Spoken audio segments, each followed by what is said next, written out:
Sometimes when I walk into my office, I get the feeling that I'm walking among the ruins of a lost civilization. Not because of the reigning disorder, but because it feels like the remains of the civilized person I used to be. Where is the damn detective? I'm gonna rip his head off. I swear I'll tear his eyes out. Hey! Hand over the pictures, you bastard! Now! Otherwise, you're gonna be dead meat. Hear me, cat?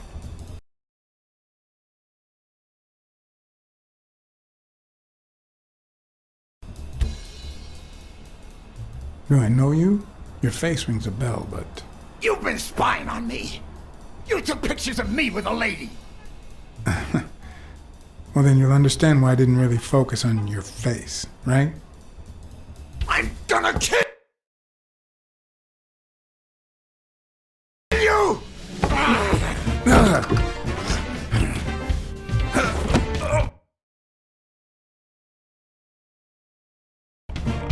Give me the goddamn pictures!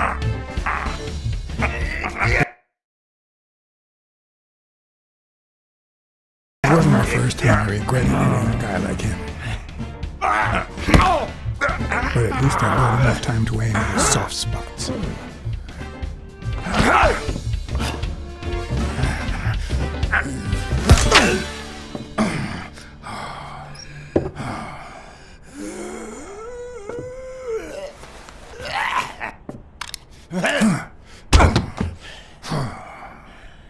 Oh man, you broke my jaw! Well, now it matches your marriage. If you show my wife those pictures, I'm dead meat. You'll ruin my life, please! I don't enjoy meddling in others' affairs, but it's my job, and I've got bills to pay. You're the one cheating on your wife, buddy. This is on you. Hey, I'm no two-timer, I swear. It only happened once, for God's sake. I'm just her bodyguard, that's all. She seduced me. I love my wife, honest to God. I even quit the damn job for her. You can't break up a family for one tiny mistake.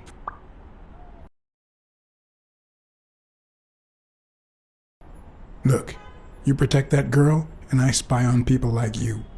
We all have to be professional, no matter how sick it makes us at times. Okay, how about this? You give me those pictures, and tell her a white lie, and I pay you 10 times what she's offering. You save my family, and you make a pretty penny. What do you say? Deal? For as long as I could remember, I had collected nothing more than bad gigs, debt, and sorrow. My self-respect and bank account were racing to see who'd hit rock bottom first. While I hated his offer, it could certainly help me start anew. Run some ads in the papers, get better clients. All right. I'll tell your wife you're clean. Get the hell out of here before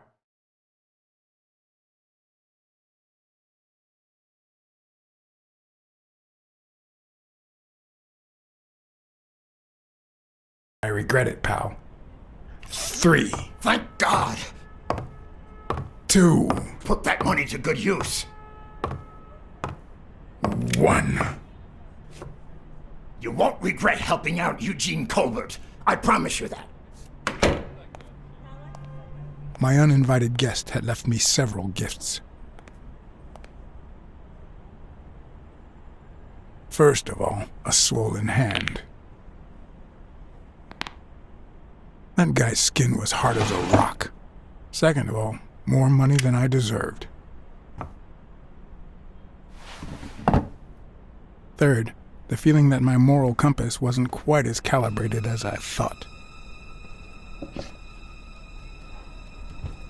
Last but not least, the certainty that more gifts were yet to come.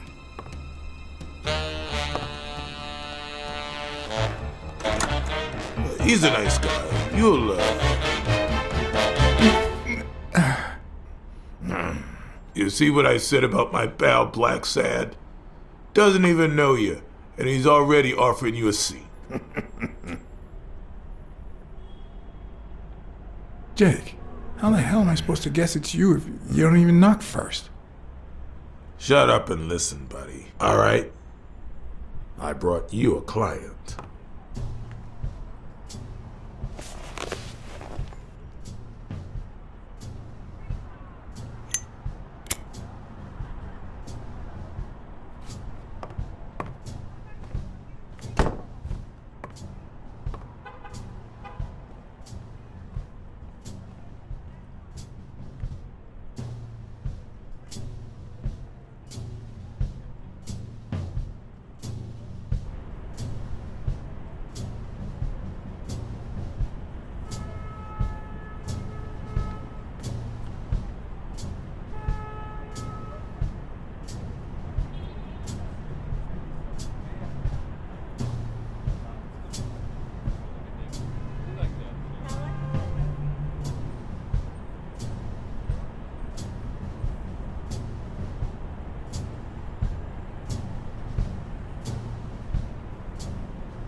And that's why we need to find him soon, or we will have a very serious problem.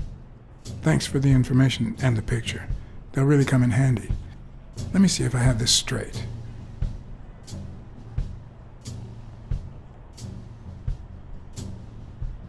Your father, Joe Dunn, boxing manager and gym owner, hanged himself 2 days ago.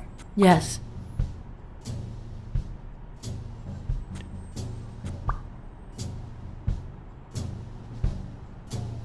Bobby Yale, a boxer at Dunn's gym, has a crucial fight against the reigning champion in 2 weeks. But he disappeared 2 days ago, right about the same time your father died. Yes. In short, if Bobby Yale is a no-show for his fight, you'll have to pay a fine. But since you don't have the cash on hand, your father's gym would have to close. Yes. So you want me to find Bobby Yale?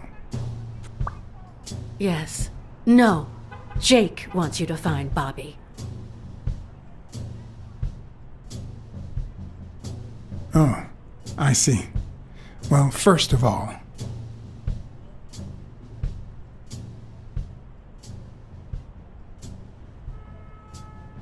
I'm really sorry, Miss Dunn. Please accept my condolences.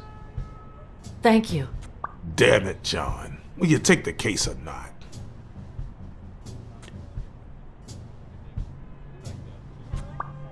Sure. I know the money is tight, so how about this? If I solve the case, we'll see how much you can pay. I'm sure we'll find a suitable price.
I know you already went to Yale's apartment and found nothing, but I'll search it myself at some point.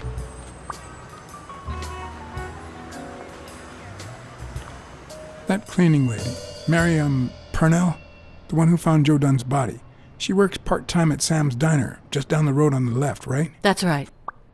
I think I might pay her a visit as well. And the gym, of course, and see what I can find. Okay, I think I've got enough to start with for now.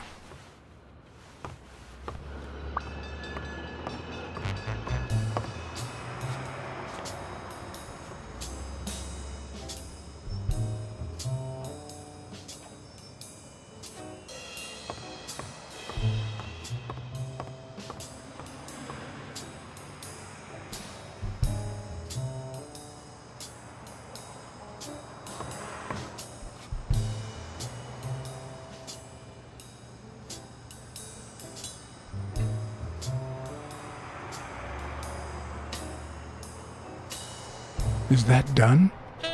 Wow.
Looks like Dunn liked to measure his daughter and Bobby Yale each year. Sonia's measurements stop at 18, and there's a gap in Bobby's between ages 15 and 17.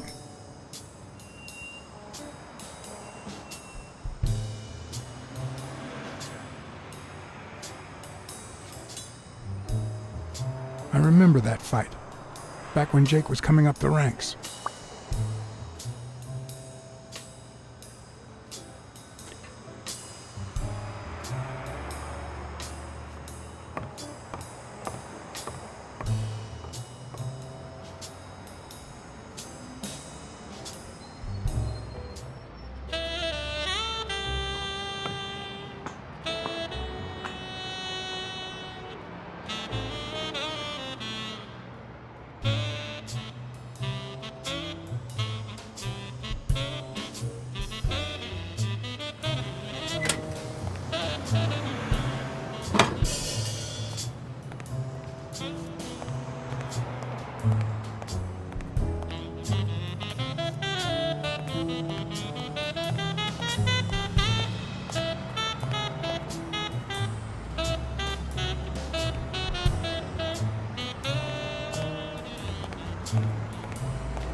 Someone should weld the iron bar on those panels.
I might just be the last person in New York without a TV.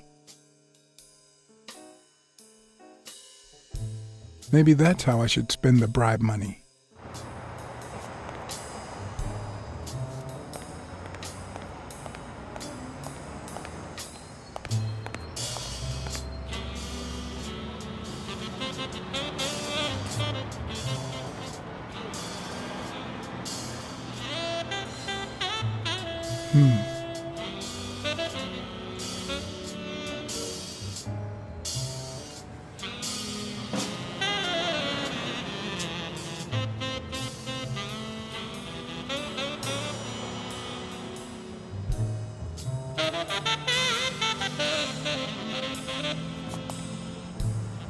Good morning, sir. Good morning to you. John Blacksad, Private Eye.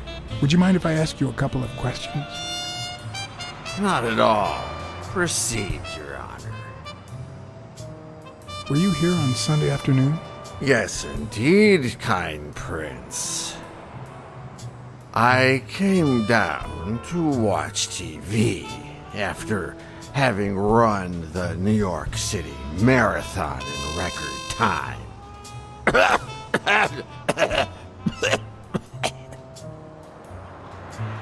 Pleasure to meet you, sir. Well, just like life, that was short. But then again, all things short fit me like a sock.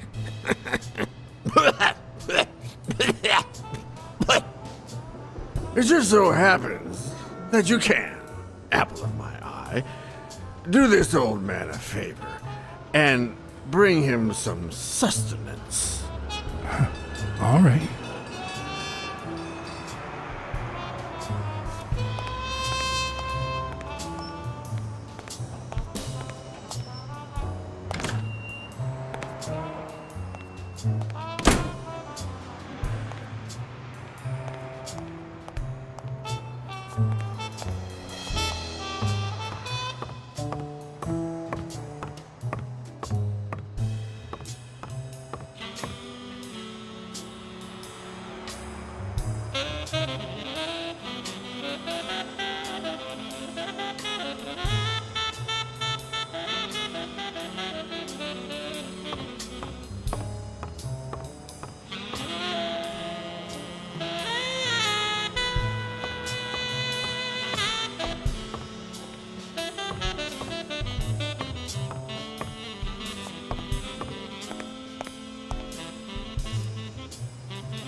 Locked. But a true detective never leaves home without his...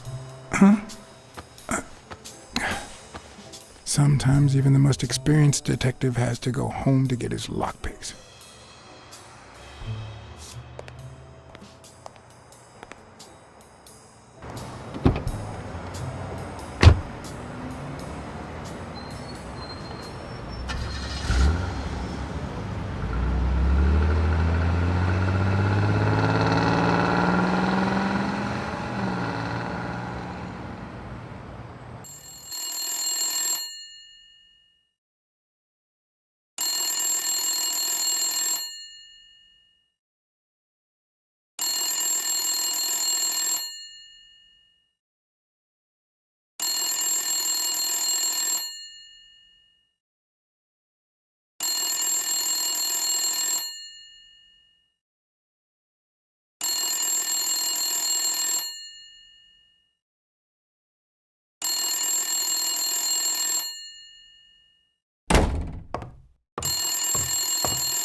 hope that wasn't a client.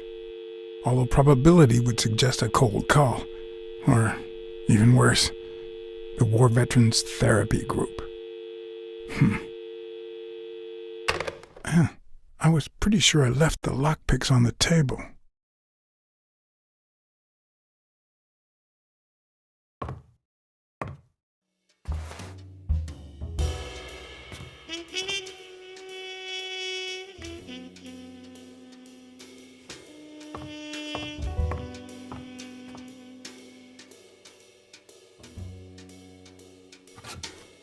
What if the only thing that keeps you going is the very thing that won't let you move on?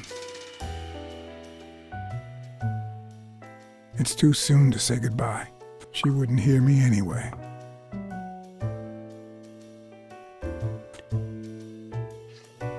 What did you do to earn the admiration of a millinery culture, distant cousin?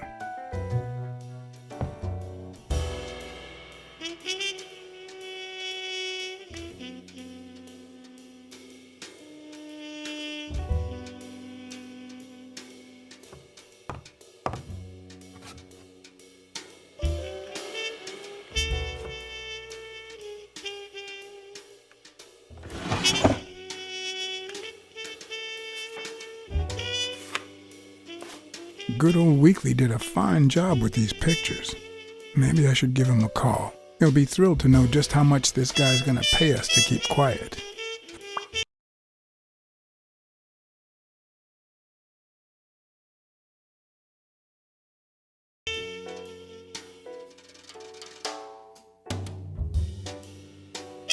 I wonder if that rhino would ever have the nerve to use it.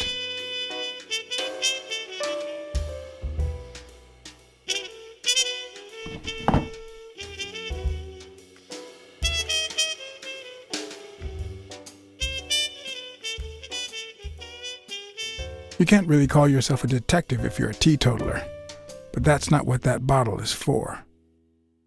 The truth? I used tequila to clean my lockpicks. In fact, I just finished cleaning them when that rhino walked in. Maybe we knocked them down during the fight.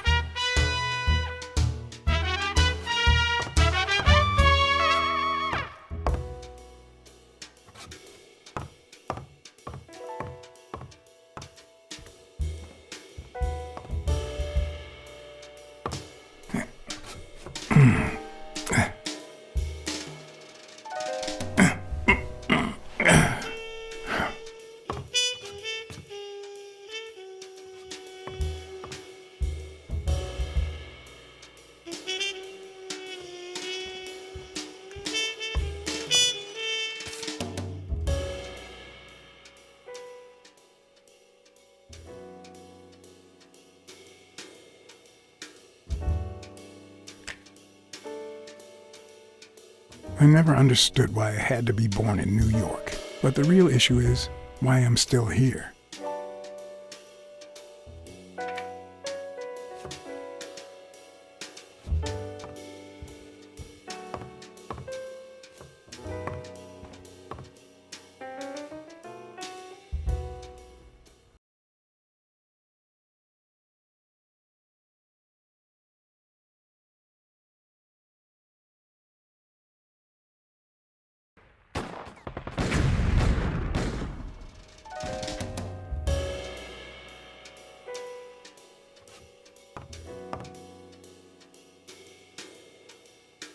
A visiting friend once told me that New York City smells like a giant bonfire.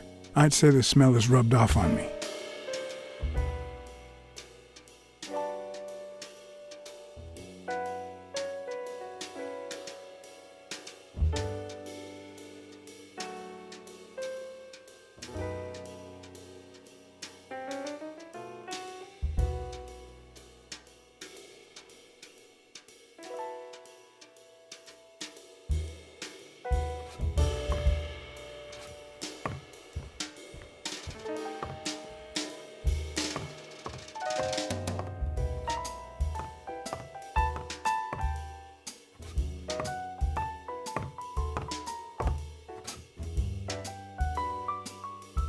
Sometimes I also use it to type out reports that nobody reads and invoices that nobody pays.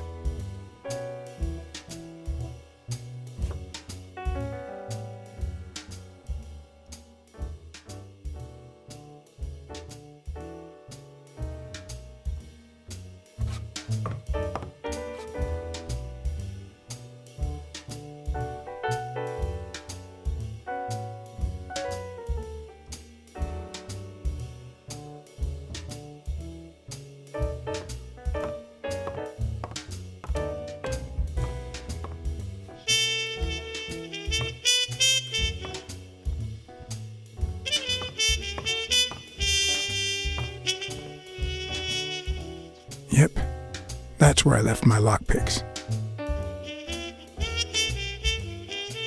Bookkeeping is not my strong suit. I'm good with expenses. It's the income I don't get.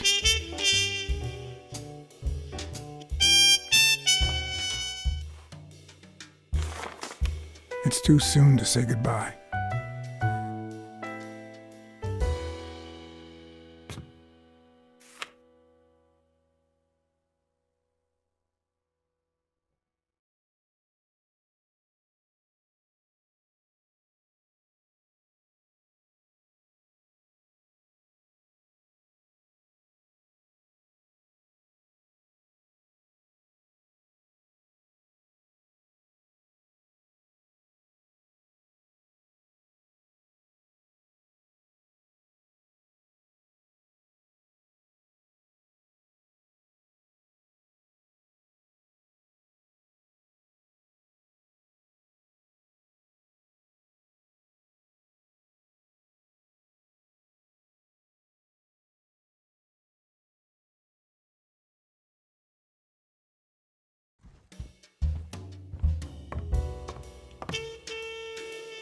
Police Commissioner Smirnoff smoked that cigarette.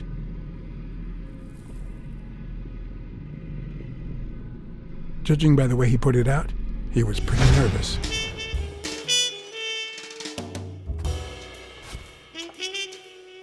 Smells good. Tasted even better the day Smirnoff brought it, in exchange for a favor. A favor no cop should ever be paid for.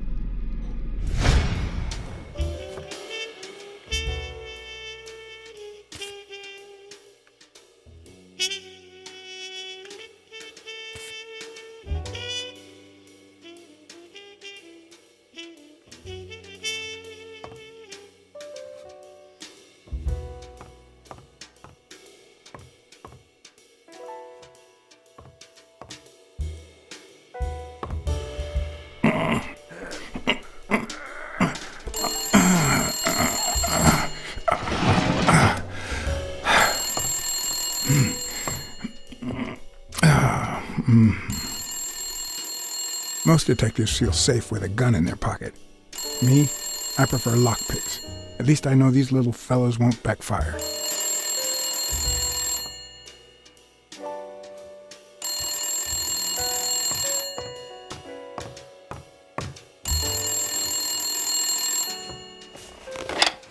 Where the hell did you go, John? I thought you were on the case. I had to run an errand, but I'll be back in no time. You made a crappy impression, and now Sonia has second thoughts about you.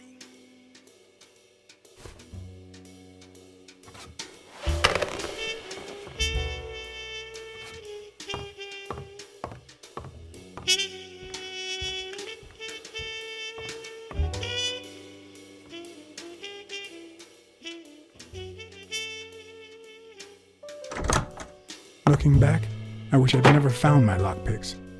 Maybe I wouldn't have gone back to the gym. All hell was about to break loose.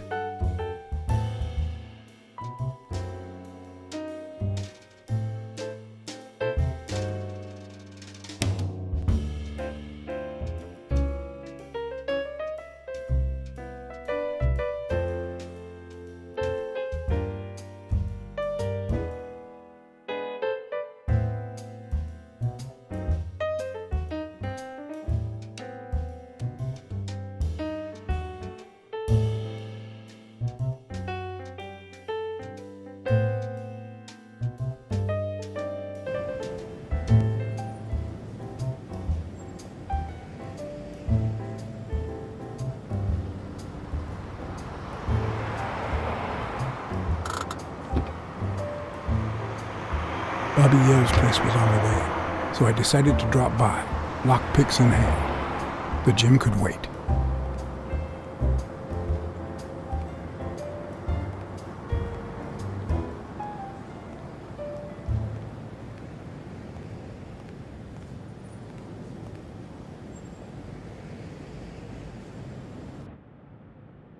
Sonia and Jake had already searched the place, to no avail.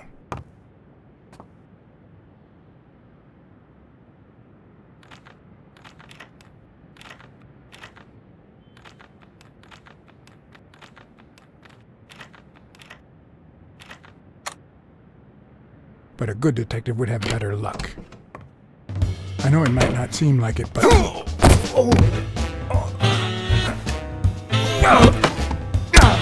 When someone hits you like that, you know you're onto something. It's only fair to show some gratitude. Well, well, well. Long time no see. Oh, how the tables turn. You helped me, so I'll help you. Now leave before my partner... Damn cat. Well done, Colbert.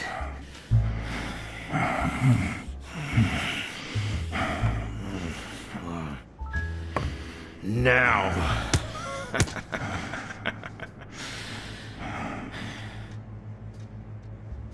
How about this? For every wrong answer, I'm gonna give it to you with this club. Deal? Hey, couldn't we just talk it out? Wrong answer. First, well, second question. What the hell are you doing here?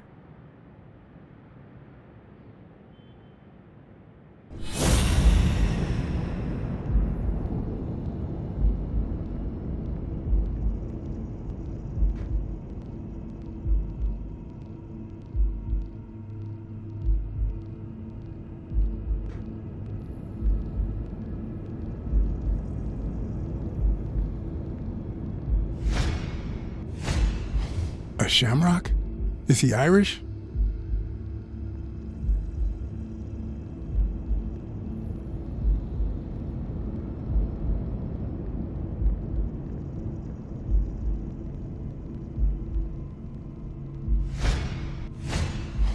It should start to swell any moment now.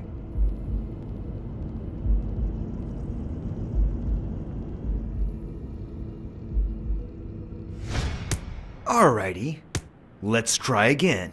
What the hell are you doing here? Are you of Irish descent? I've got an Irish boss, just like my friend Colbert here. I'm sure the name O'Leary rings a bell, right? Desmond O'Leary. If you live in New York City, you've certainly heard of the richest bookie in town. After everything that's happened, I was beginning to feel like this case was finally moving forward. Wrong answer! But I was wrong. Now, where were we? What the hell are you doing here?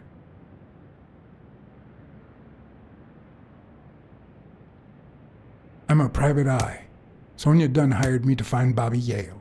I hate detectives.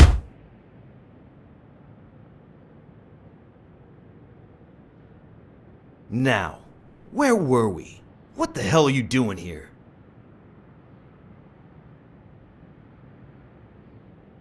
I swear I'm a detective. And I swear, I hate detectives.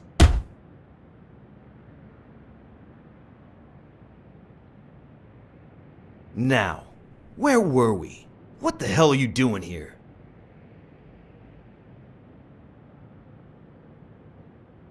I know your friend Colbert and his wife. Now he wants to insult you. All right then, he's all yours. All right. Now it's your turn. I'll call the boss.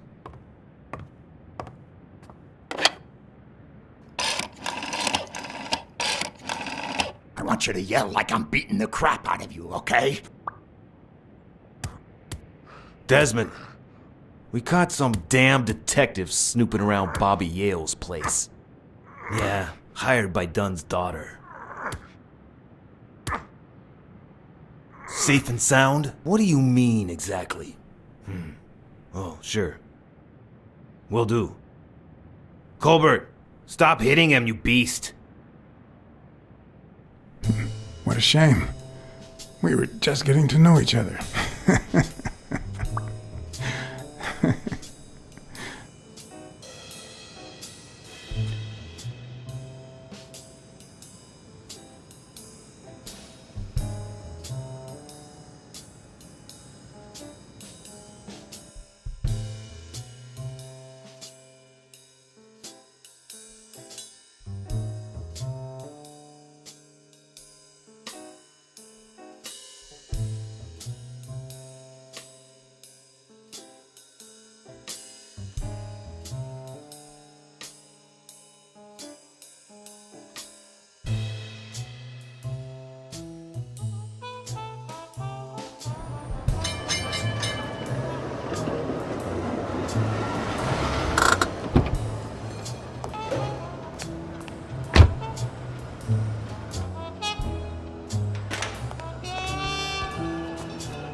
Of course.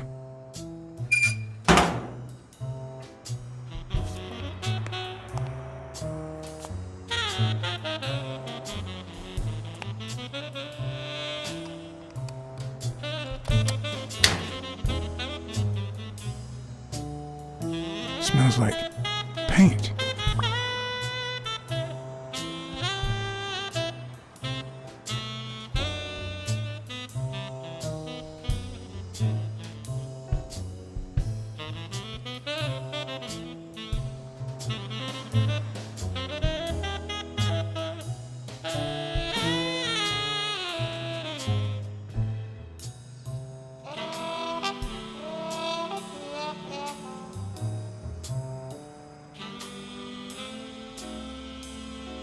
Bastards. The proud South.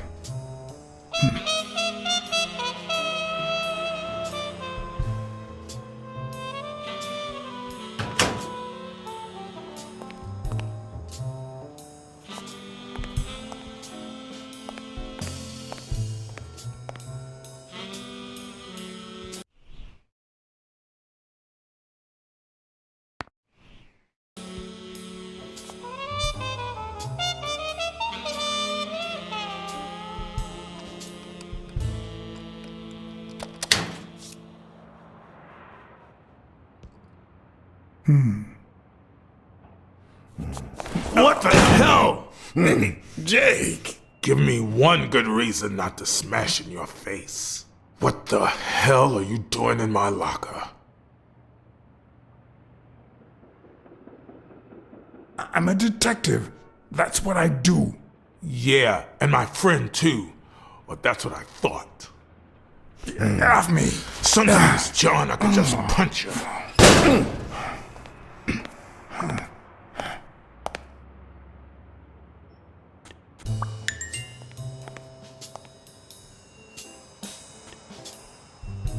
The racist brain is so full of hatred that there's no space for trifles such as common sense or, say, spelling. But this most cultured writer spotted the error and attempted to correct it, not sure what to make of the outcome.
Arthur Tucker painted the racial slur on Yale's locker.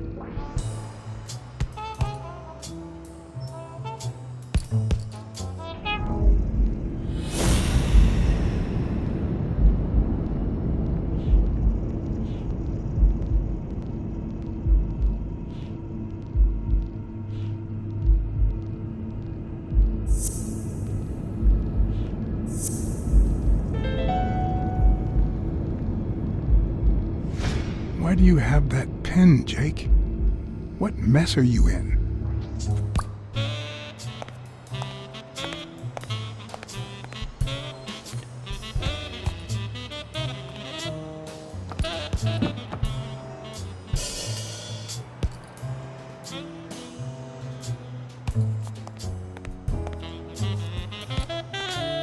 On the surface, it seems dry, but there's no dust, and it's damp underneath. It could have fallen the day Dunn died.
What leads a man to do something like this?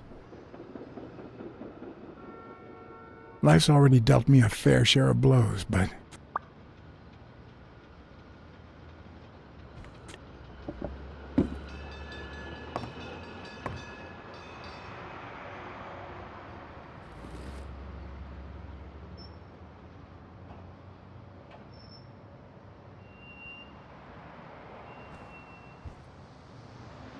I don't know why.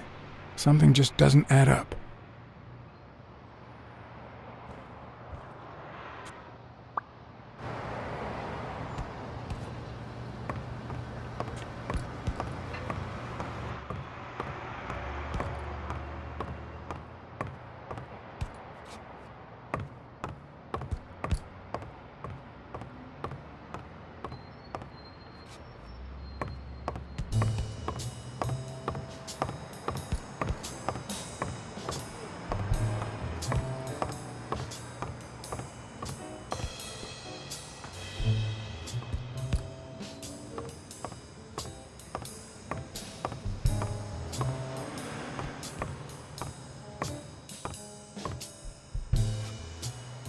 Miss Dunn, can I run a couple of questions by you?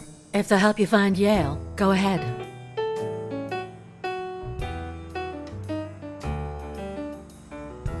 What can you tell me about Jake? I thought you were friends. Guess I was wrong. He and my father were friends, so don't go down that road.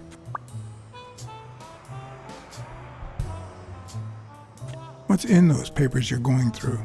Red tape. Great. If you find something, please let me know. I thought you were the detective. You do your job, and I'll do mine.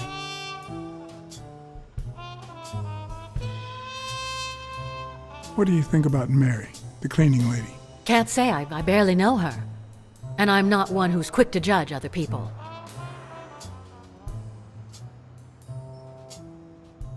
Did you get along with Bobby Yale?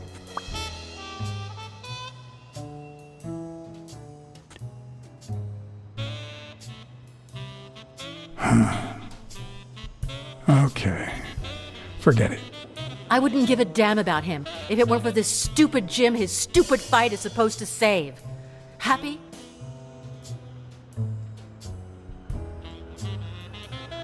Did you and your father get along? Let's just say our relationship got better when I left for Sunny University. an 8-hour drive from here. Meaning? I'll lay it out for you, Mr. Blacksad. My father, Joe Dunn, disappeared the day my mother died. He became a shell of himself. Joe Dunn, my legal guardian. A man who gave me food, shelter, clothing, and an education. And that's more than you need to know. Thanks. That's it for now. I get it. You don't like me. But there's something you need to know. I'm all ears.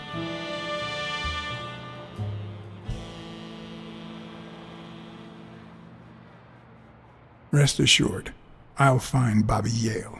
Duly noted, Mr. Blacksad.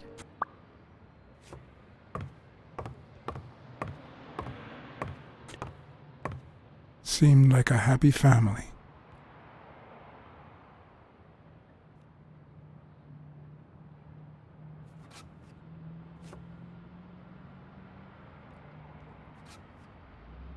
I'd like to take a look inside that safe now. Could you give me the combination?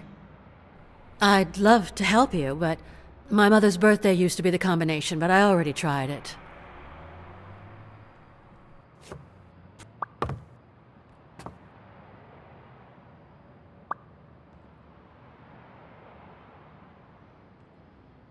Could you tell me your birthday? Of course, March 6th. And the year? I'm 24, Mr. Blacksad. You do the math. No luck.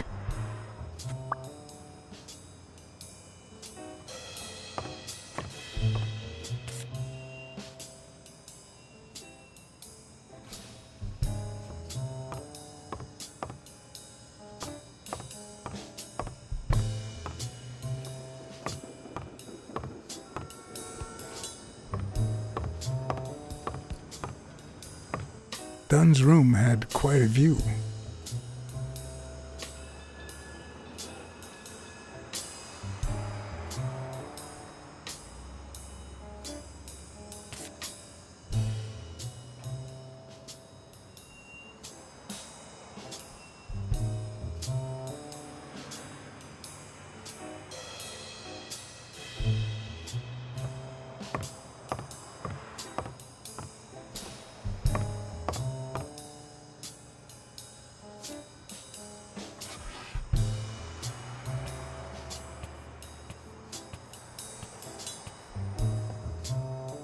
Dunn kept files on the gym's staff and clients.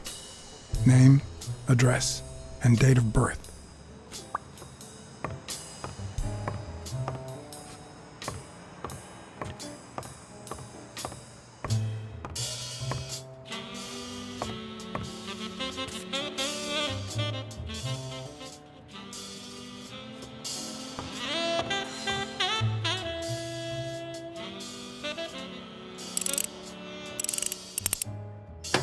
Damn.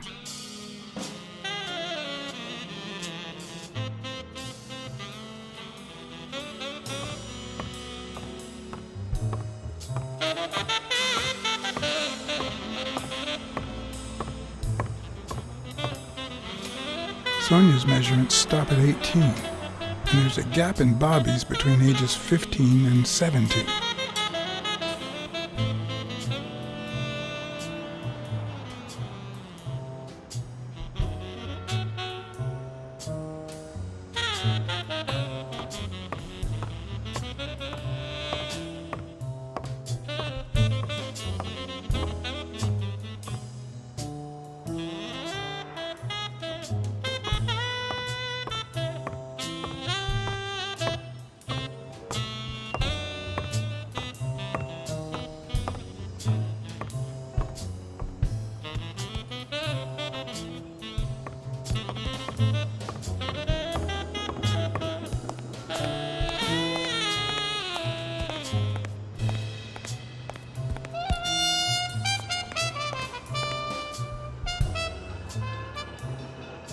Okay, Jake. I told you. Desmond O'Leary. Huh? I know you work for him. Now you're just making stuff up. Why would you say that? I saw the shamrock in your locker. I know what it means. Okay, let's say you're right. So what? What are you gonna do, huh?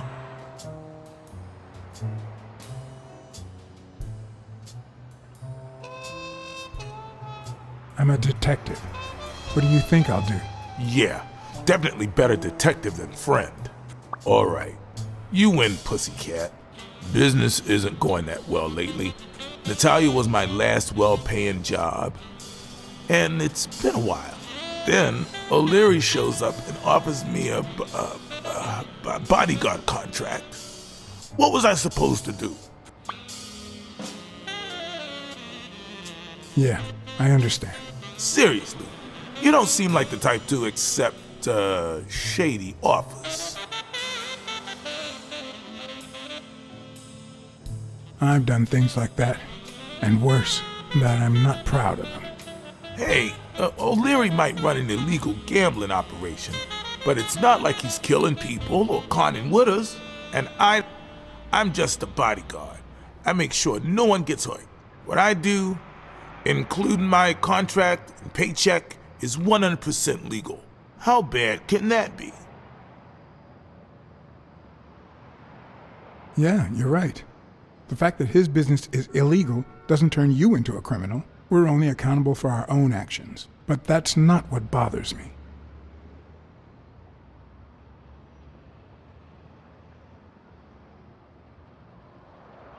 I know you're covering up O'Leary's role in Joe Dunn's death. Huh? O'Leary? No way. I mean, I don't think so. Jake, please. Well, I guess there's no point in hiding it now. I was here the day Dunn died. Go on. I had to take care of some business for O'Leary. He makes me wear the shamrock when I work for him. As you know, I left the damn thing in my locker. So, I decided to come in the back door. Joe had mentioned he'd been painting that afternoon, but I forgot.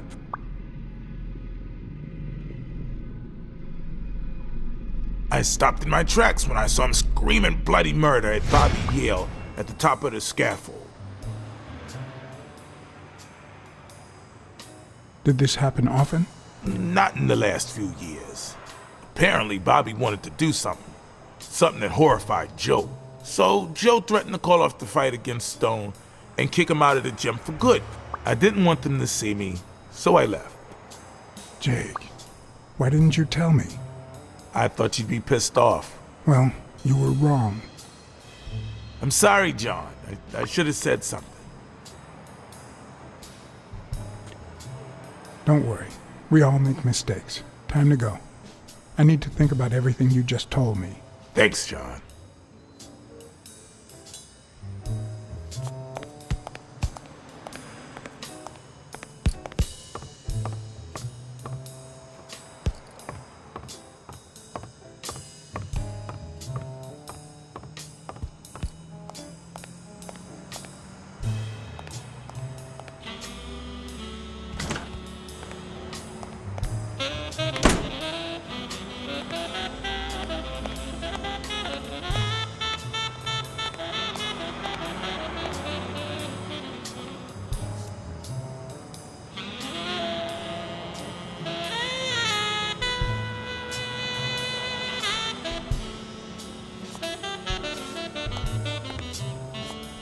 Hi, Who are you?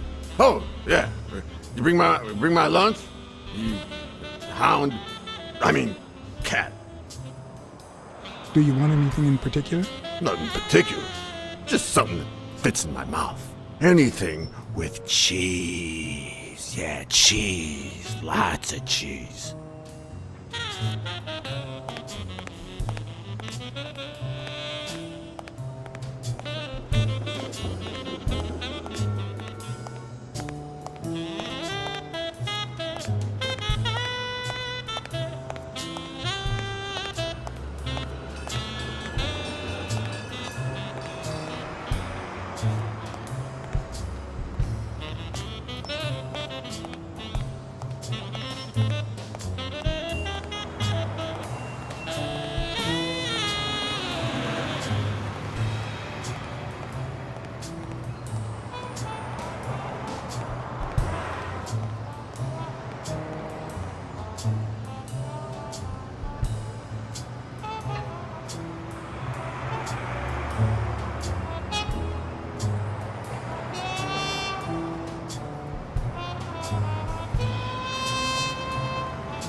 Mary Purnell, the person who found Dunn's body, works a block away from the gym.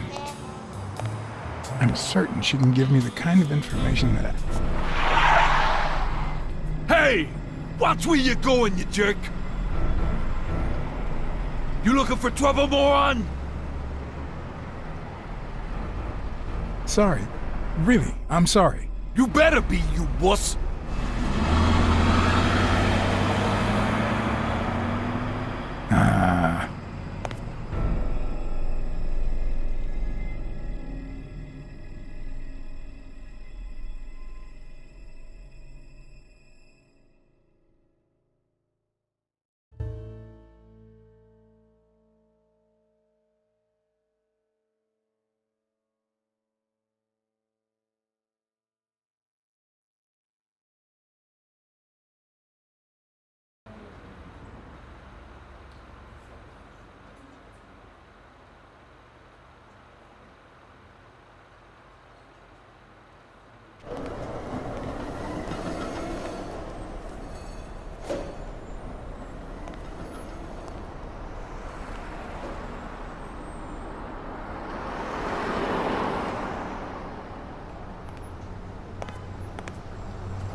And there you go.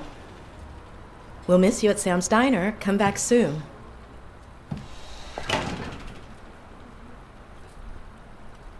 Welcome to Sam's Diner. What can I get for you? Blacksad, Private Eye. I work for Sonia Dunn. I need to ask you some questions about Joe Dunn. Sure, but I'm working right now. Maybe later? Please, I need to find Bobby Yale as soon as possible. And I think you can help me. All right. What can you tell me about Sonia Dunn? I barely know her, but she looks like a smart girl, poor thing.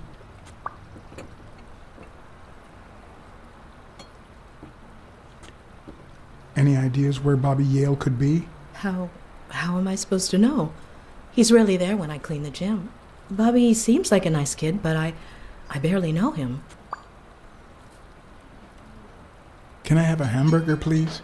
Oh, sure. Regular or cheese? I think I'll get the cheeseburger. Mm-hmm. You want fries? A drink? No, that's it. Okay.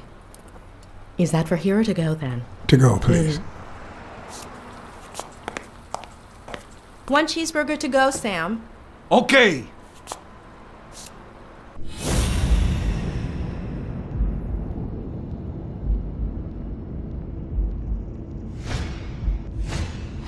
Smells like cinnamon. No, cinnamon and burgers.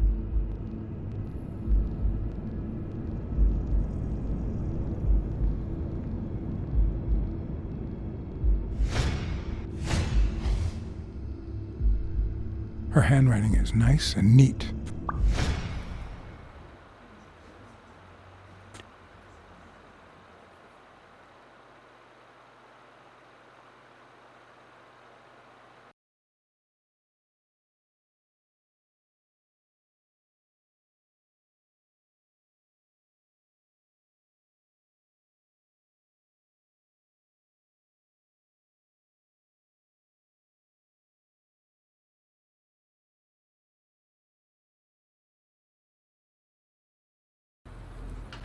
Burger is ready.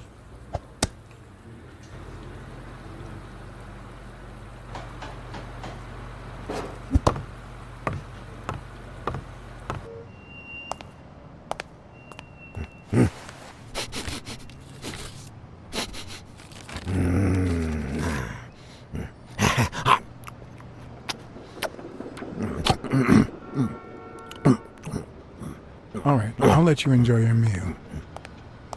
4 people used the back door that very same night. What? Well, I might be blind as a bat, but as you can certainly see, I have 2 wonderfully functional ears.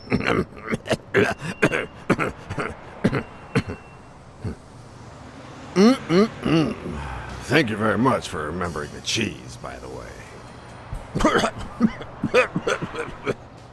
4 people used the back door 2 days ago? Yeah, that's right. Who was the first person to use the back door? Someone big unlocked the door, stepped inside, then came right back out.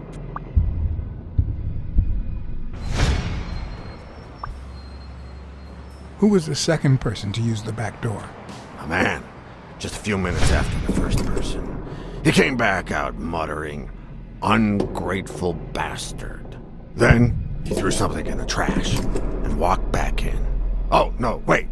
Before that, he gave me a coin. A coin? I mean, do I look like I need spare change, huh? I mean, I'm staying at the Million-Star Hotel, for God's sake.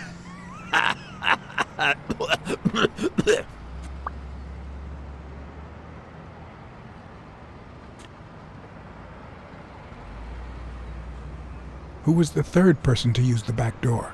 Judging by the quiet footsteps, I'd say it was someone small. I'd say it was about 30 minutes after the second person came out. Whoever it was threw something in the trash and stood in front of me for a moment. Then I heard a click. And finally, I heard trailing laughter in that direction. Who was the fourth person to use the back door? Someone big. I recall heavy breathing. The person left in a hurry, running in that direction.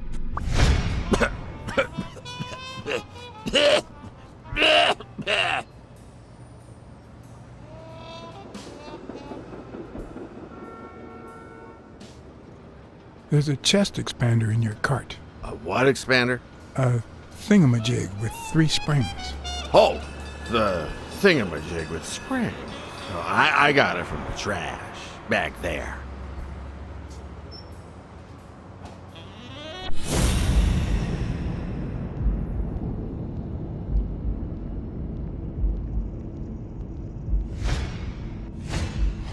I wonder what it's like to be blind. Would I cope?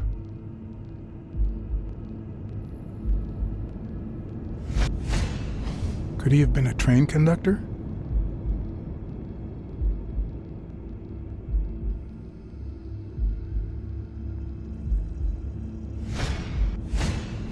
Looks like someone used it as a punching ball.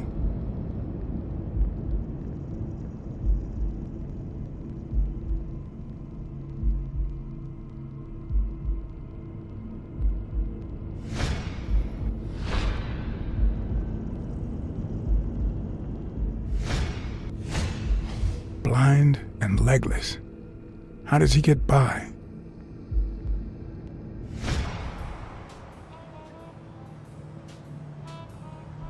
Where did you get that paint can? In a trash can in the back. A paint can and a thingamajig with springs. What a night!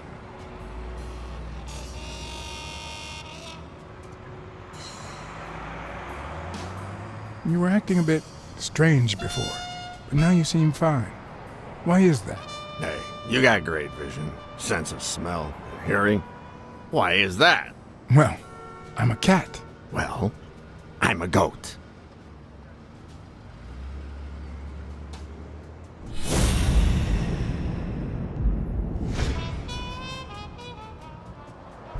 That's all for now. Thanks.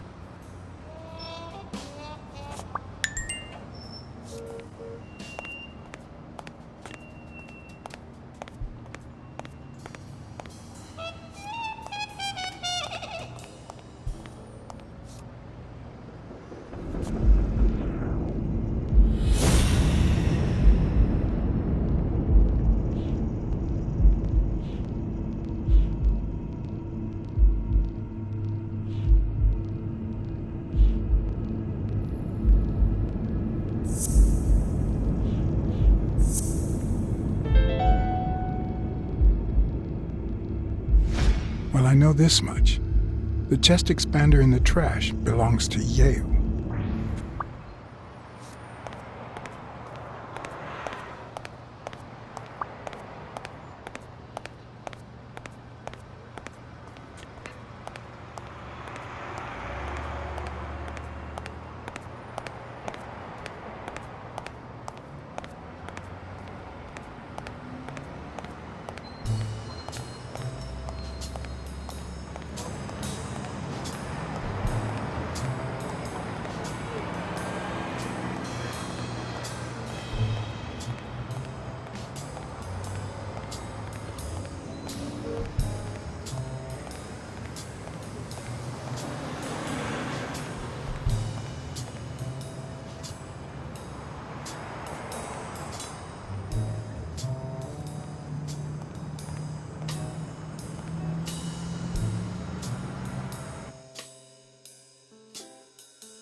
What do you think about Jake Ostiambi?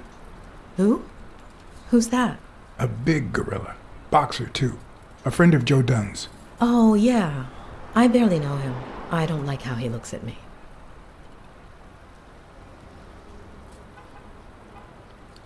Can I ask you about your job? Which one? How long have you worked at the gym? It's been, what, 4 or 5 years? Although, I don't think I'll be able to set foot in there again. This must be really hard for you. I'm sorry. Tell me about your work here in the diner. Oh, it's wonderful. I love it. My boss. Oh, glad to hear that.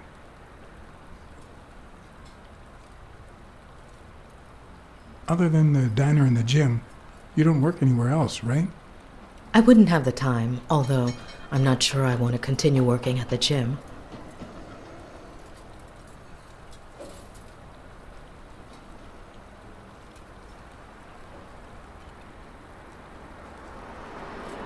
It might be best to stay away from the gym, at least for a while, for your own well-being.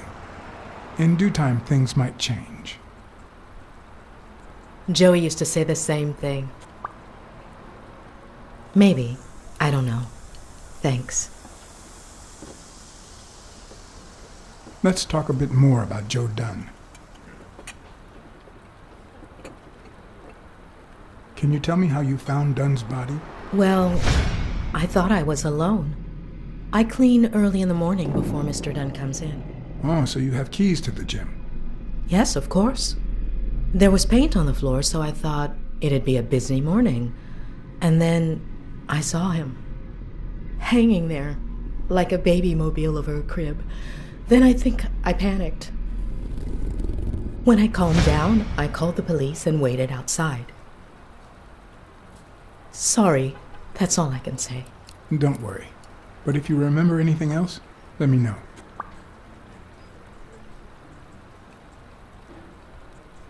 How was Joe Dunn outside the gym? I wouldn't know. I only saw him at the gym or right there. That was his spot. I think everyone liked him. What kind of boss was Joe Dunn? A good one. Always paid on time, never raised his voice. If I asked for the day off, he even cleaned the gym. Thanks, but I still don't get why he'd commit suicide.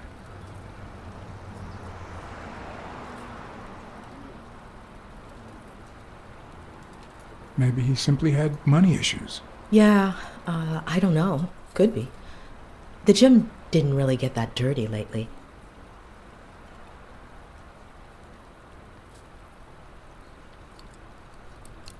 I heard his relationship with his daughter wasn't ideal. Oh, really? Poor man. I don't have kids, but that has to be really hard. His wife died years ago. Maybe he never got over it. Yeah, I don't know. Or maybe he did. That was a long time ago.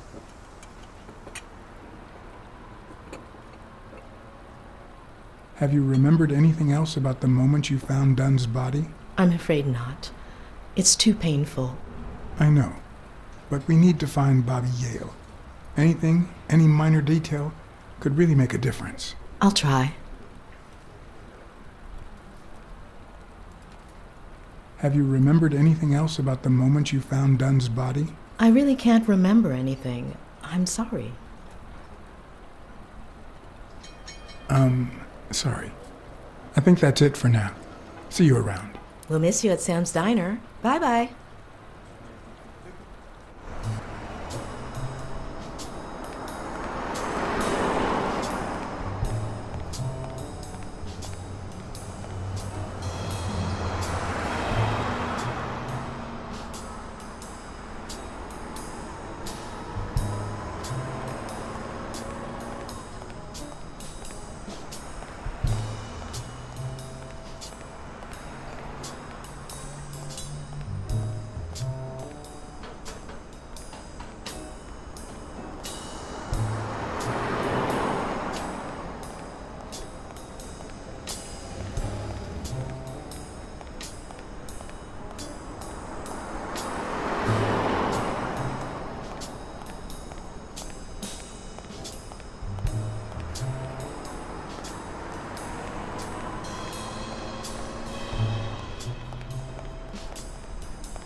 He opened it during the war? That's odd.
Weekly speaking, the legend of what's news. Hey, Weekly, this is...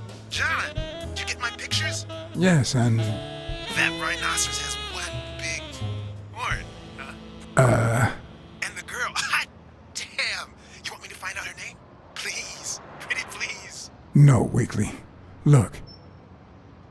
Just forget it for now. I only called to tell you that those photos are top class. Huh? Okay. Thanks. Okay, let's just change the subject. Hey, I heard something weird's going on at this gym. What was the name? Dunn's Gym. Didn't you have a pal down there? Can I talk to him? I heard a woman's running it now. A boxing gym. Now, that's what I call news.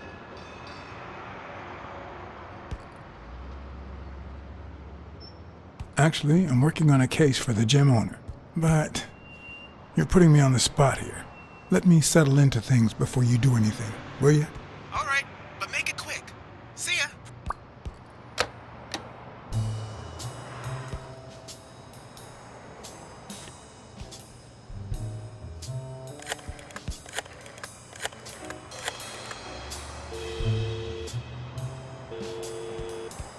Hello?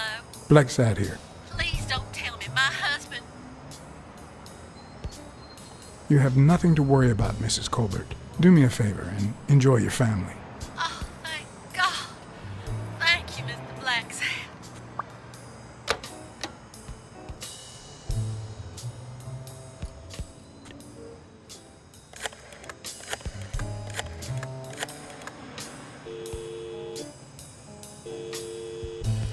Smirnoff. Joe Dunn, the boxing coach. You hear anything about his death? Blacksad, is that you? You got me. How's everything, Chief? Oh, I'm fine, thanks for asking. Too much work as usual. As for Joe Dunn, he hanged himself in the story. I'm too busy, John. I can't afford to put a single man on the case. Why are you asking?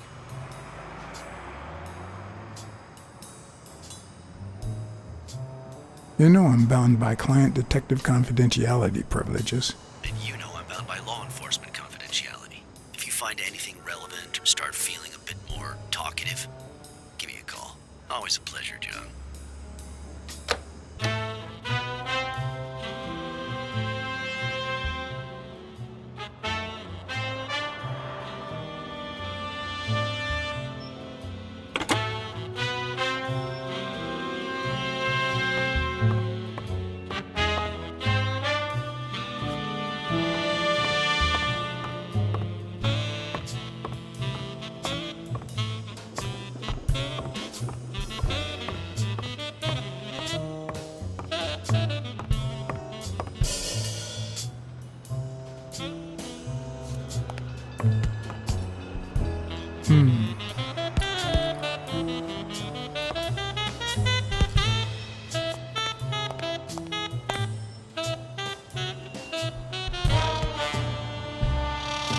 Thanks, pal.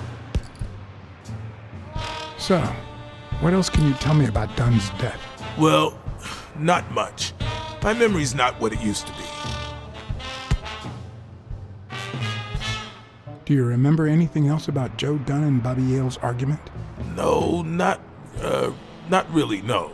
Only Joe yelling. If you do, I'll call off the fight and kick you out of the gym.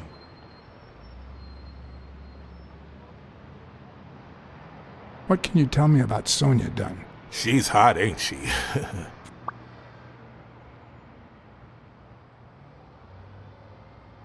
You two seem to get along nicely.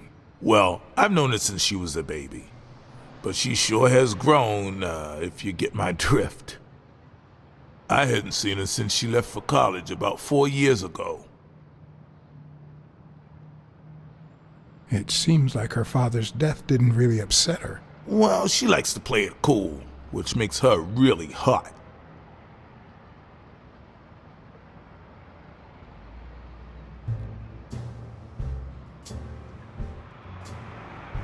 Do you have any idea where Bobby Yale could be? Not a clue.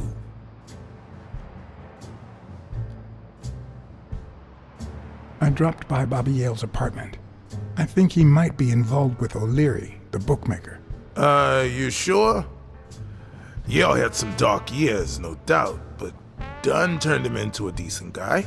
I'm no detective, but I wouldn't follow that lead. If Yale's going to fight the reigning champion, he's got a big career ahead of him. He hasn't lost a single fight since he turned pro. The little bastard beat the socks off me a few years back. Do you know any of his relatives? His father, Avenarius. Avenarius? The boxer poet? Didn't he disappear 20 years ago? Yeah, and his wife, Bobby's mom, died shortly after. Dunn is the closest thing the family to poor kids had ever since. That explains the poetry book in his locker. You said Yale joined a gang back in the day? Know which one?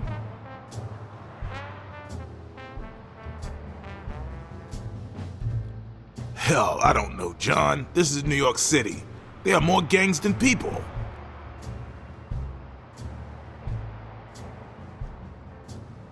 What was Joe Dunn like?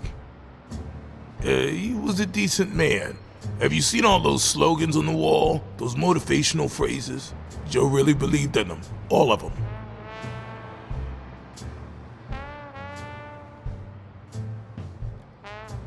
He played the saxophone, right? Yeah, pretty well for a white boy. But he quit when his wife died. Makes no sense, right? I mean, nothing draws chicks like the brass. Why quit when you're finally free? Ha ha ha ha.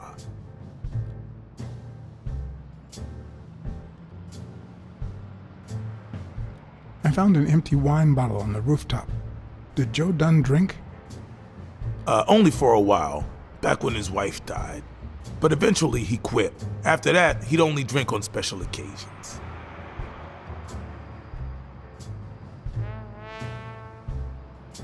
Joe Dunn or Joey Dunn? Huh? Nobody called him Joey. Well, maybe his wife. Although, she didn't call him anything after she died.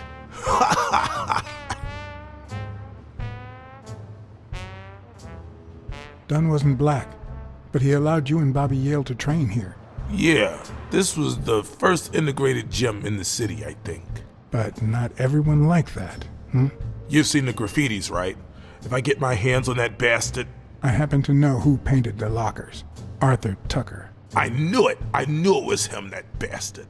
I'm gonna whip the white out of him.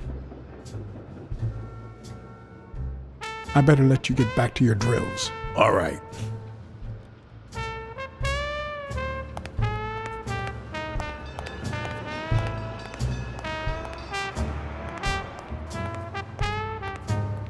Did this happen often? Not in the last few years. Apparently, Bobby wanted to do something. Something that horrified Joe. So, Joe threatened to call off the fight against Stone and kick him out of the gym for good.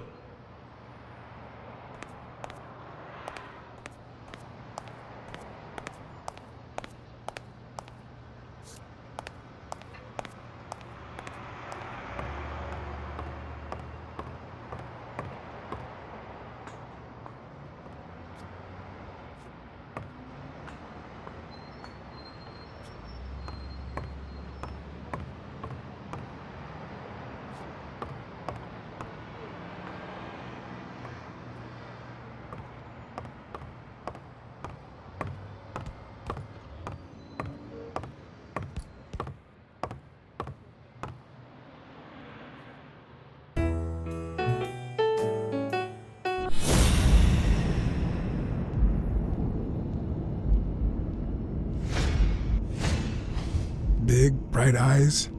Looks well rested. Either she didn't mourn her father, or she really knows how to work that makeup.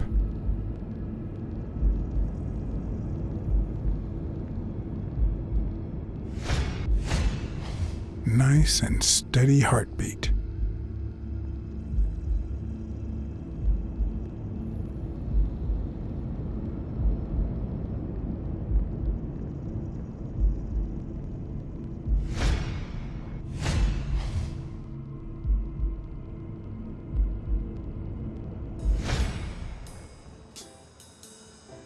What the? What's wrong? Someone's taking pictures from the rooftop. Are you sure? I'll go take a look.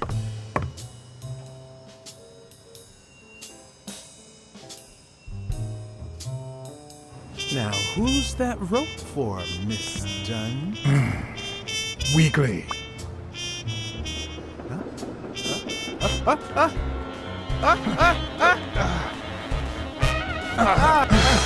the hell are you doing here?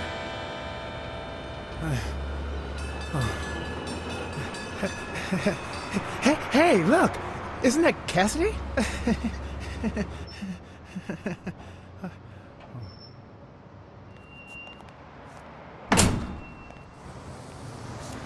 Don't change the subject, you sad little... Why don't we settle this over ice cream, huh, John? Just like in the good old days. How did you get up here? I don't want anyone to see you.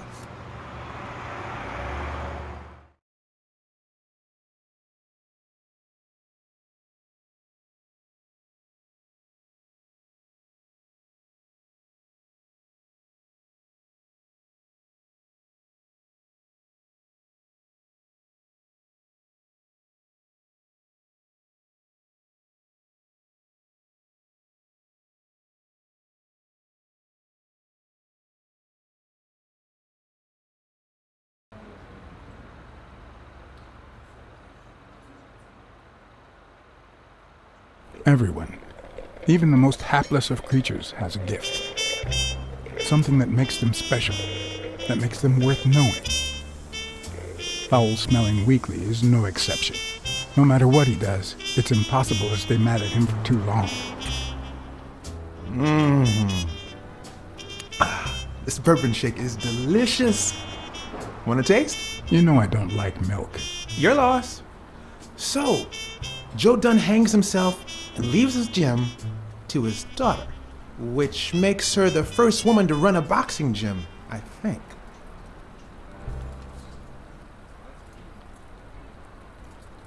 The real question is, why did he commit suicide? Well, it's pretty obvious. Is that so? Care to shed some light on this, Sherlock? Well, there's no need to look for reasons. People hang themselves every day out of sadness. And stuff like that. End of story.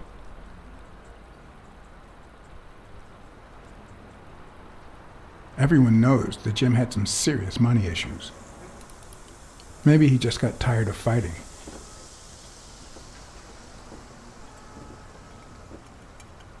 Well, it doesn't really matter. It's just a hunch.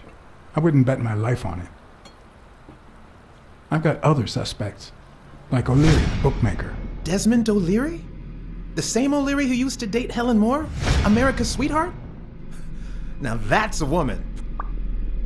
And then there's the Walrus. Who was that guy? Come on. You've never heard of Frank Cassidy? The president of the Boxing Managers Association? Who's also Stone's agent, Bobby Yale's rival. He might know why Dunn killed himself, right? I decided to ask Weekly to investigate Cassidy. My reasons?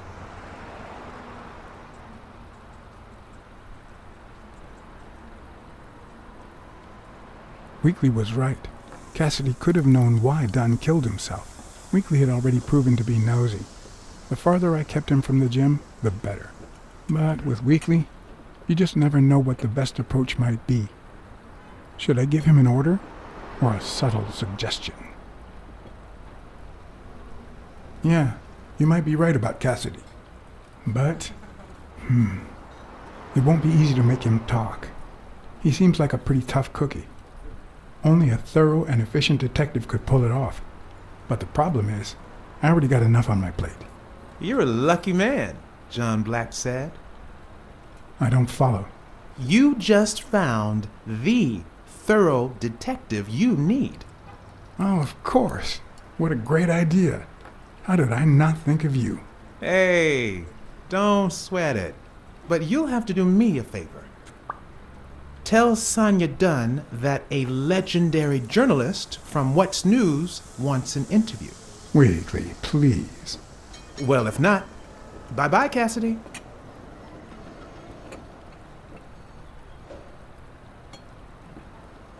All right. I'll see what I can do. Great. That's settled then. By the way, I never told you what happened to Colbert, did I? No. What happened?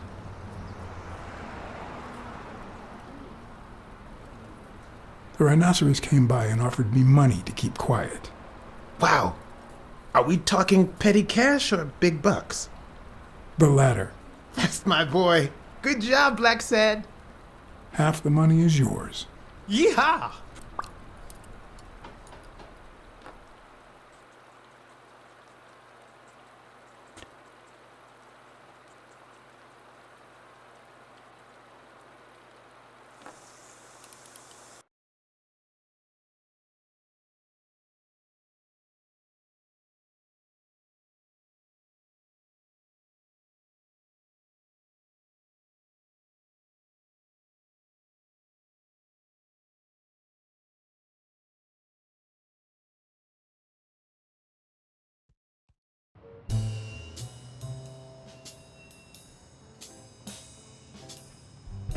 So, was there really someone on the roof?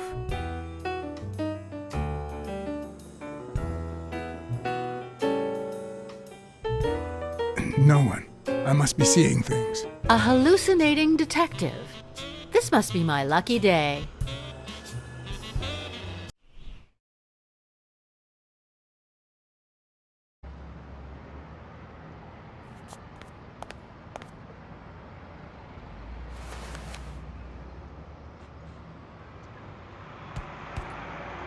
Thank you, Mr. Blacksad.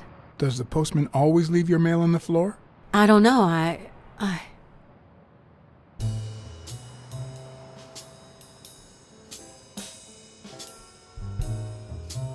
What's wrong?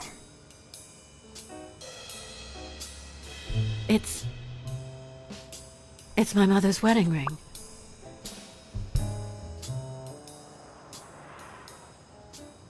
Had it been stolen? I don't know. My father wore it on his pinky finger after she died. Not always, apparently. Will you find out why? I'll try. But there's something else I'm worried about. This might have something to do with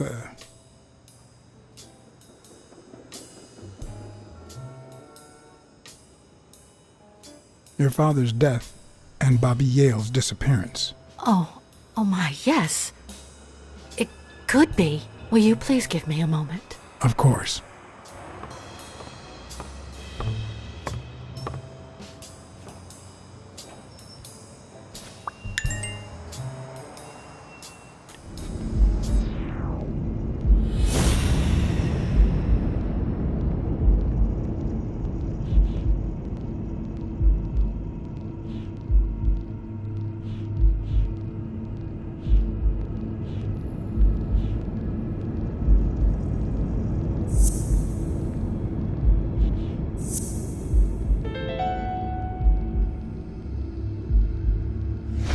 Okay.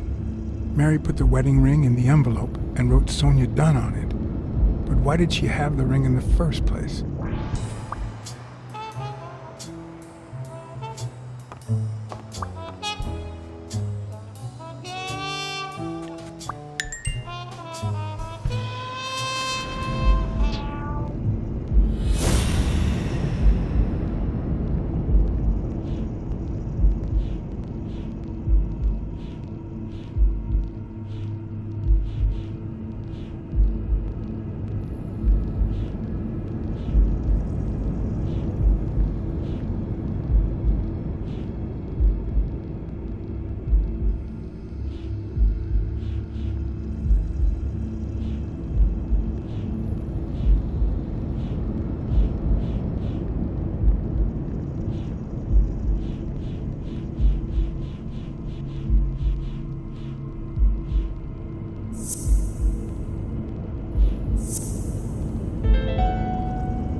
Mary Purnell and Joe Dunn an item?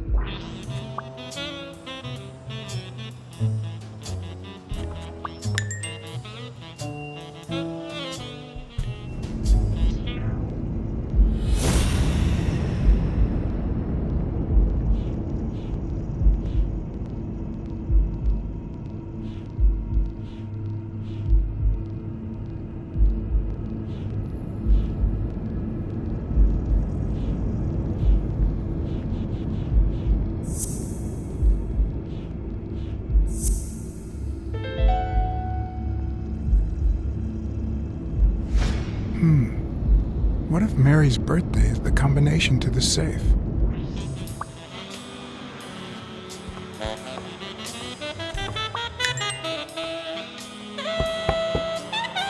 Yes?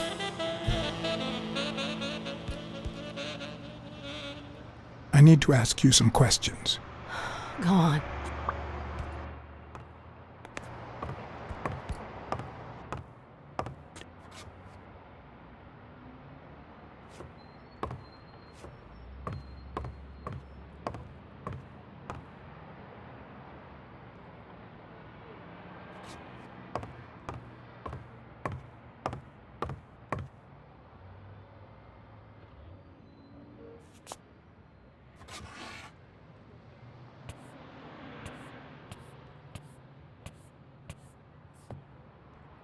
And there it was, Mary's birthday, a week prior to that very day.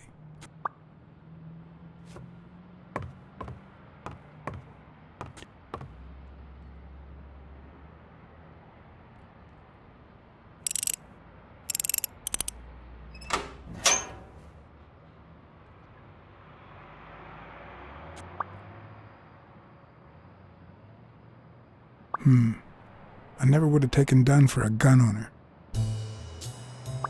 A few bucks, just petty cash.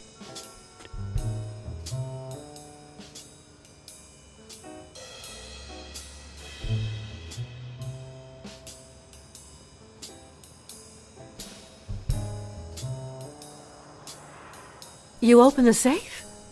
Yeah, and I think you need to see this. Can you tell me what it says? All right. I think this might be useful for the investigation, Mr. Detective.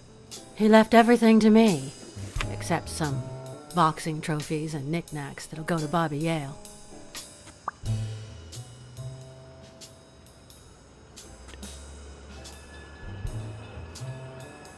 Do you think Bobby Yale read it before he disappeared? Maybe.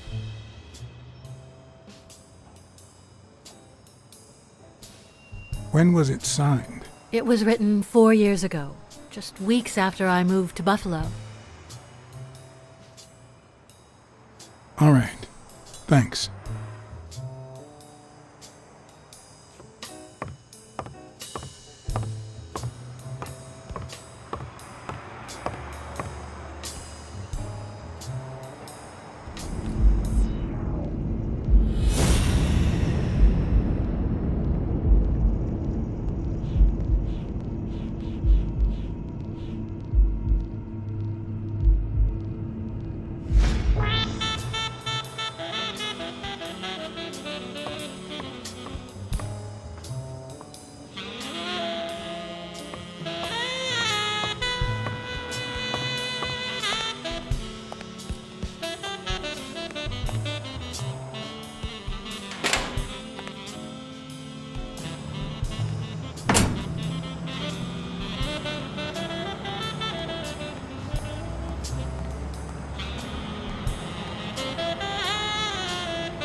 know you're hiding something. What?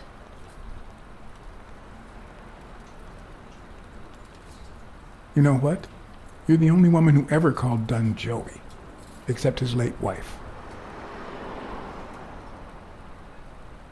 Oh, my goodness. I can't talk here. My shift is over in 10 minutes. Can you wait a while? Can I get a refill over here, Mary? Coming right up.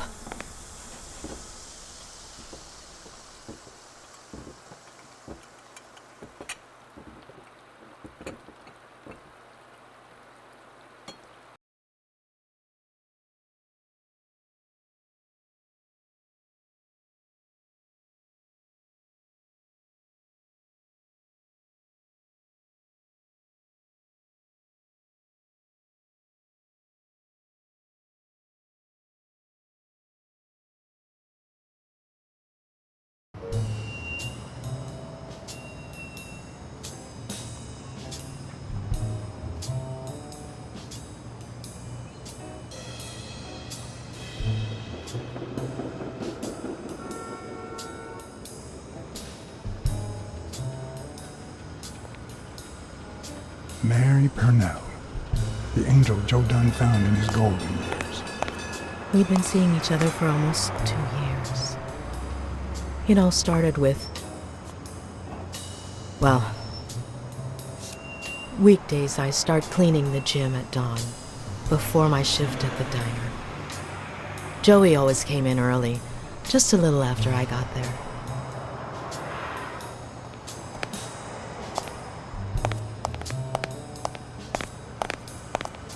He used to say it was the best time for the worst task of the day. Oh, I know exactly what he meant. Paperwork. He just hated it. But that was just him. Instead of putting off the things he couldn't stand, he did them as soon as possible. One morning, he saw me crying. I was having a rough day and...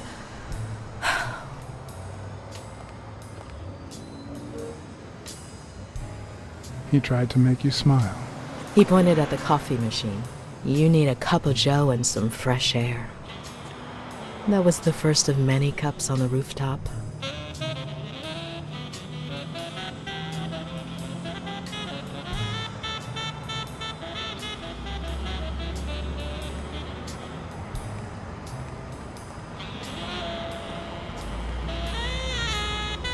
One day, we realized those rooftop coffees were the best part of our day.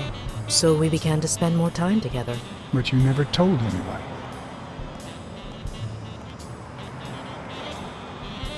Why did you keep it secret? For Sonia's sake. She and Joey drifted apart after her mother's death. He was afraid that our relationship would only make matters worse.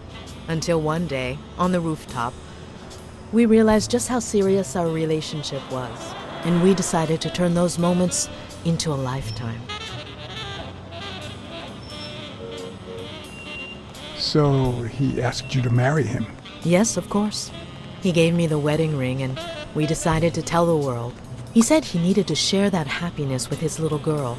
Turns out, he wasn't that happy after all. What about you? How did you feel about telling Sonia? Maybe you already noticed, I have a slight cold. I really should be heading home. Thanks for sharing all that with me.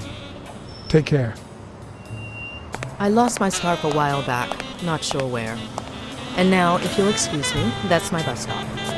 A pleasure to speak with you, Mr. Blacksad.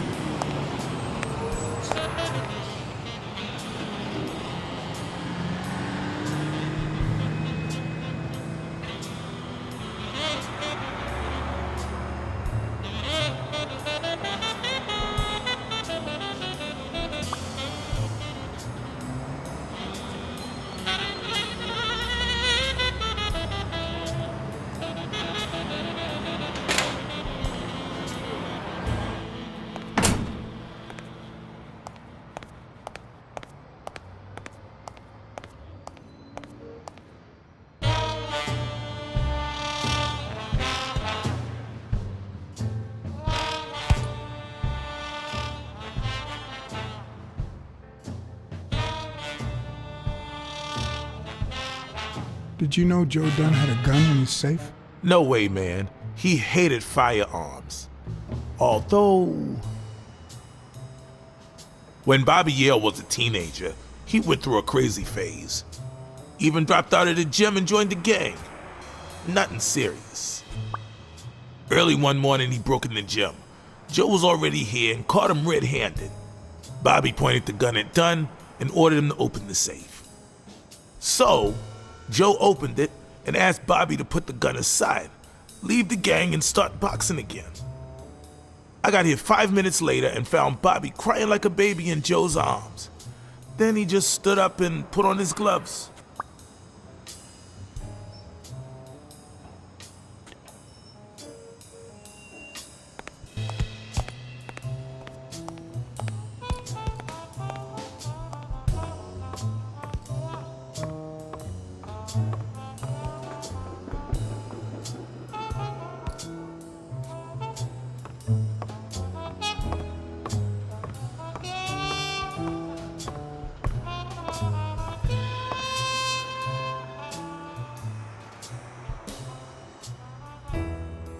You see, I've got this friend. He's a journalist, and the thing is, well, he would like to interview you. Why? A woman running a boxing gym? That's quite the story. And how did this friend of yours find out, exactly?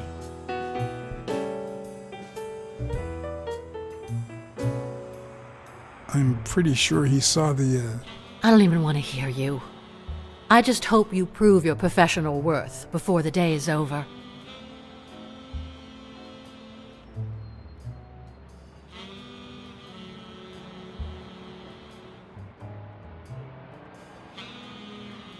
I never asked about the gym's insurance. That's exactly what I'm reading now. So far, it looks like your standard small business policy.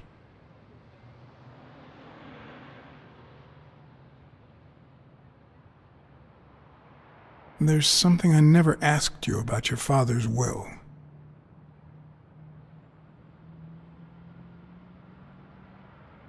All right. Thanks.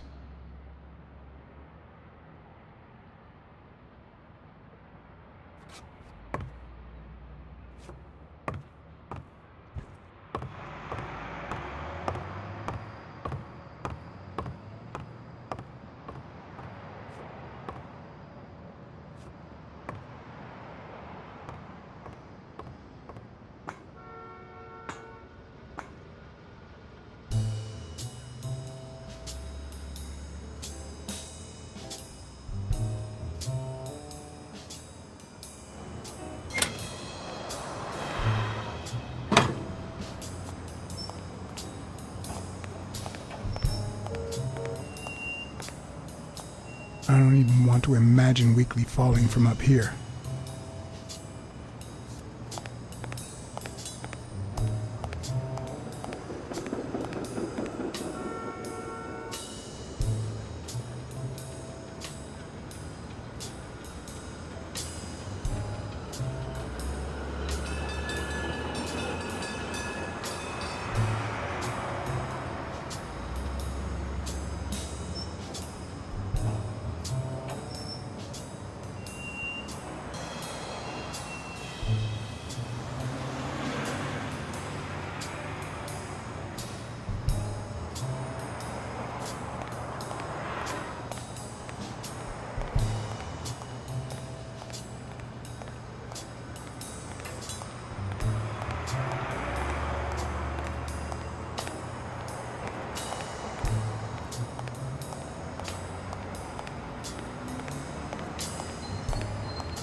I'd prefer a yellow Cadillac, but I can't complain.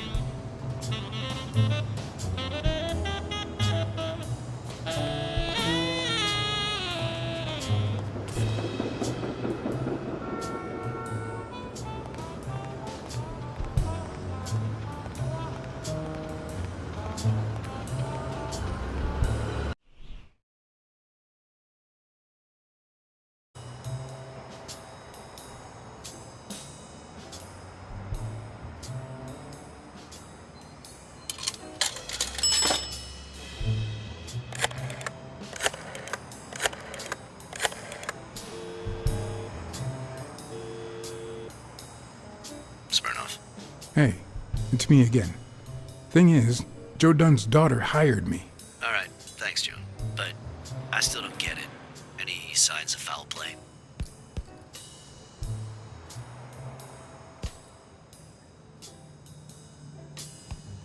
I just don't get why this guy would hang himself. The gym wasn't making him rich, but one of his pupils was on the rise, headed straight for Madison Square Garden. Well, there's more to life than business. We all have dark secrets, John. Am I right? So, are you gonna help me? Why should I, Mr. Client Detective Privileges? Anyway, I'm afraid I don't have anything useful to share. And it seems like you don't either. But maybe you do find something. Give me a call.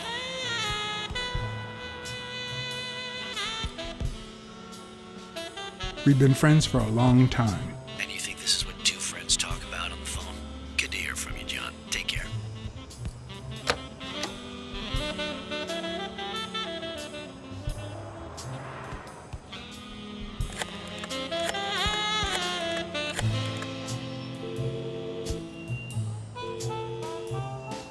Smirnoff.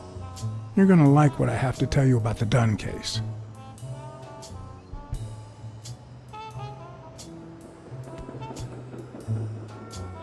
Dunn and the gym's cleaning lady were about to get married. Great. Call What's News. They'll know what to do with such an incredibly interesting piece of information. The combination on Dunn's safe was her birthday. He even gave her a ring. You know, your typical suicidal bliss. Okay, I'm still not convinced, but I might have something for you.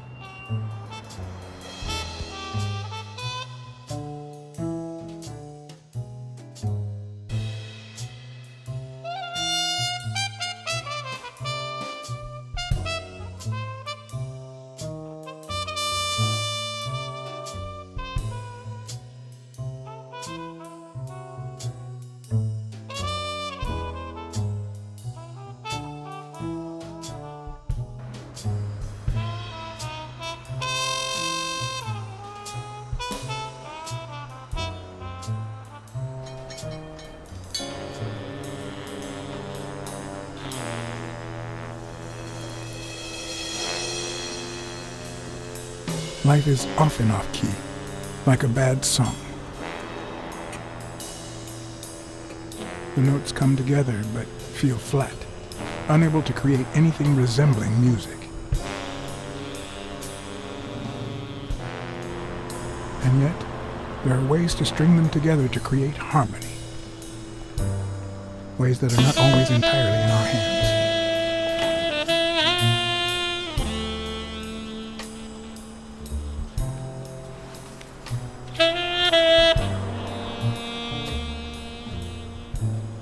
You look tired, John. I can't help it. It's just the way we cats are. Well, I can't help but be glad to see you. Yep, I'm beat. I'm starving. Just got back from the annual police medical. Not only did I have to fast, but I also had to chug 2 enormous glasses of water.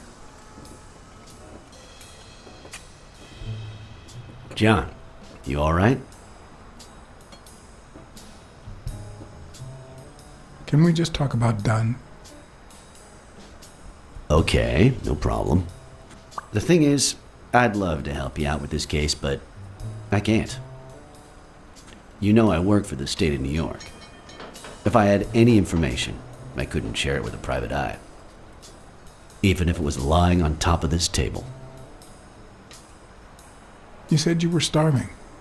Why don't you go to the counter and order something? Yeah, sure, good idea.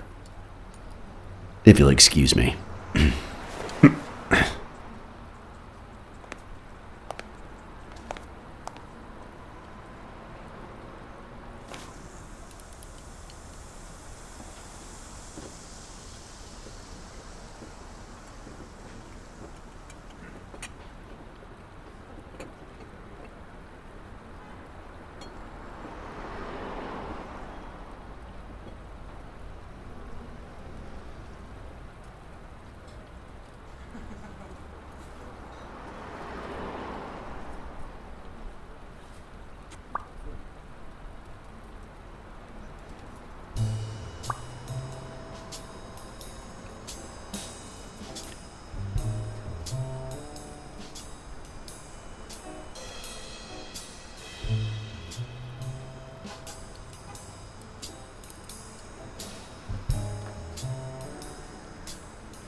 Interesting.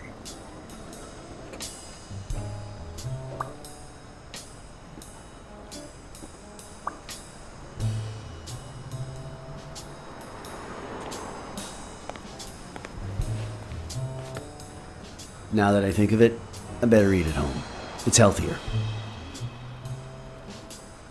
Thanks. Truth is, John, it all seemed clear to me before, but now? Please, promise me you won't take the law into your own hands. I'd like to think we're not just vigilantes. Sure, you can trust me. I give you my word. All right. In any case, keep me posted, will you? Sure, you can count on it. Take care, John. As always, Smirnov had given me new, potentially relevant information. Not to mention second thoughts. When an old dog like him gets that serious, one must be prepared to bite.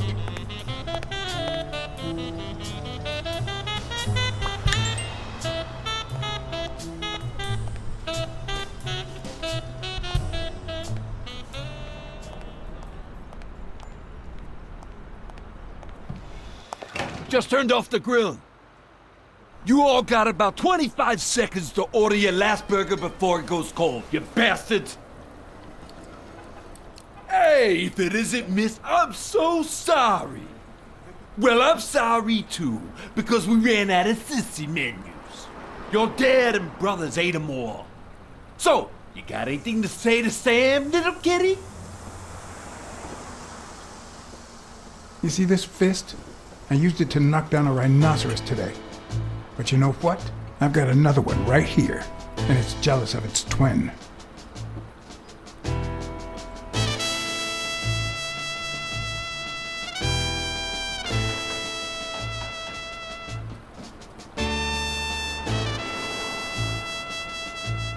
Okay, just kidding. Relax. What about a free burger?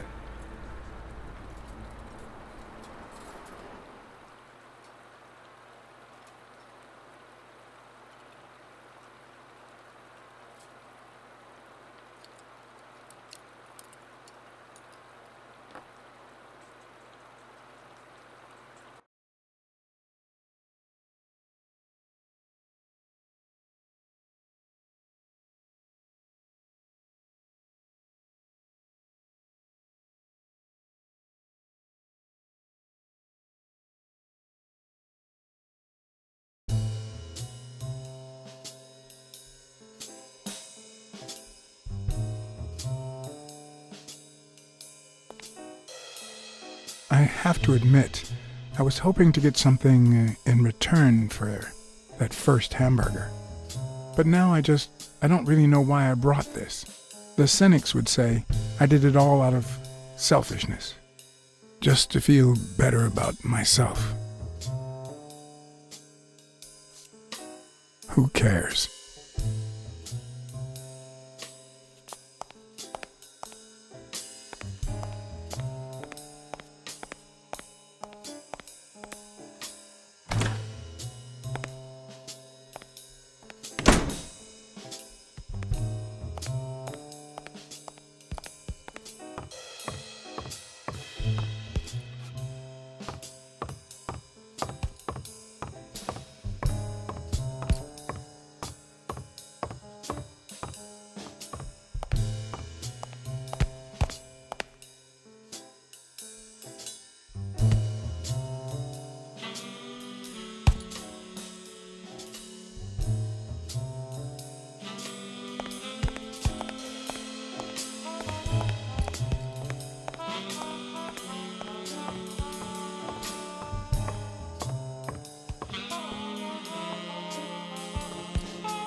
There's something I never asked you about your father's will.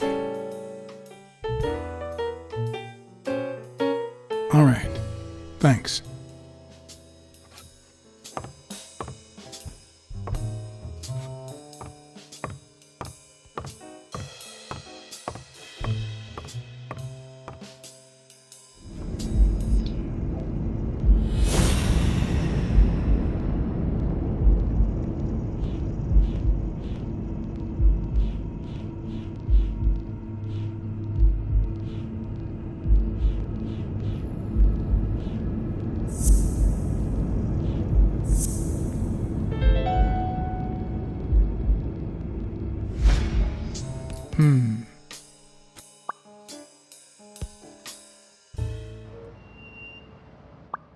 I'm much taller than Dunn, and I can barely reach the noose. There's no way Dunn hanged himself. Not on his own, at least.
I don't know if you had a motive to kill Dunn, but you certainly had the murder weapon.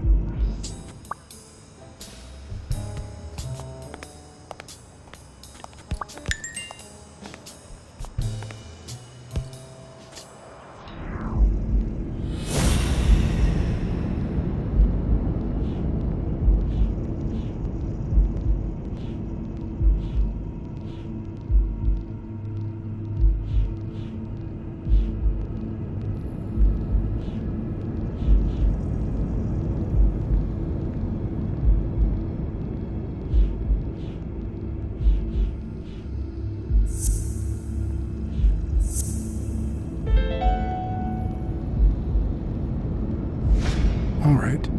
Dunn punched a paint can. But why? Wasn't he calm and composed?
Thanks. That's it for now.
Christ. Did Yale kill Dunn just because he wanted to call off the fight?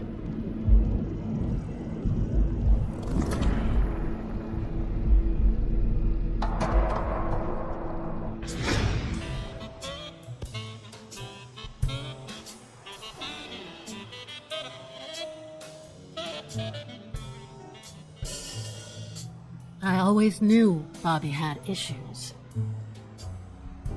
But I never thought he'd go that far.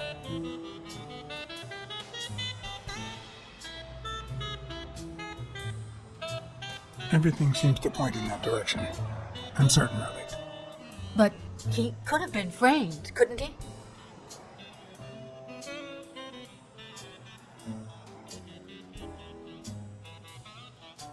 In any case, that doesn't change a thing.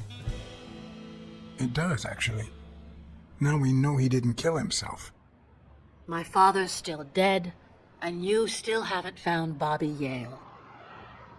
Nothing has changed. Opening the safe and finding my father's will won't help us achieve anything. So please hurry. Time's wasting.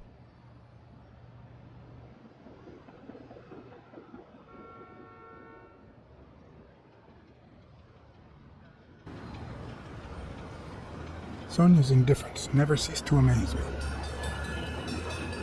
But most importantly, why was she suddenly defending Yale?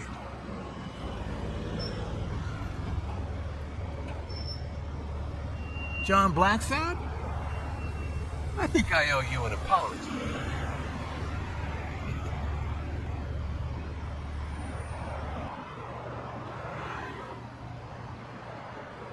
Apology accepted.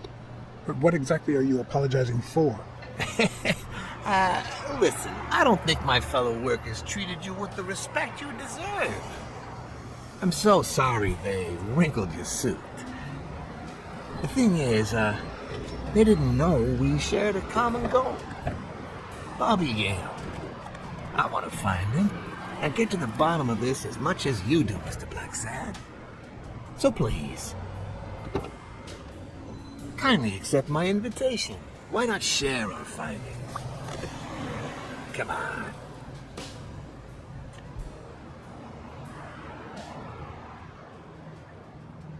Of course. You don't mind me riding in this fancy car with a wrinkled suit, do you? Oh, I think you look mighty dapper, Mr. Blacksad. Although, if those wrinkles were to rub off on me...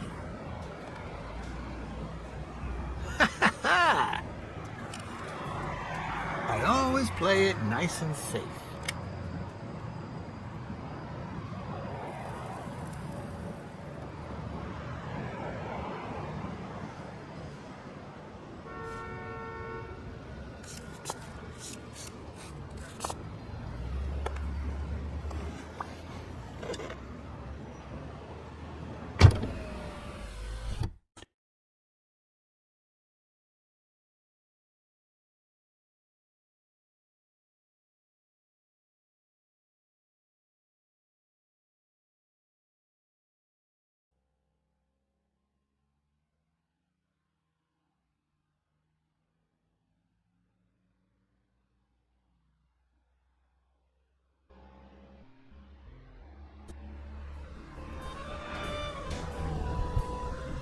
Thank you, Blacksad. You won't regret this. So let's cut to the chase. I need Bobby Yale to fight Stone. There's just too much money at stake. So, I'm offering you my help to find Yale. Let's work together.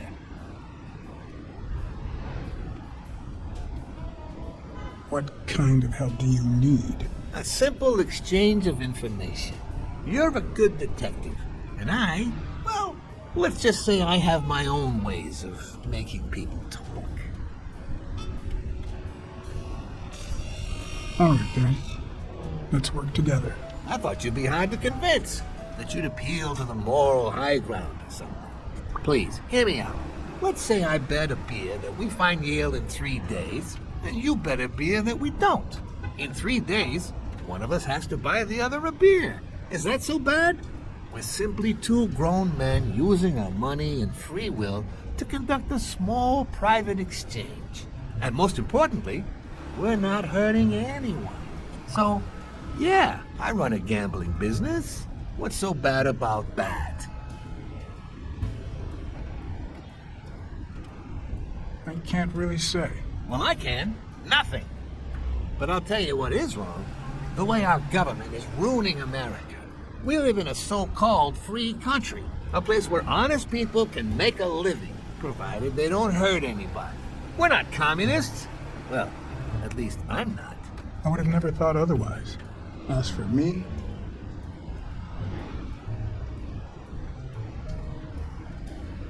I'm not either. Ha! Well then, you see, we're all among friends. In any case, that's not my point. The government betrays our nation's values by passing communist laws that forbid an honest man like me to make a living without hurting a soul. And that, Mr. Blacksad, is just wrong. I'd even say it's unconstitutional. Do you get my point now? All right. I get your point. Ha! I knew you would. When the government passes these laws, there's only one legitimate weapon the people can wield. The same weapon that turned America into a great nation. Civil disobedience. So, as the proud American that I am, it's my duty to disobey.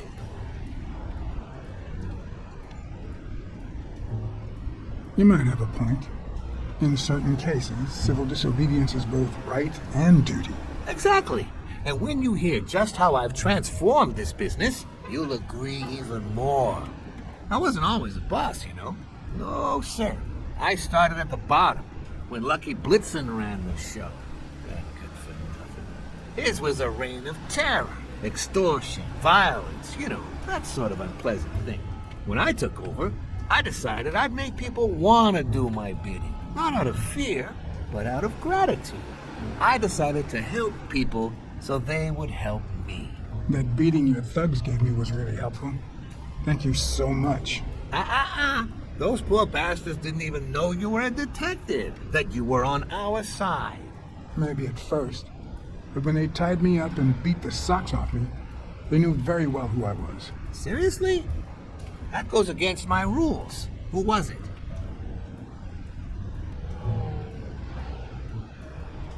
It was just Wilson. That bastard. Don't you worry. I will have a serious talk with him. I cannot tolerate this behavior.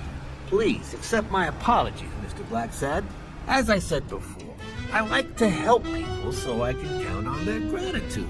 That applies to fellow partners like police or, in this case, a detective. I won't deny this business has its fair amount of violence, extortion, and casualties, but I'd rather leave that to my enemies. And you are not my enemy. And, it looks like we're here.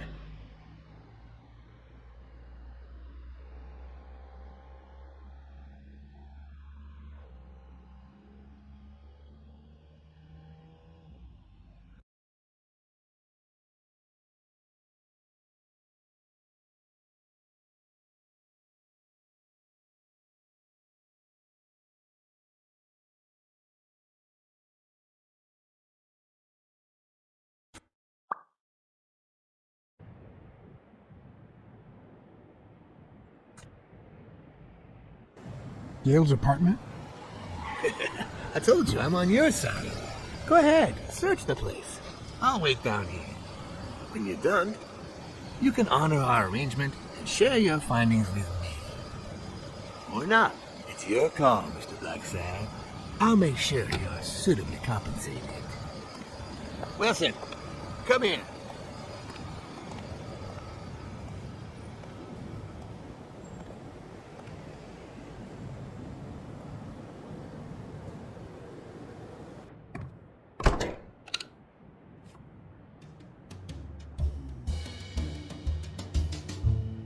The worst thing about O'Leary's boys dropping by isn't the beating, but the fact that I can't tell what's theirs and what's Yale's. Can't say this is the ideal drink for an athlete. Then again, it could be your classic bookie thug lunch.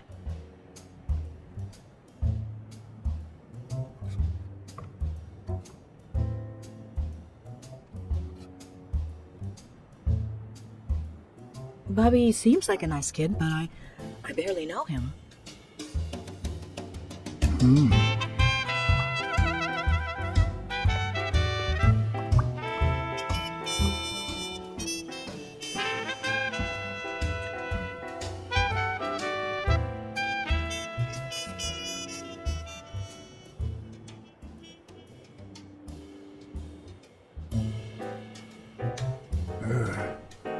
17th century French fables. There must be one boring old lady.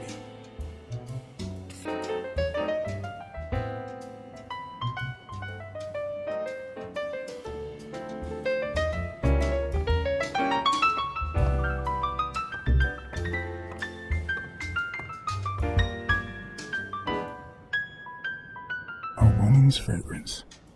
Almost angelical.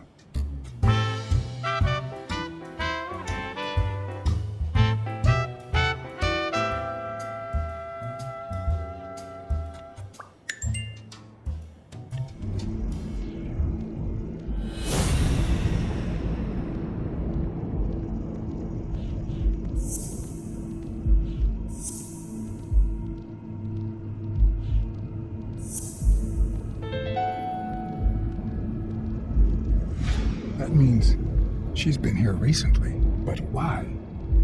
What does Sweet Mary have to do with Yale, the murder suspect?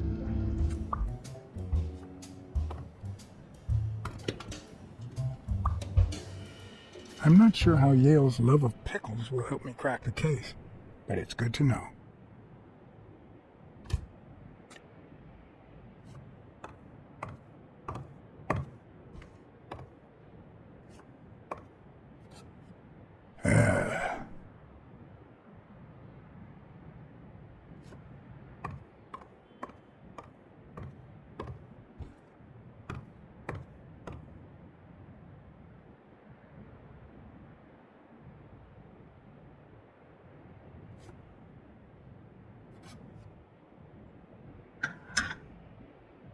Why would you want such a big closet for so few clothes? Unless someone emptied it recently.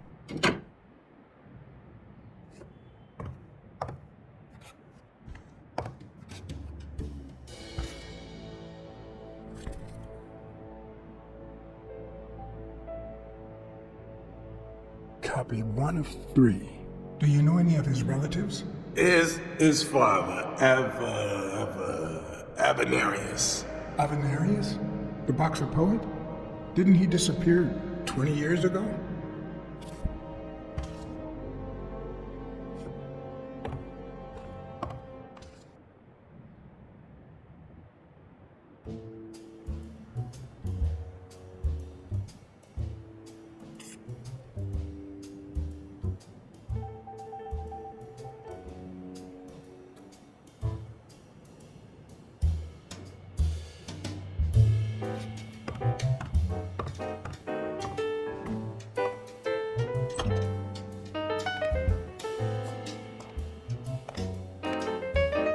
Judging by the general state of the apartment, they were leading a quiet life.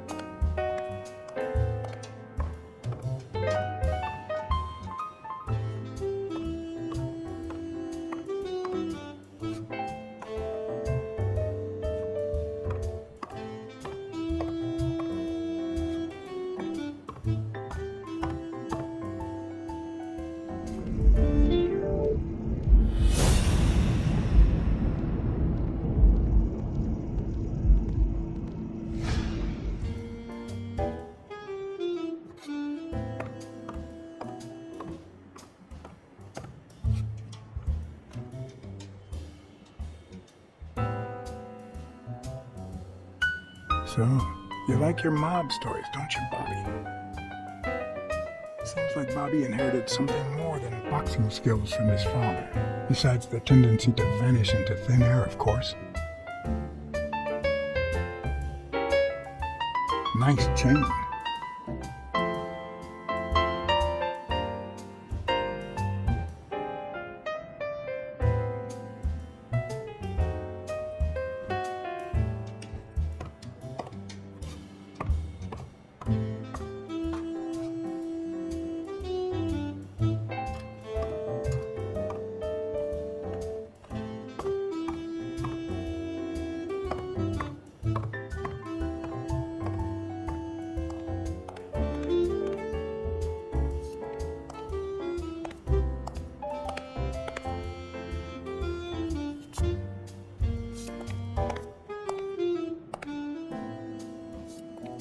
Judging by the general state of the apartment, they were leading a quiet life.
When I left, I told O'Leary I hadn't found a thing.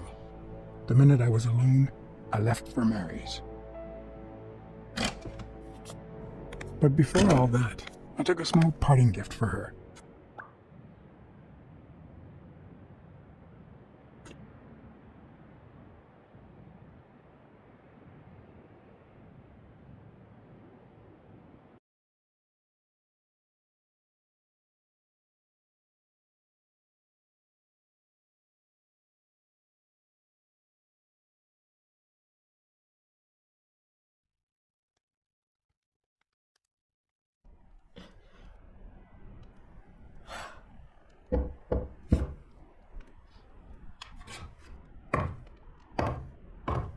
never trusted angels. Mr. Blacksad? What a... Surprise?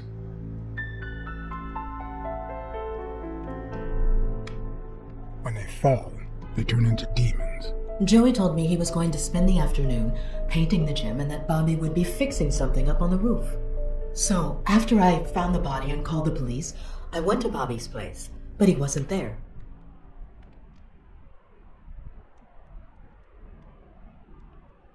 So you knew that Yale was with Dunn when he died, and yet you told no one.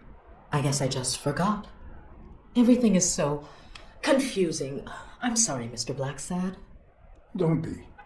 I'm here to figure it all out. What's your relationship with Bobby Yale? He was like a son to Joey, and we were about to get married, so, you know. Okay, I think it's time to set things straight.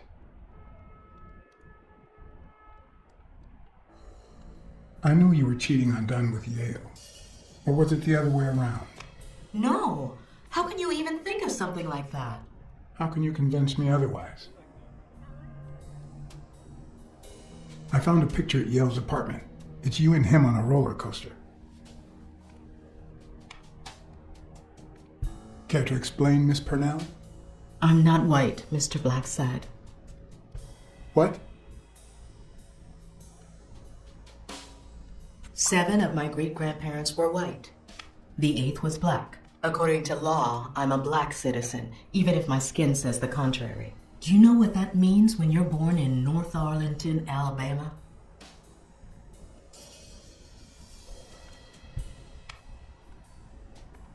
Segregated schools and a worse education for colored children. We even have different water fountains, for God's sake. The separate but equal doctrine and all that.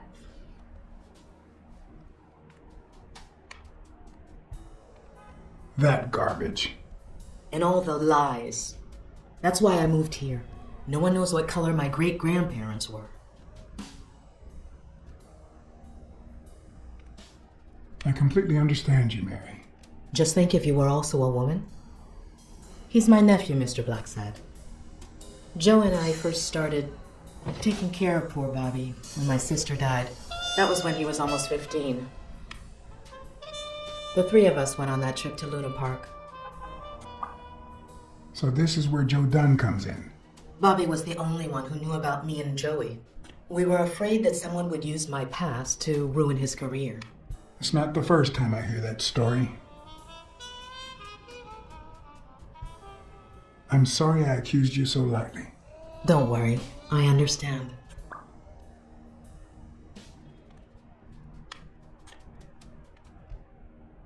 Your secret is safe with me.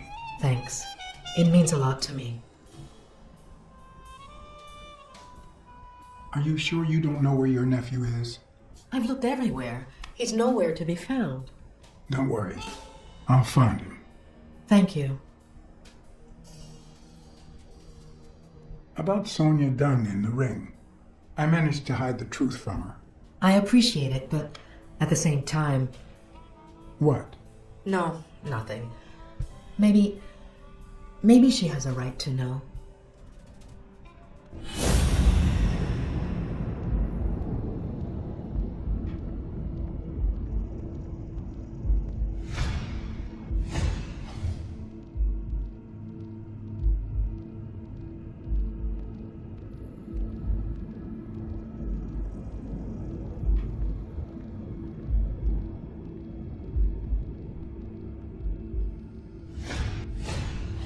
TV and radio all in one.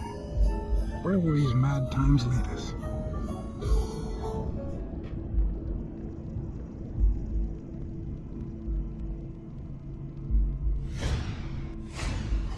Mary smells like... Actually, the whole room smells like a pie fresh out of the oven, so I can't identify any other fragrances.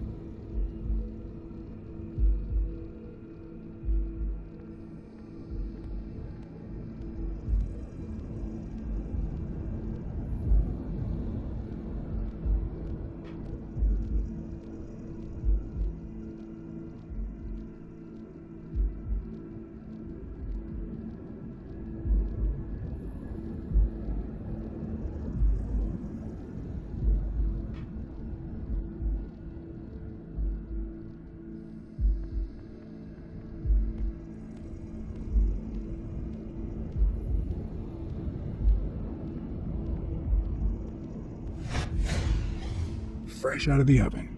The whole room smells like pie.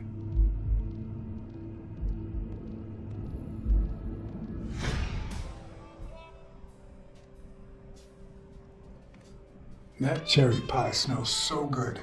I'm starting to get hungry. Thanks. I pulled it out of the oven right before you arrived. Oh, where are my manners? I'm the worst hostess in the world.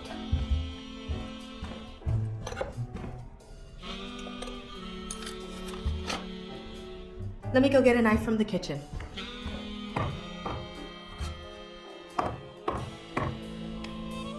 And you must be thirsty. Let me see. OJ, coffee? I'll take some coffee, thanks.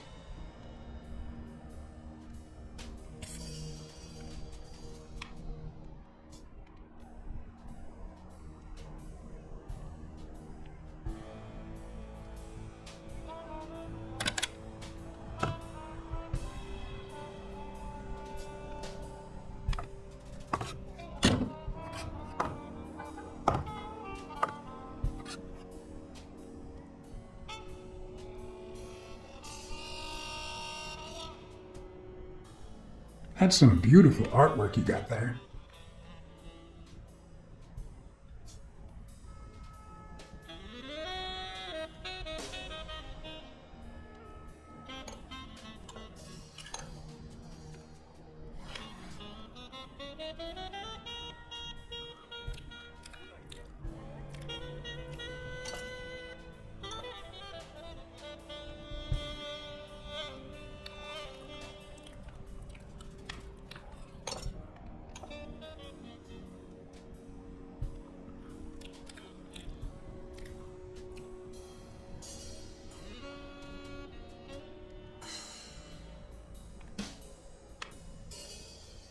I couldn't help but notice a queen-size bed in the room. You what? Sorry. I had to make sure Bobby Yale wasn't hiding in there. Oh, yeah, sure. Joey bought this place.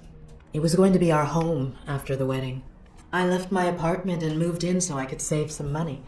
If he had left his own apartment and moved in, you could have saved twice the money. I'm no hooker, Mr. Blacksad. You should open a bakery and sell these pies. Thanks. Joey used to say the same thing.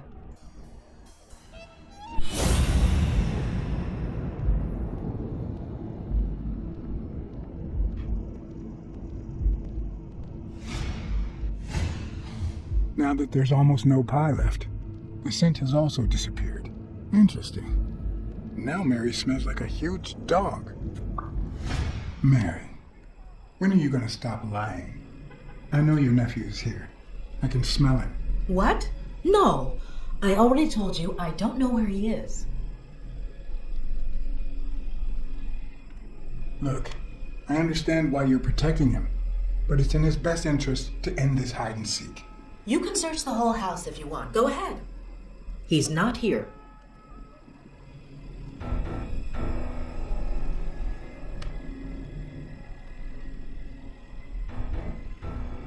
Look, if he's making you do this, just tell me. I'll protect you. Bobby would never do that. If he's not here right now, he must have left shortly before I got here. Where did he go? Shortly before you got here? I wish.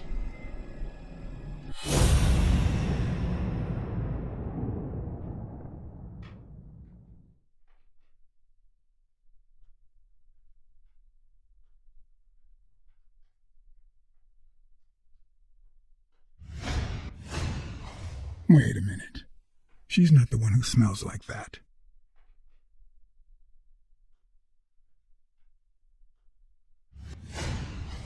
That's where Bobby Yale's scent is coming from. So, that's why you were sitting there.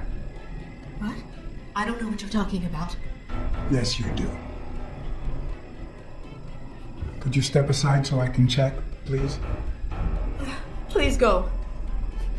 Mary, for Christ's sake, put that knife down, would you? Leave or I'll...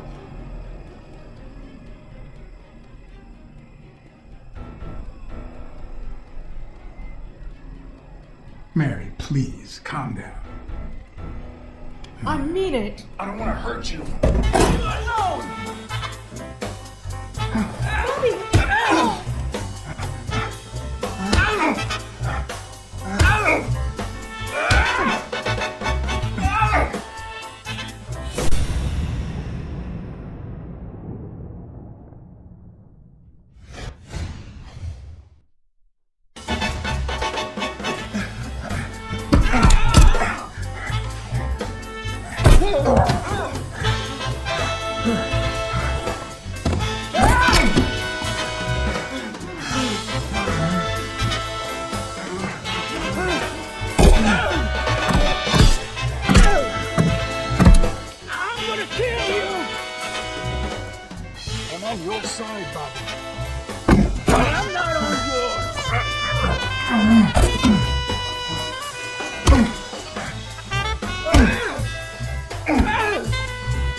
Call an ambulance. Do as I say. Go on, call an ambulance. Do it now. In the face of a heart attack, there's two things you can't forget.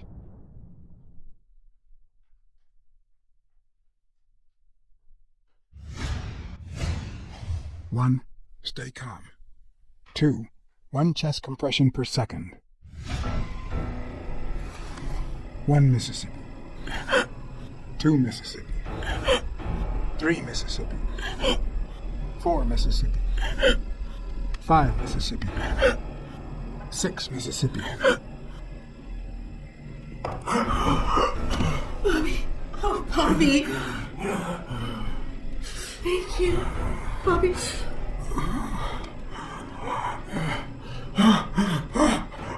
Bobby. Thank you.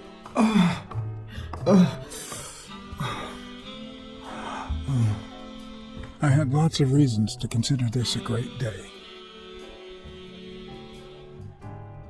I had investigated a suicide case.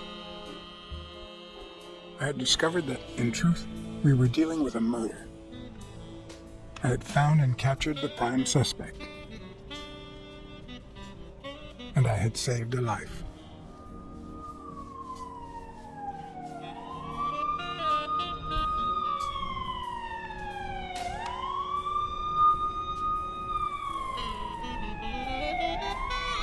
And yet, everything in me screamed that something was going wrong.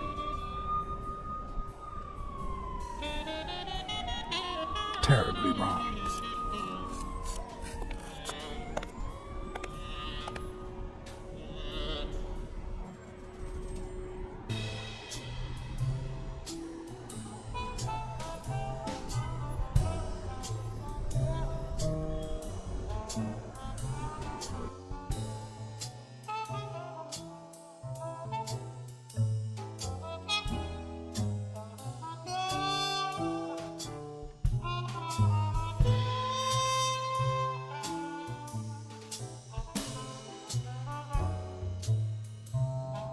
Promise me you won't take the law into your own hands. I'd like to think we're not just vigilantes.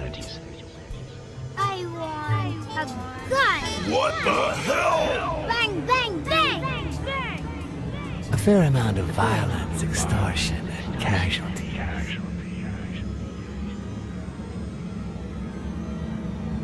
I hate detectives. Bang, bang, bang! You're dead meat, Jack. That you, Smirnoff? You seem agitated. Nightmare? Yeah, I have a lot of those. Yeah, that makes 2 of us. Anyway, why don't you go home? In his current condition, Yale's not going anywhere. Besides, we'll take it from here.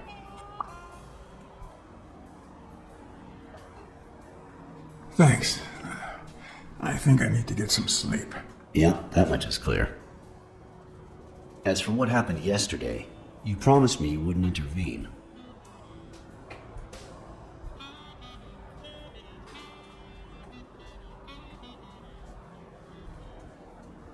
If I hadn't intervened, Bobby Yale could be dead. If you had warned me, maybe we could have avoided a heart attack. Anyway, what's done is done.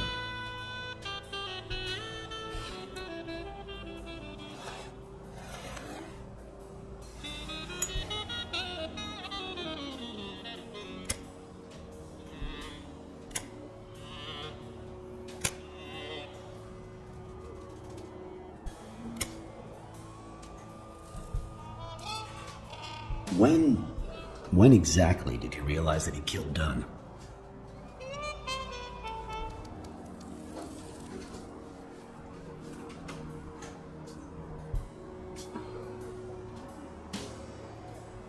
Out of sheer curiosity. I'm a cop after all.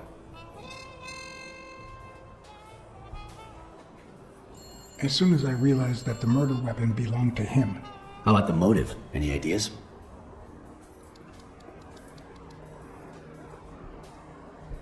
I knew Dunn wanted to call the fight off after something Yale did, but I still don't know what. In any case, hopefully Yale will tell us more. Would you let me ask him some questions when he wakes up? I know you will, with or without my permission, so I'd rather not feel betrayed. In exchange, drop by the station when you can.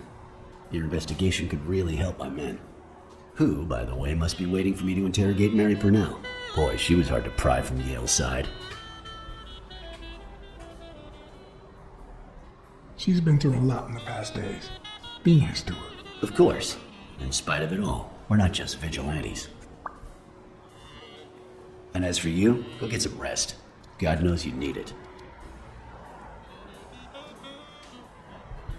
I will. Thanks for the advice. Tell the nurses to look at that face of yours. You look like a film detective at his last scene. I'm afraid this film isn't over yet. For your sake, I hope you're wrong. You're in charge now, officer. Okay. I'll send you relief in 6 hours. Understood? Doctor. Who are... Oh, detective. Congratulations. You fared pretty well against that kid. Better than most would have. Now, if you'll excuse me... Do I look like I fared well to you?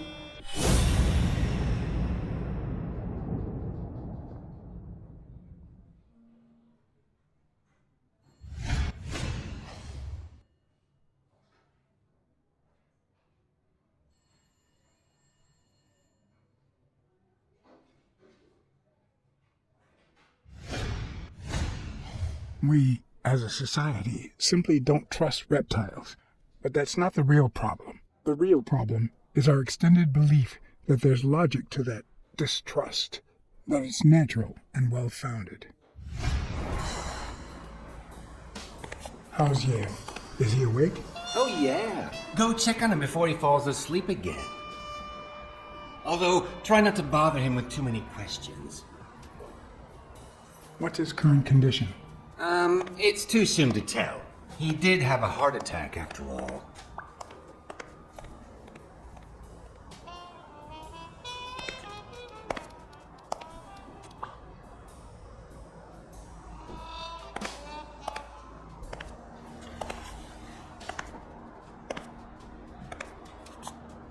Go away.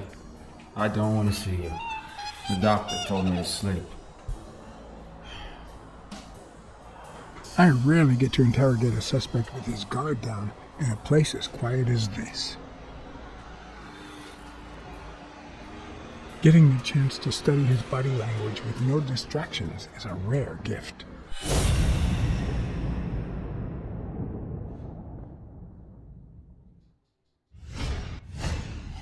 His heart rate is increasing.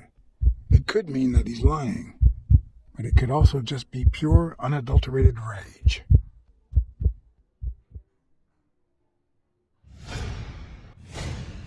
He's clenching his fist, a sign of contained anger.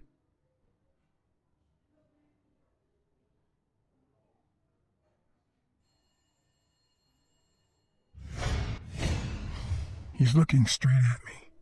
If he couldn't hold my stare, I'd think he's lying. But that's not the case. Clenched fist, fast heart rate, fixed stare. He feels some genuine rage towards me. I'm sorry you don't want to see me, but I saved your life, son. Maybe my aunt feels gratitude. I certainly don't. Luckily, I just got my medication. I'll be snoozing soon. All right, I'll just cut to the chase.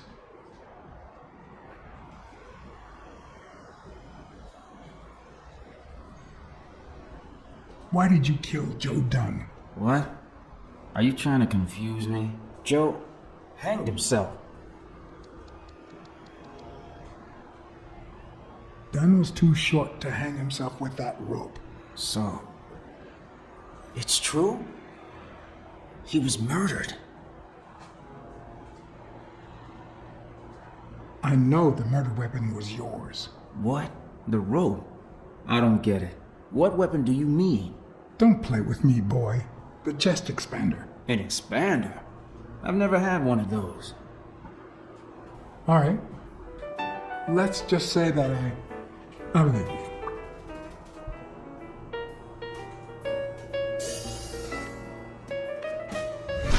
The murderer killed Dunn with a chest expander and planted evidence to make us believe it was suicide.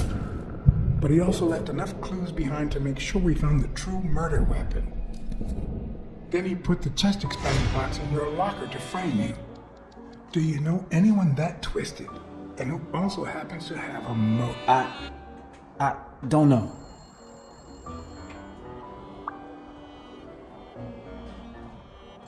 What about Frank Cassidy? Do you think he has a motive? Maybe. A few weeks ago, Joe took me to a boxing managers association meeting. Headed by Cassidy. Yeah. He was obsessed with making it illegal for boxers to fight without a manager. Or without an associated manager.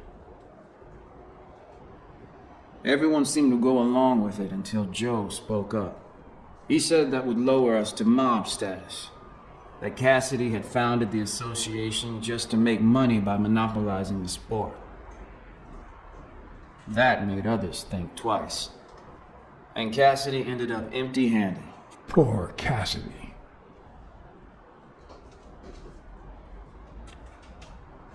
Maybe it was... What am I saying? Jake could never pull off something like that. Nothing.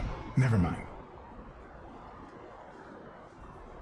Desmond O'Leary certainly seems twisted enough. Did he have anything against Dunn? I'm not sure if they knew each other. At least not in person. About a month ago, Joe kicked one of O'Leary's men out of the gym. He was trying to give a business card to... Jake was Giambi. Yeah, exactly. Did Jake tell you about that? Something like that. What about Sonia Dunn? Sonia? I doubt it. She's odd, but she's his daughter. I've seen worse, believe me. Blacksad. I think I owe you an, You know, my father disappeared when I was 6, right after winning a fight. We never heard from him again. Do you know what that does to a kid? Who knows where I'd be if Joe Dunn hadn't been in my life. Even when I lost my way, put a gun to his head years later, he still took me under his wing and managed to steer me in the right direction. And now that he's gone, you're risking your life to find his murderer.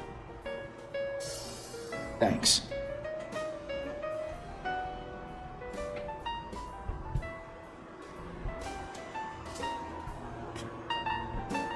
You're welcome.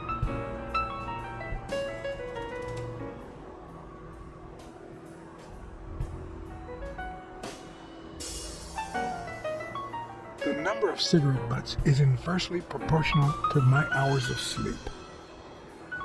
Ah, damn.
The footprints don't match. If Yale killed Dunn, he did it without stepping in the paint, or in different shoes.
Hi. You're awake, handsome? Yale's medical report is right there. Mind if I take a look?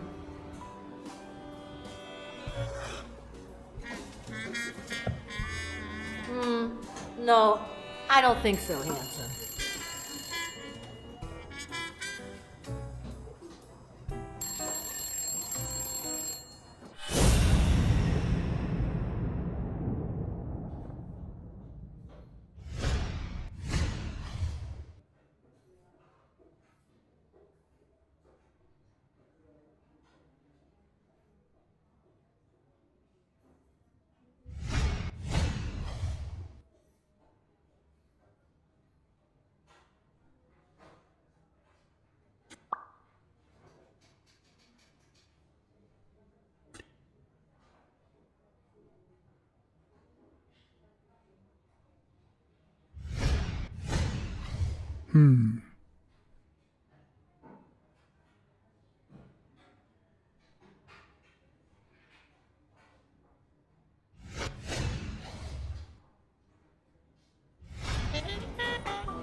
Hi, Rita. Still with us, handsome? I'll take a pack of Morleys, please.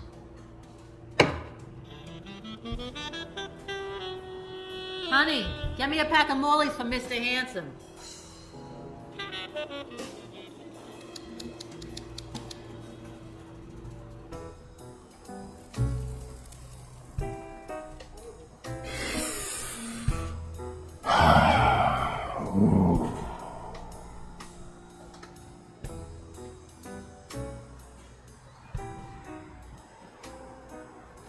What if you show me Yale's report and I buy you dinner? You're handsome, all right, but I'm not stupid.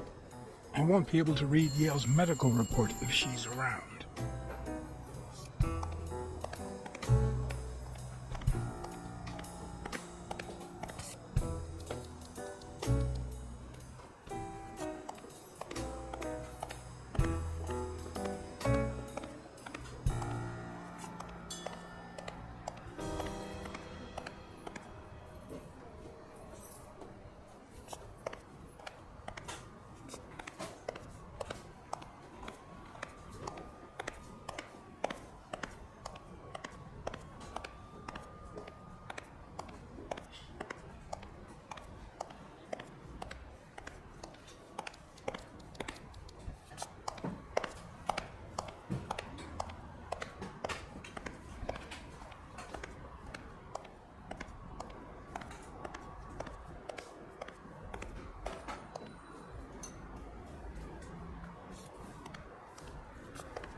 I won't be able to read Yale's medical report if she's around. I won't be able to read Yale's medical report if she's around.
Jerry Harfield. Long time no see. Blacksad, I didn't want to wake you. How's the boy? Asleep. I hope he recovers in time for the fight. I got tickets. Although between you and me, he doesn't stand a chance. It'll be a fun bout, nonetheless. Not like this. God, this is boring.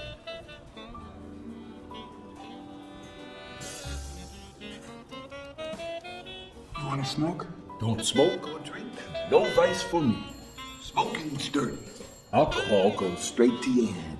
And women, they're all just me. Well, everyone except mine.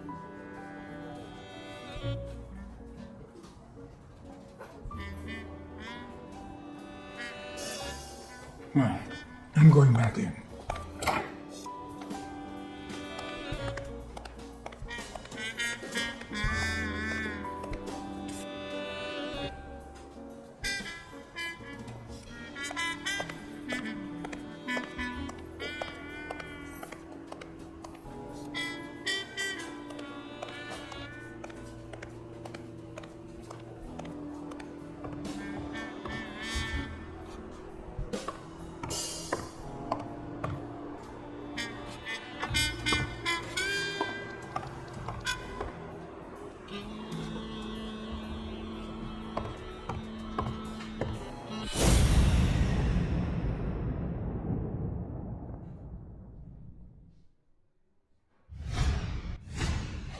The hands say a lot about what's going on inside a person.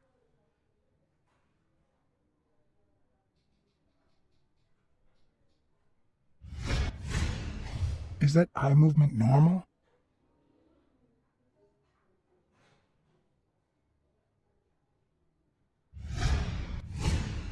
Is that eye movement normal?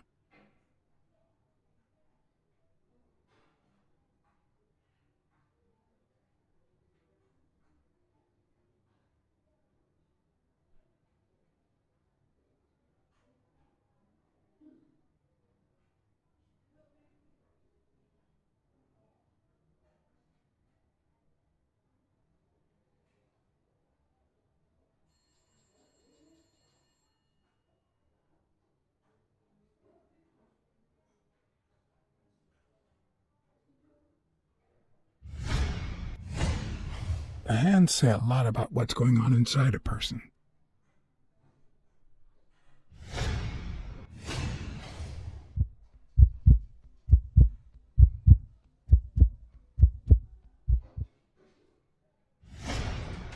He seems restless. Should I tell someone?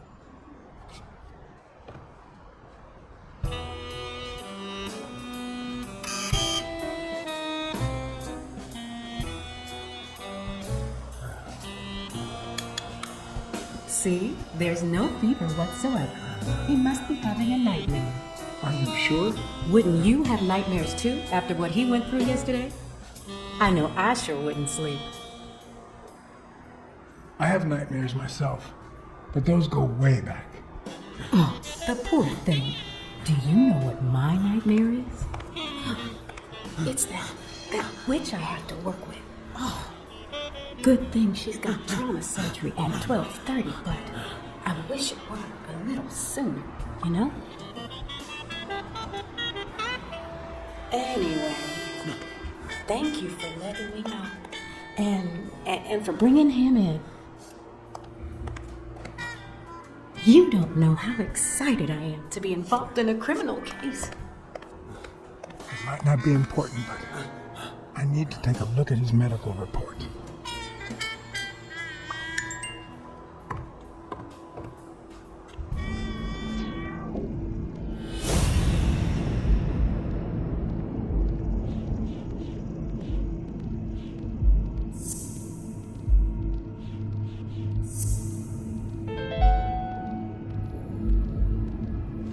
It seems like the Doe nurse will be assisting Dr. Talbot during his 12:30 surgery. In 4 hours. Could I get them to operate any sooner?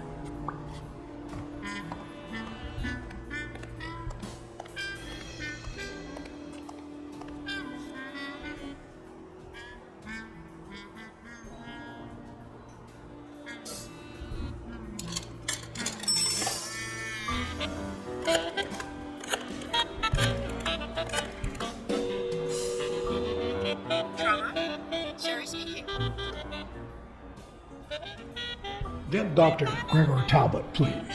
Yes, 1 minute. No, actually, Dr. Talbot won't be in until 12:30 according to my registry. Can I ask who's calling, please?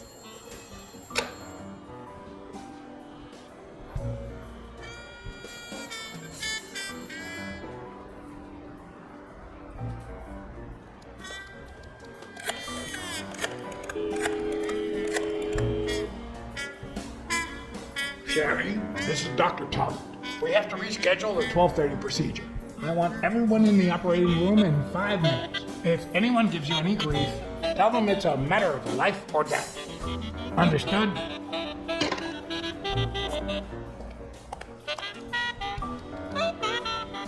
A matter of life and death. A matter of life and death. You gotta be kidding me.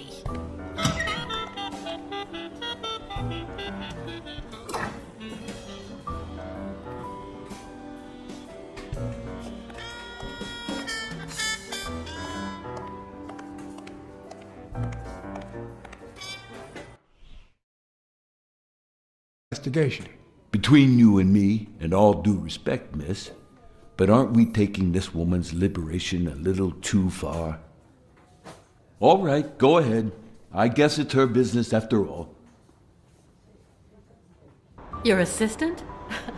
You think I'd make a good detective?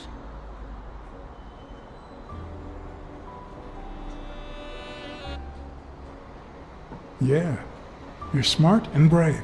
2 of our hallmark traits. Wow.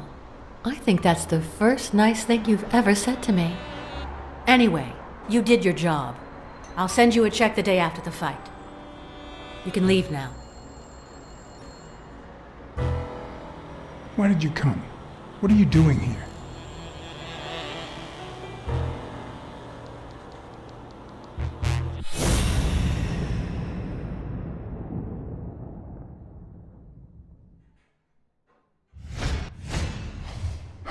No.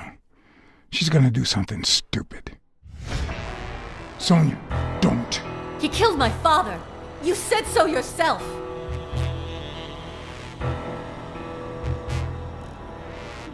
Well, now I think he didn't.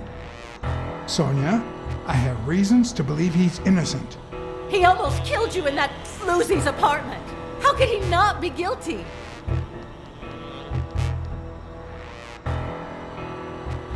You can't take justice into your own hands.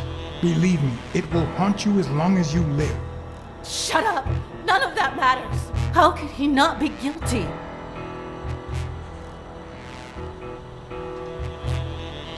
Since nothing else is working, it's time to bluff it. You know I emptied that gun when I found it in the safe. No! No! No! No! Why did you say that?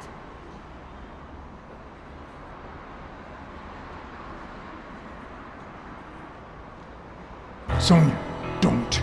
He killed my father. You said so yourself. Well, now I think he didn't. Sonia, I have reasons to believe he's innocent. He almost killed you in that floozy's apartment. How could he not be guilty?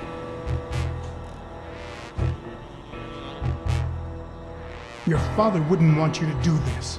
He was a just man, and this is not justice. Shut up! None of that matters. How could he not be guilty? You can't take justice into your own hands. Believe me, it will haunt you as long as you live.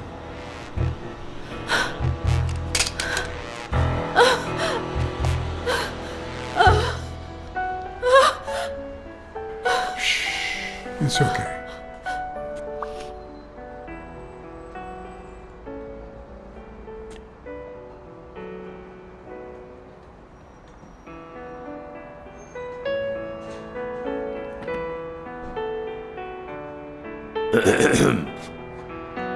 Uncle Tim!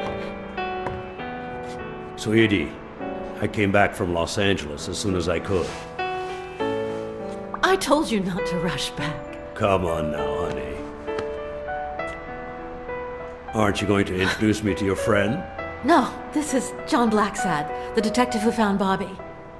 Oh, so this is strictly professional. I thought you had some good news for your uncle. No, Uncle Tim, don't be silly. Come on, we'd better let him rest. I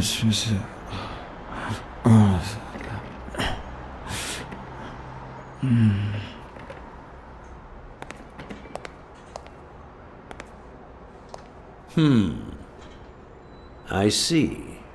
Let's say you're right and Bobby Yale is innocent. Who should we focus on now? We? Well, your father turned down my money, but he made me promise one thing, that I'd take care of you if anything happened to him. But I can... I know you're perfectly capable of managing that gym on your own, but we don't even know if he'll be ready to fight Stone. Besides, someone seems really invested in stopping that fight, and someone has to pay Mr. Blacksad to get to the bottom of all this. Please, talk some sense into her.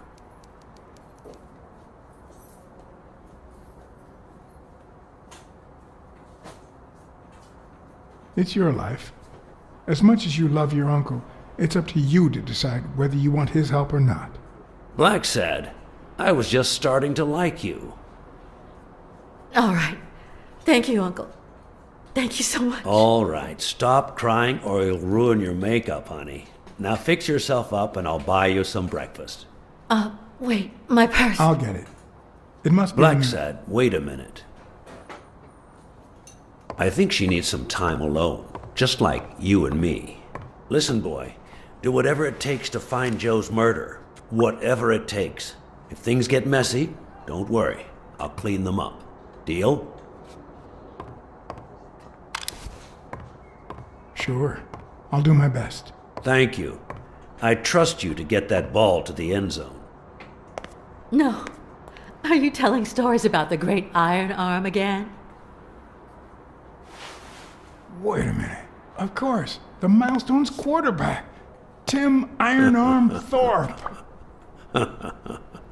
It's a good thing folks usually recognize me sooner. Blacksad, you coming to breakfast? I'd love to, but I have to go ask for a favor.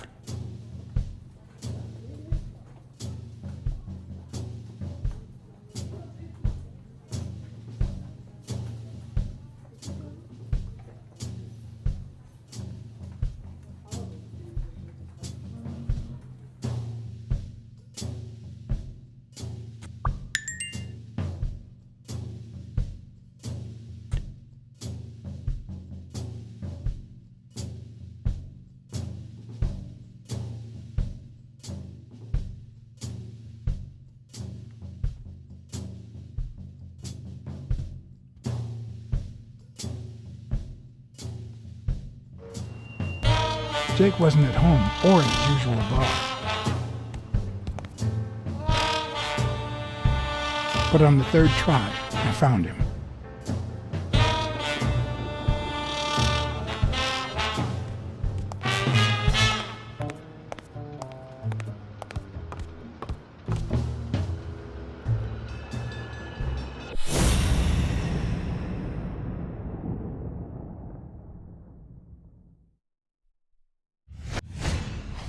Not the smartest cookie in the jar, nor the most tactful. But do I trust him? No. Do I consider him a friend? Yes.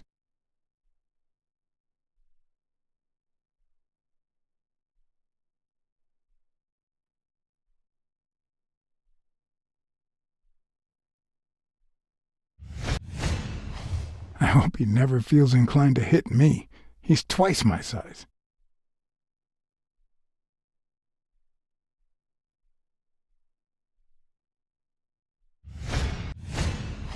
He's been training with those same shorts for who knows how long.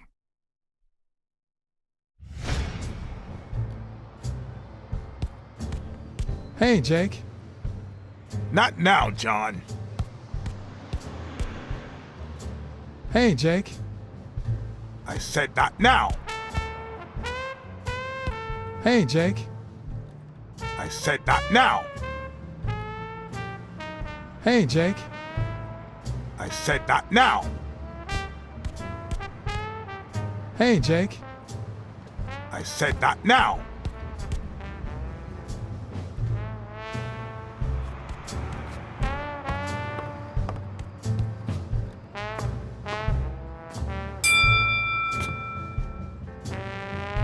All right, that's enough. Take 5. Go on.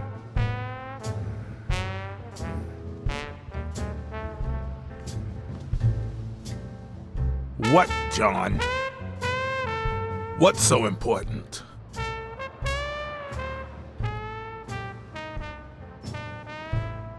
Could you tell me where Old Erie's headquarters are? What for? No. You could get me into trouble. No way.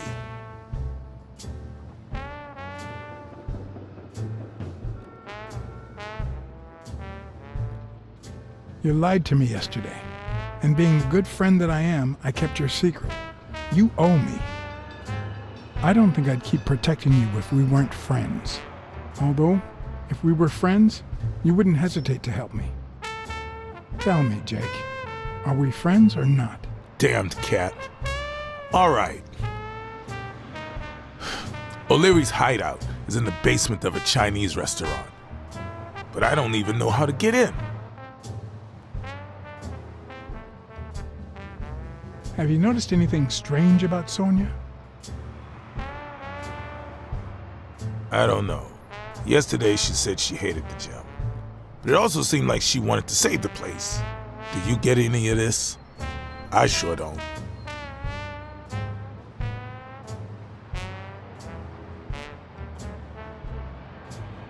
It's just the way folks are. You say one thing, and then we go and do the opposite. You just can't expect us to be consistent. Why are you coaching that guy? Oh, that's right. You don't know. Sonia asked me to run the gym. Well, at least the fun part. As soon as Bobby Yale's back on his feet, I'll turn him into a champ. I'll make him crush stone. Just you wait. What? Why are you looking at me like that? Is it the first time you coached anyone? Yeah, but you think I can't do this, don't you? Well, screw you. We'll win that fight. Well, I'll see you tonight. See you there. Ronald, the break's over. After 30 hours of work and several beatings, every bone in my body ached for a bed. Now it's my turn. So I went home to recharge. Because the night ahead was bound to be promising.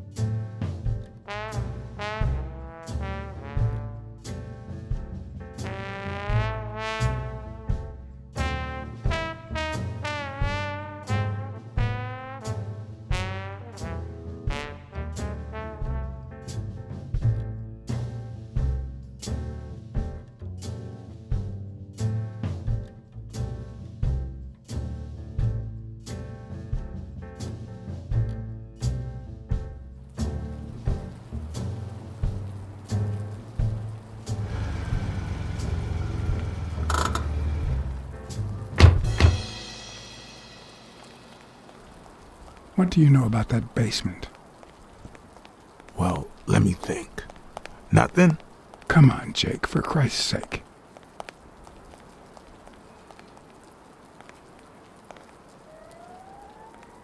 I'm running out of threats to get you talking, Jake. And frankly, I don't want things to get violent. I've come to get O'Leary several times, but they always make me wait in the dining room.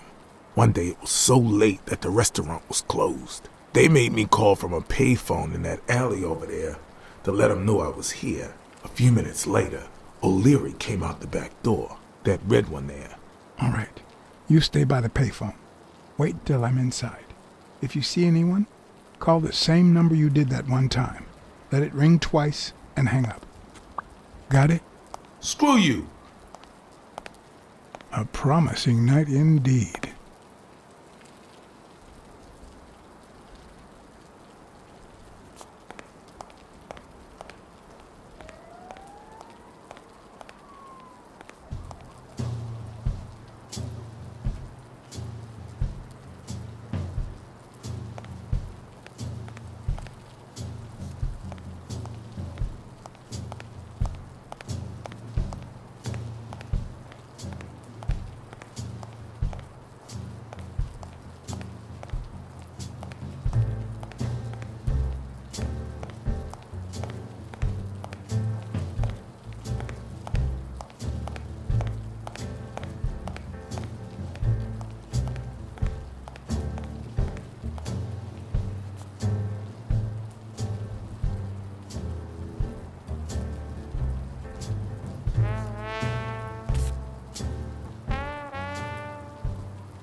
A bit too high to climb, if the basement I'm looking for were in that building.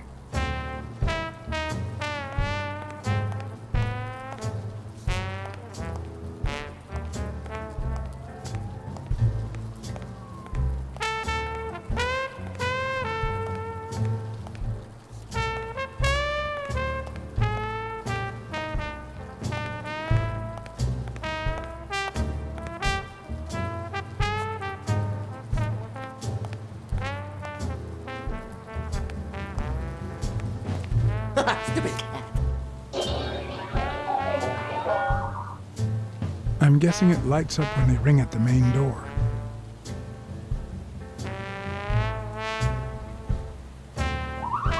Does he need a shotgun to deal with suppliers?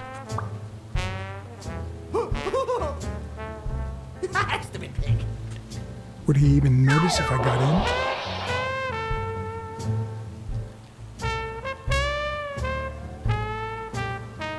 Maybe it leads to the basement.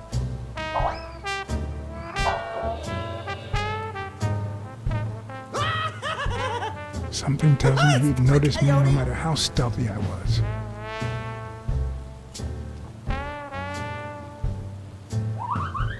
Or maybe this is the way to the basement and not that corridor.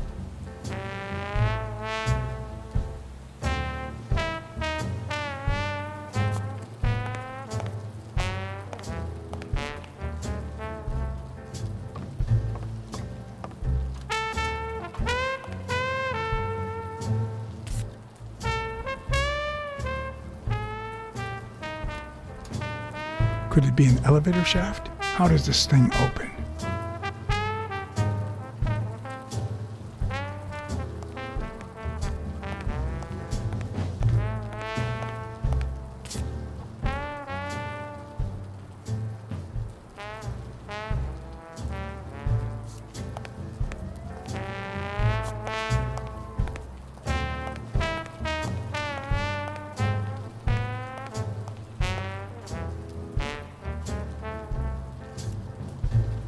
No. The plan will only work if O'Leary doesn't know I've been here.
Huh. That lizard isn't Yale's doctor.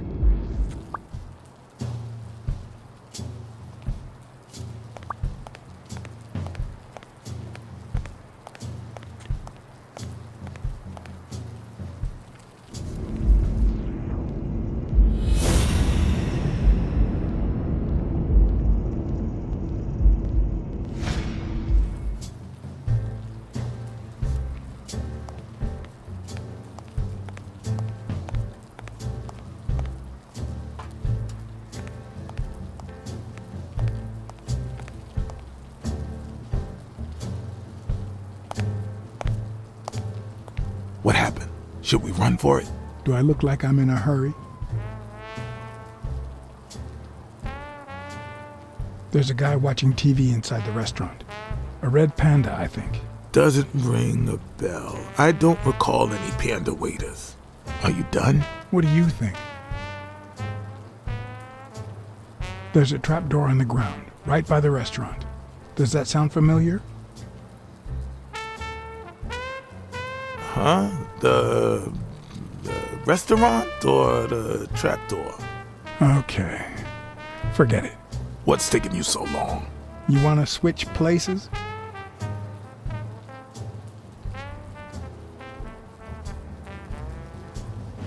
I've seen two possible ways to access the basement, but... You really think I can help you with that?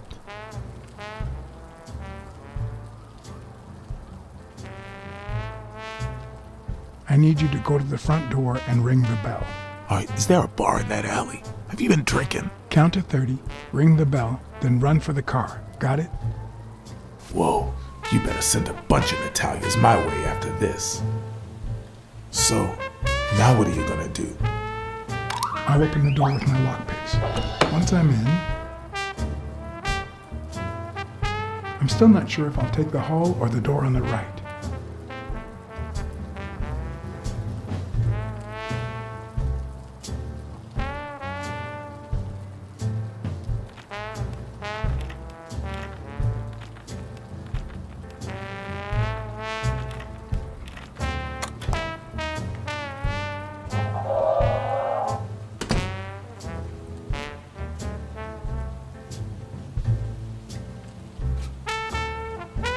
The lock on that door was not your standard model.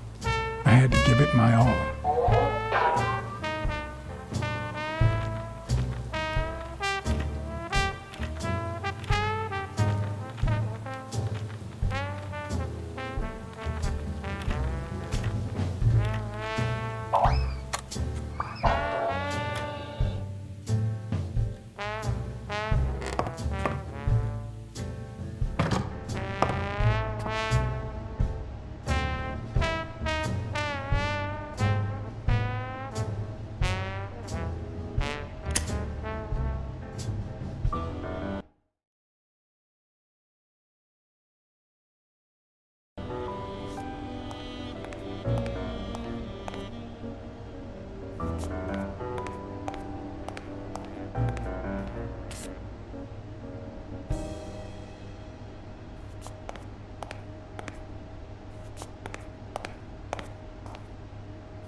was expecting some frozen bodies.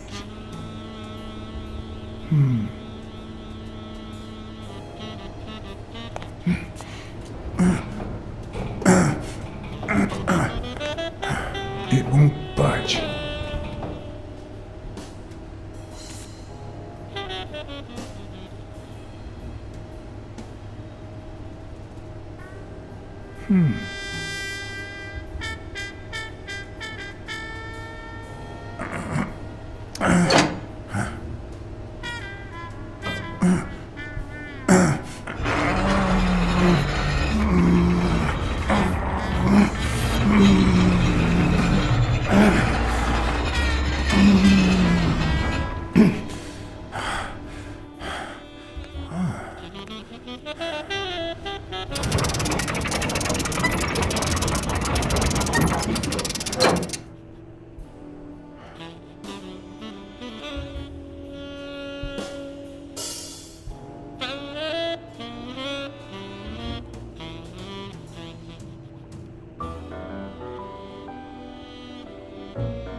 There's one on each table, except this one.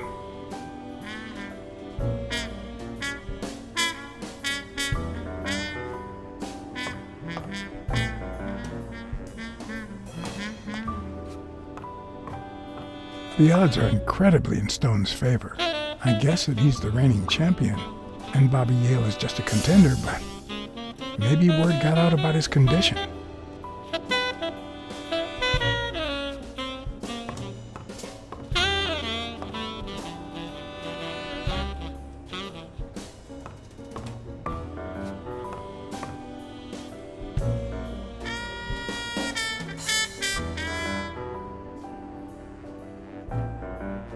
Does O'Leary have a network of pals?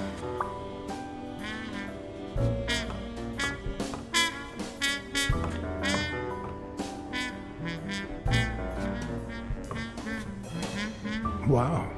I didn't realize you could place so many bets on a single baseball game.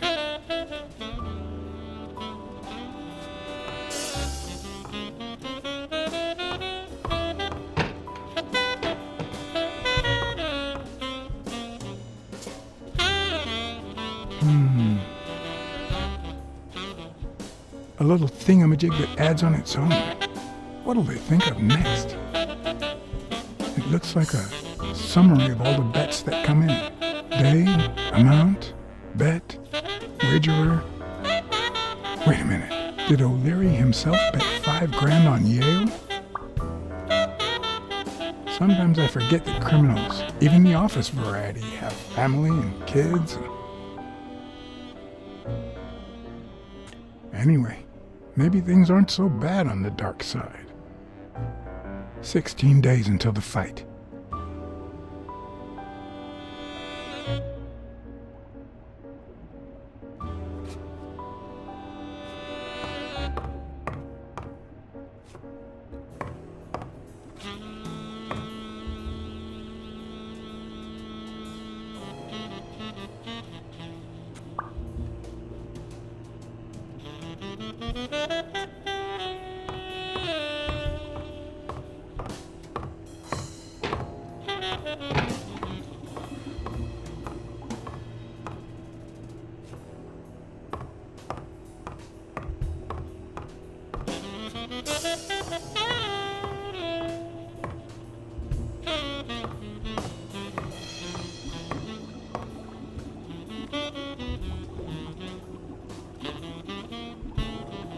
Could that be Ireland?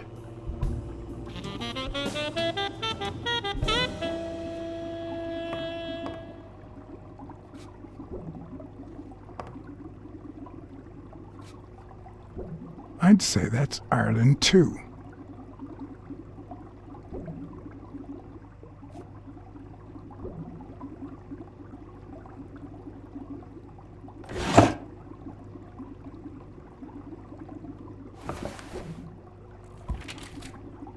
limited edition copy 2 of 3. We listen, if you call it listening, to the sentimental romance. Your eyes act like the moon.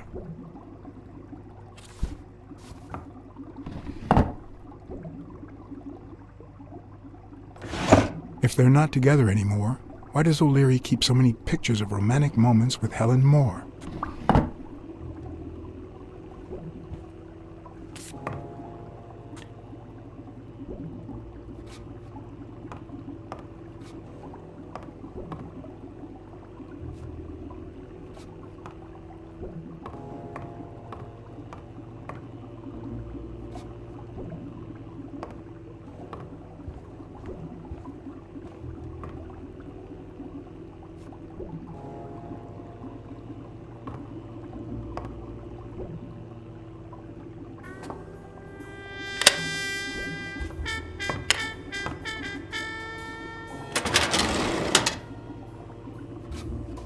The painting concealed file after file of celebrity reports with all sorts of shady information, ranging from S to Z. Almost all of them were athletes. Is that what O'Leary meant when he said that detectives and police officers were his friends? I wonder how many spy for him. If I were to pitch in, who would I spy on?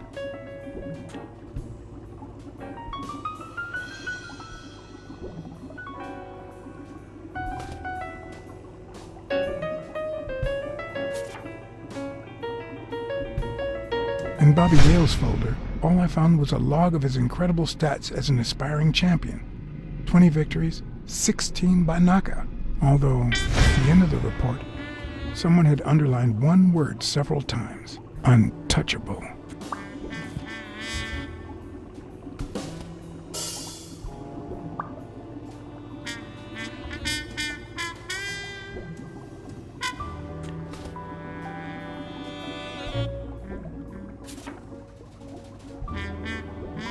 Thorpe had been a rising football star before the war, which he came back from with honors and decorations. After the truce, he resumed his career. He won 3 season trophies and a couple of MVP awards. He retired after an accident that left him paralyzed from the waist down. He started his own sports advertising agency 4 years ago, but according to the files, O'Leary hadn't even tried to corrupt him.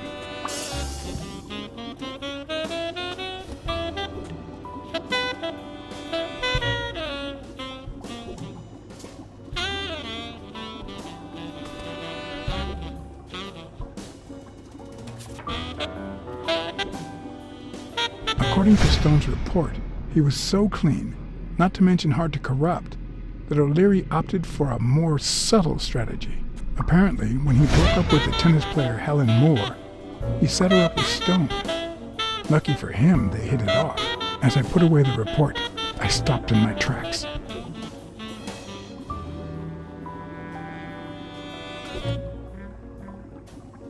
Did I really want to risk knowing what O'Leary had on my good friend, the incorruptible police commissioner? To be honest, if Smirnov had anything to hide, I'd rather not know about it.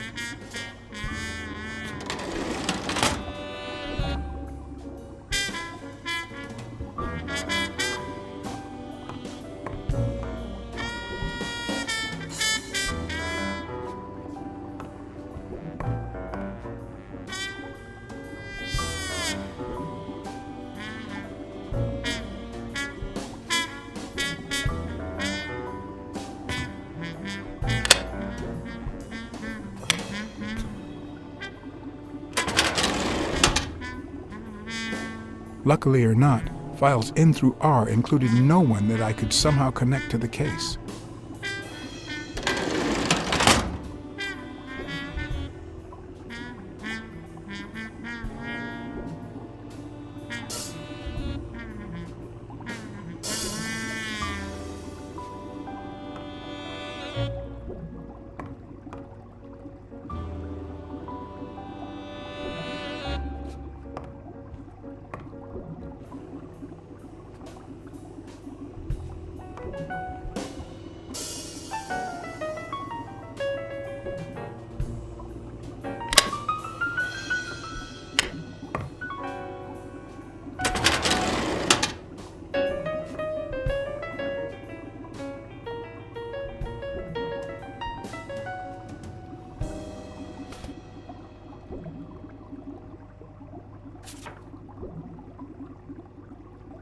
Dunn's integrity was legendary, even in O'Leary's shady reports, just like Yale had said. Dunn had kicked one of O'Leary's men out of the gym when he found him snooping around.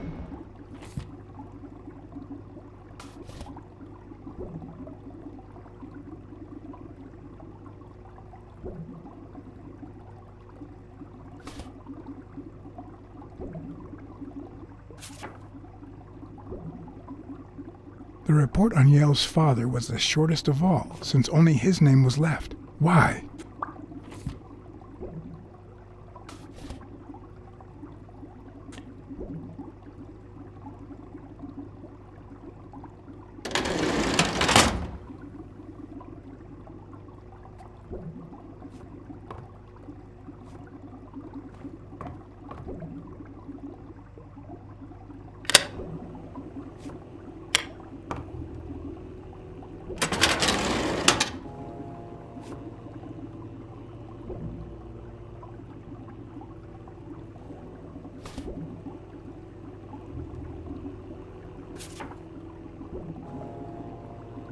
Cassidy's report was possibly the longest among all of O'Leary's files.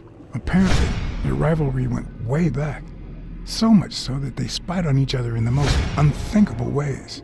At least I was able to confirm what Yale had told me. Cassidy had threatened Dunn after he refused to join the managers' union.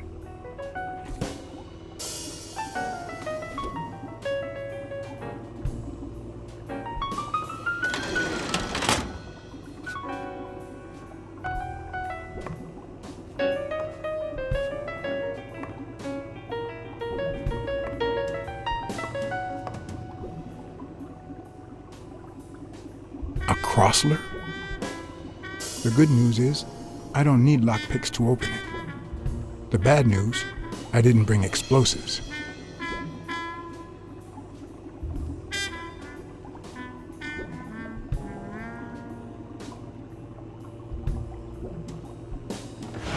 Dunn had $200 in his safe.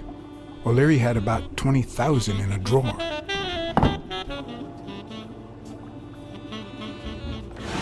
Even Dunn had a gun in his office.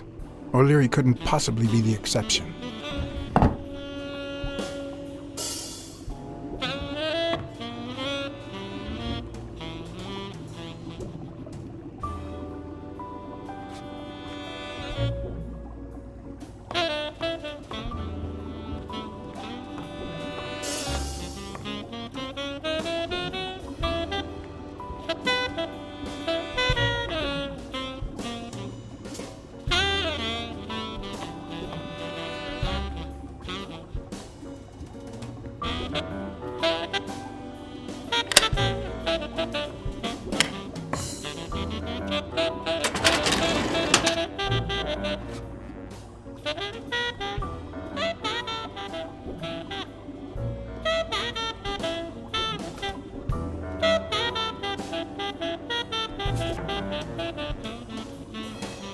Strange as it may seem, the reports revealed that O'Leary had hired Jake as a bodyguard precisely because he was absolutely clean.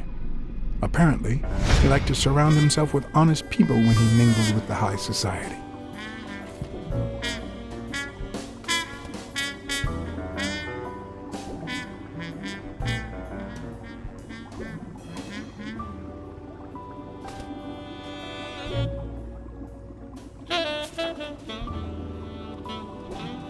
Helen Moore's file was, by far, one of the juiciest. She had been just a run-of-the-mill tennis player until O'Leary launched her career by rigging enough games to help her climb the ranking. However, O'Leary hadn't fixed any of her games in over a year. In spite of that, she remained undefeated.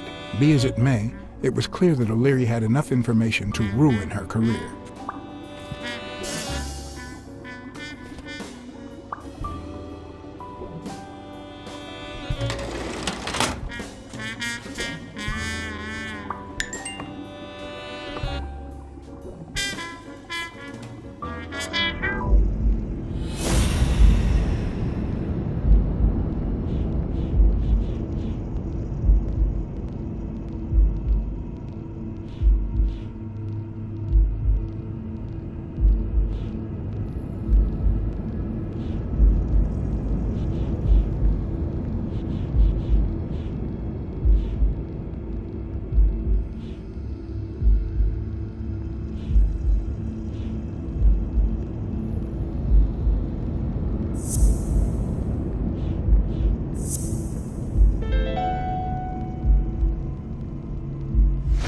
I'd say O'Leary has threatened Stone with ruining Moore's career.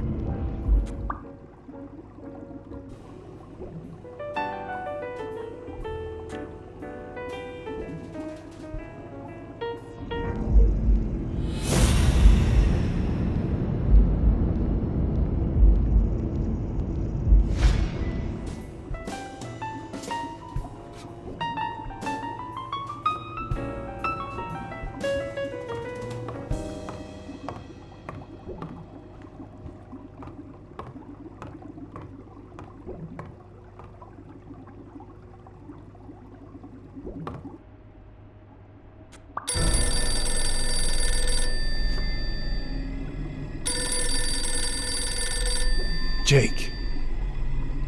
Someone was coming. Are we or are we not exemplary workers, Jimmy? Here it is, middle of the night.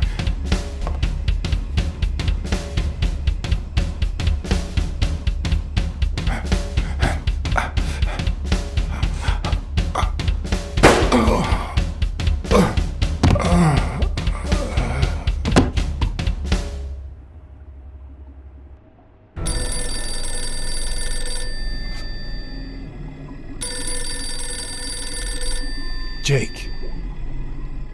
Someone was coming. Are we or are we not exemplary workers, Jimmy? Here it is, middle of the night.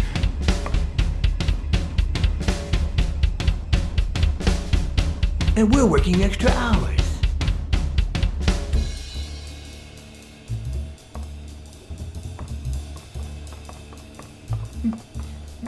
Hey, Jimmy, what do you think about that? I think he's scared stiff, Desmond. Why's that, Jimmy? We're giving you the red carpet treatment. We even let you in the boss's office. You're one lucky fellow. You can't say I don't treat you well, Jimmy.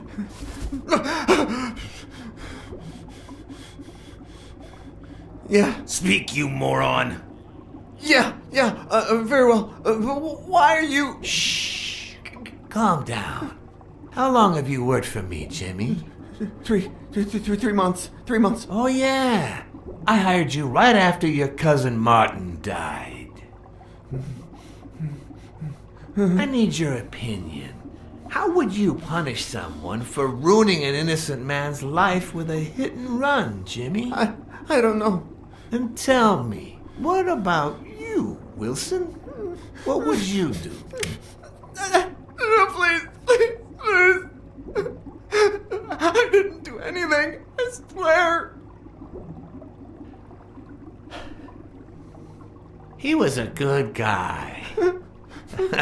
Of course, you already knew that. You knew him better than me, right? He was my cousin. That's why I hired you, Jimmy. You see, Martin was a dear friend. And his widow said you were a nice kid. That you do a good job and you needed the money. And I have a soft spot for those in need. Please. But, you know what? I talked to her just yesterday. She told us you did some naughty things to her with that gun, Jimmy. No. That's no way to treat a widow, is it?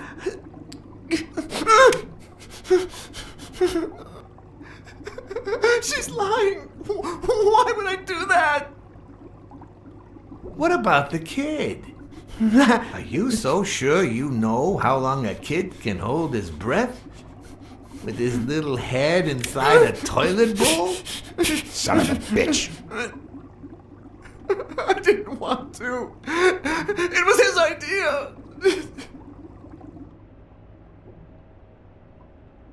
Selfishly, I was glad I hadn't risked my life to save Jimmy. Maybe not even someone like him deserves to die. But one could also argue that I didn't deserve to die for someone like him. Who's your boss? Give me a name! Cassidy. It was his idea. He said you'd hired me if I'd managed to scare the widow, and I just... All right. Let's just calm down now. It's gonna be okay.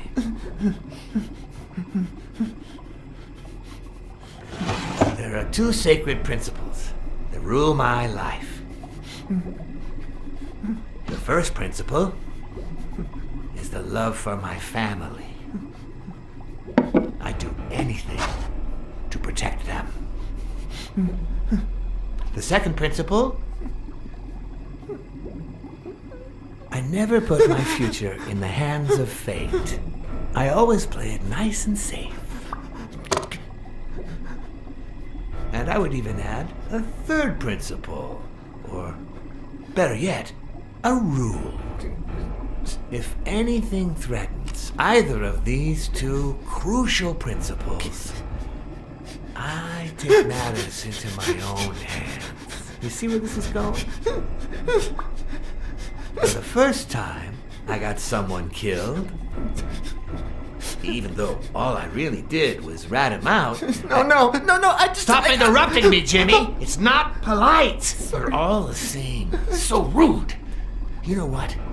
Let's leave it at that. You're going to give a message to that disgusting walrus Cassidy, aren't you? Yeah, sure. Whatever you say. Yeah, sure. Good boy. What's the message? Oh, Jimmy. You still don't get it, do you? You are the message.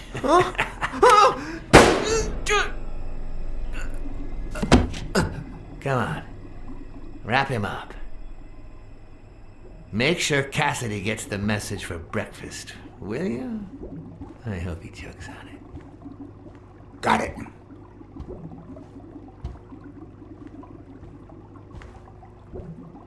Where are you hiding, little fishy? Once again, you didn't get to hear the end of my story.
What?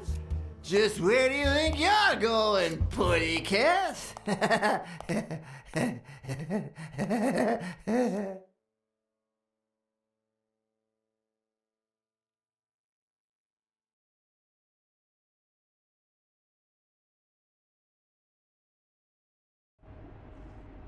Two sacred principles rule my life. The first is the love I feel for my family.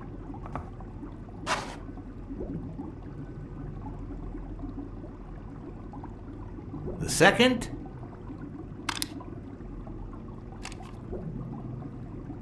never leave destiny in the hands of fate. I always play it nice and safe. And I'd even add a third principle, or better yet, a rule. If anything threatens either of these two principles, I take matters into my own hands. The first time that someone died because of me, even though all I did was rat him out, well, that guy ended up in the Hudson River, right off Pier 27. He's got to be even wetter than that fish by now. You should have seen his face. It's interesting what comes to mind when you think you're about to die. Suddenly all I could think about was how much I wanted a pet fish. You too, Bruce? Anyway, I was 14 years old, and I still dream about it, but it's real and sucks. By then, I was adamant about buying a fish. But first... That was that. Never again. Nowadays, whether it's me who pulls the trigger or not, I have zero regrets. What's more, I sort of enjoy it.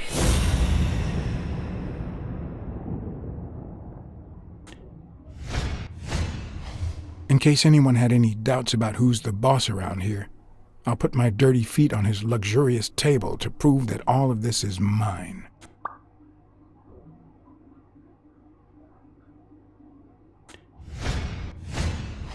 When a mob boss declares his love of family, it can only mean that A, he won't hesitate to ruin yours, and B, he's cheating on his wife.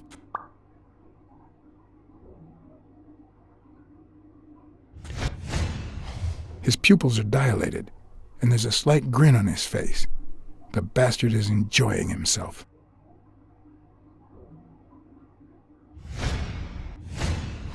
The guy never hesitates to pull the trigger. Even if I hadn't seen what he did to Jimmy, I'd know he's not bluffing. I knew I had it in me to get out of that place alive.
No.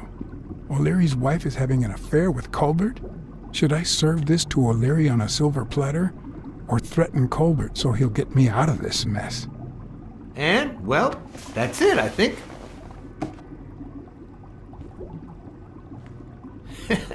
You know, Blacksad, I never made it this far. Congratulations, you're going in style. I didn't want to interrupt you because I respect you and your word, but I'm actually here to help. Your wife is having an affair with Colbert. What? Me? No way! Well, here's the thing. I don't respect your word. And since you brought me no proof... Check my coat pocket, on the right.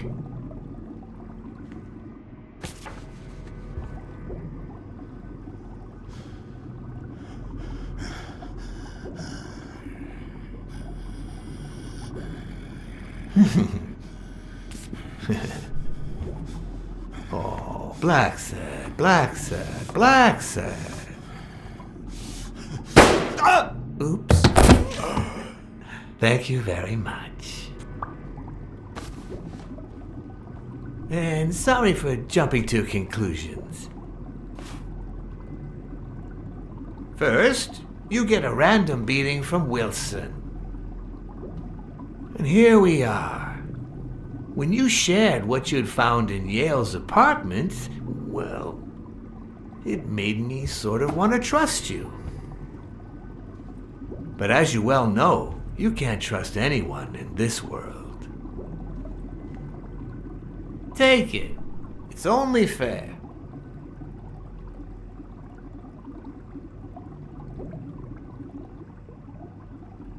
I want to bet it all on the fight, on Sonia Dunn's behalf. Oh, what a romantic you are. We listen, if you call it listening, to the sentimental romance.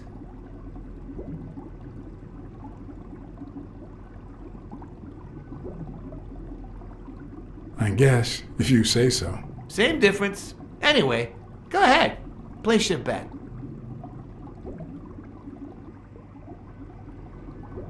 I bet it all on Yale.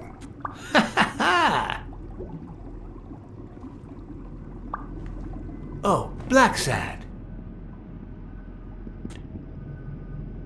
Aren't these odd hours to pay me a visit? Your message was important, but certainly not urgent. It could have waited until tomorrow, don't you think?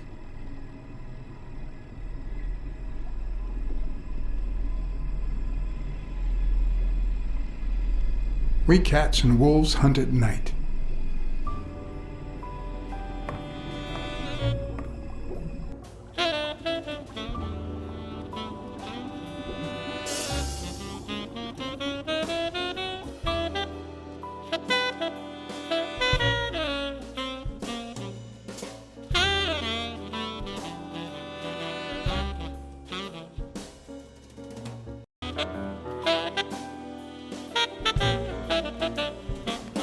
I wish I was a noir fiction writer. At this very moment, I could write a couple of pointed, ironic remarks for the narrator to recount what I just lived through.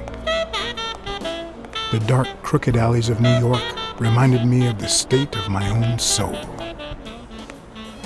No. Fall loomed over me with the...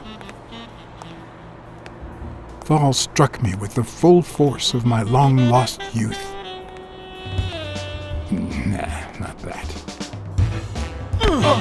Fall descended over me with the full weight of a guilty conscience. God, that's worse.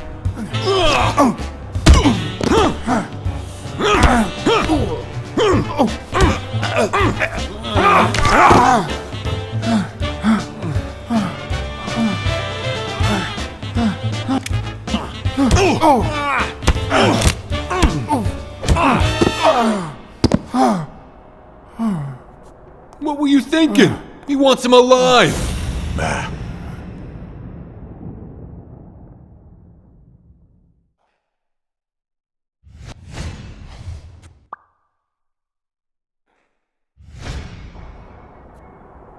I felt fall seep through my bones like the pain of a good beating. Mediocre, but appropriate.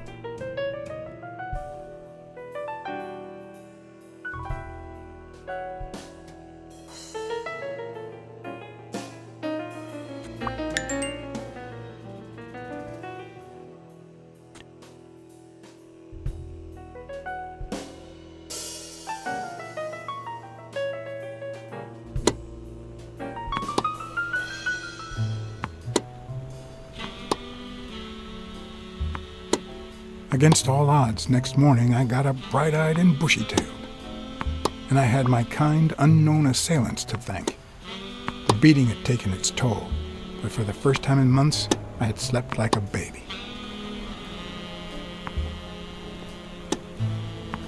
Oh, come on, Helen, focus! All right, take 5. We'll work on that double backhand later.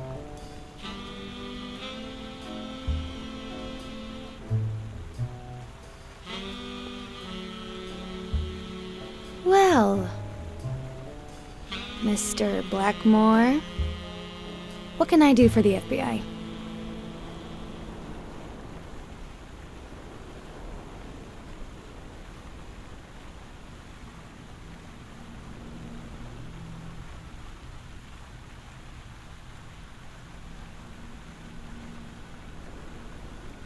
Cooperate with law enforcement. All you have to do is talk. I like to speak through my actions, but still, could you be more specific?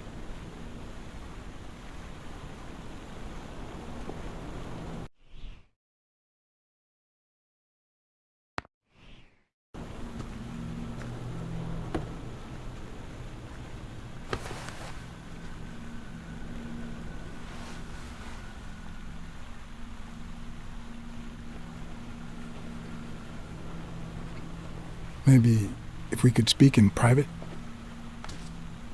Alec! Coming! You've got 4 minutes, Mr. Blackmore, so...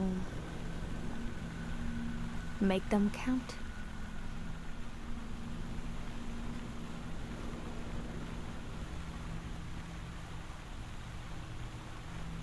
We're aware of at least 6 rigged games during your first year as a professional player.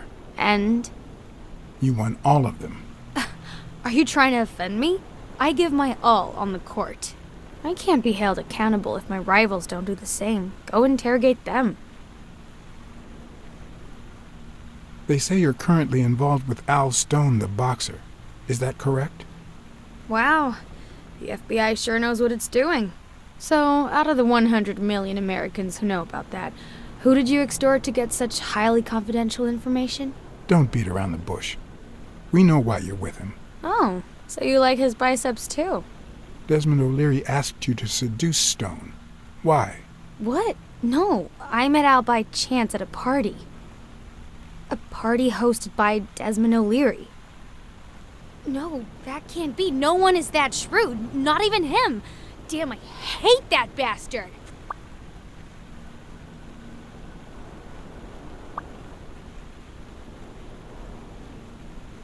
We know about you and Desmond O'Leary. Wow, your sagacity never ceases to amaze me. Wait, I get it. They must wrap your FBI sandwiches in gossip magazines. The thing is, well... You see, I'd love to wipe out that part of my past, but... whatever. Do you have any regrets? Ads pay more than trophies. Can you believe it? Being associated with such a shady character could only damage my reputation. Trust me, never get involved with a married man. Anyway, at least now I know why you mentioned the rigged games. I can't blame you, Mr. Blackmore. I understand why I seem suspect. Although I doubt the FBI would ever get this involved in a sporting scandal. What do you really have against O'Leary? And please don't say illegal gambling.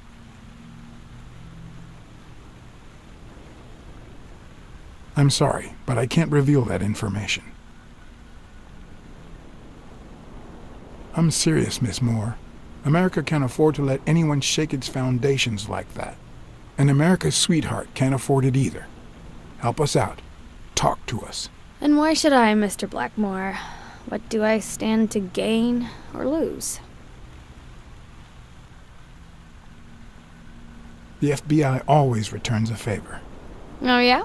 Are they gonna rig my games? This is actually quite simple.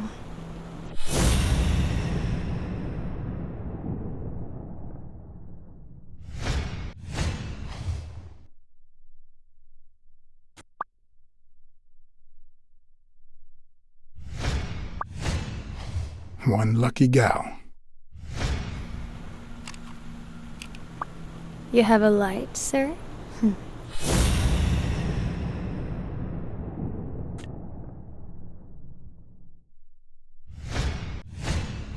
The pearly white teeth of someone who barely smokes.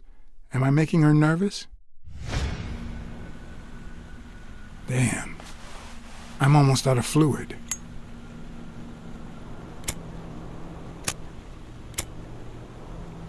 Wanna know my trick?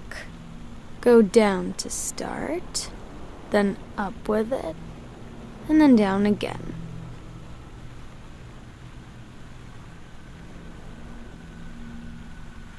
Almost.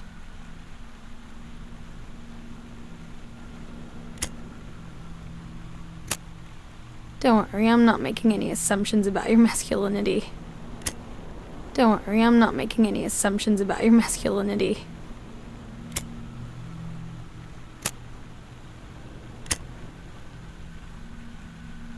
Thanks.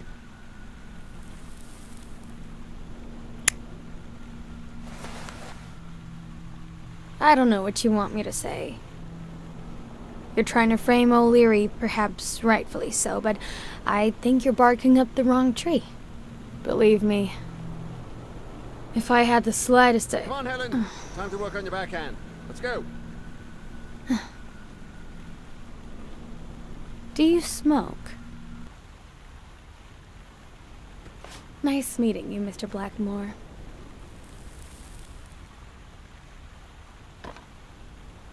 Did you bring my water?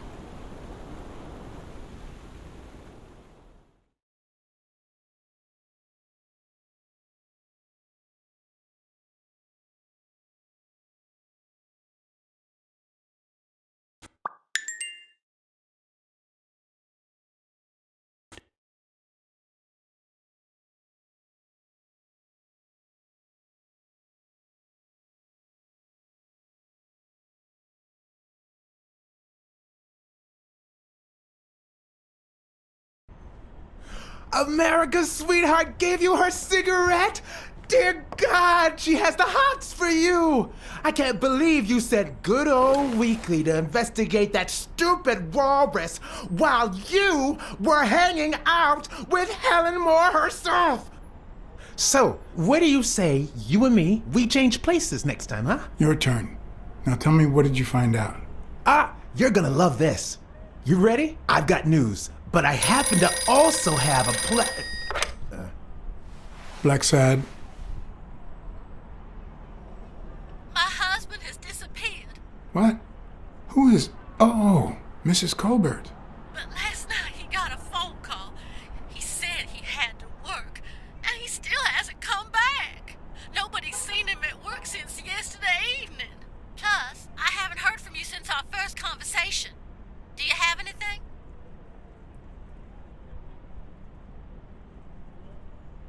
I wouldn't worry too much. It hasn't even been 24 hours. Not even the police take these matters seriously until it's been at least 48 hours. I don't know. He'll be back, I promise. Mrs. Colbert? That good for nothing? I'm gonna scratch his eyes out. I'll tear his stupid head off. I'm gonna make him regret.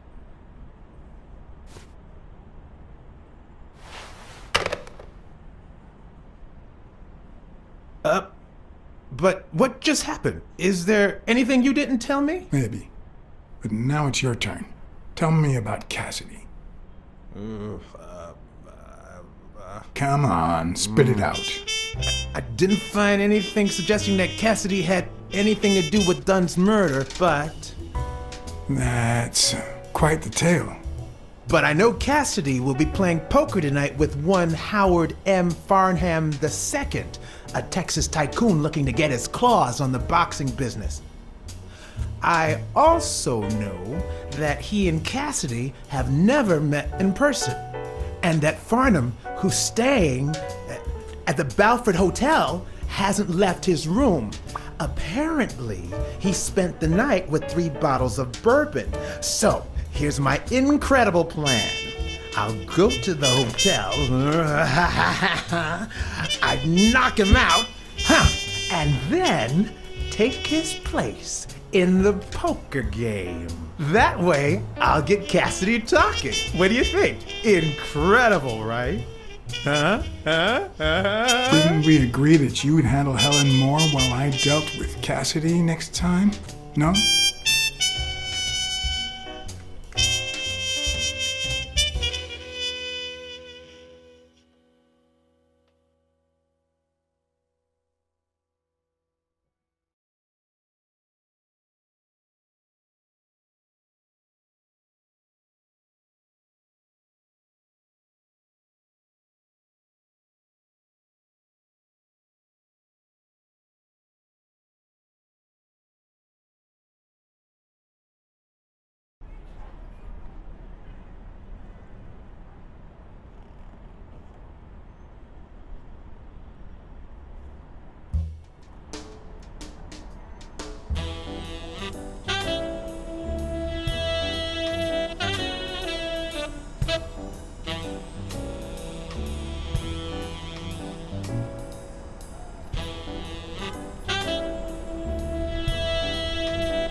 Good afternoon, Mr. Farnham. What's going on? Allow me to introduce myself. Room service. I've brought the bottles you ordered. I didn't order me no drinks. And you're not wearing the hotel uniform. Move on, you drunk.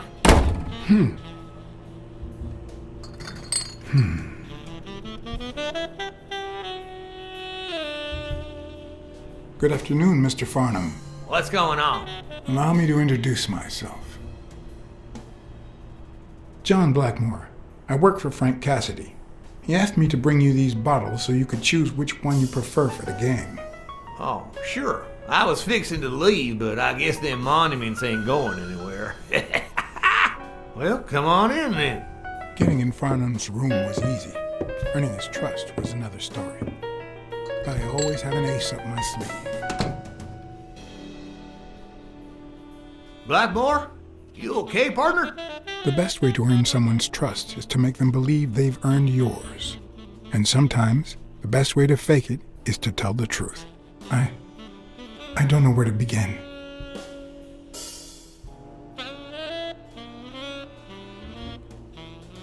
They killed my girlfriend. And no matter how hard I try, I just can't let go. And those bastards paid for what they done to you, boy. They paid.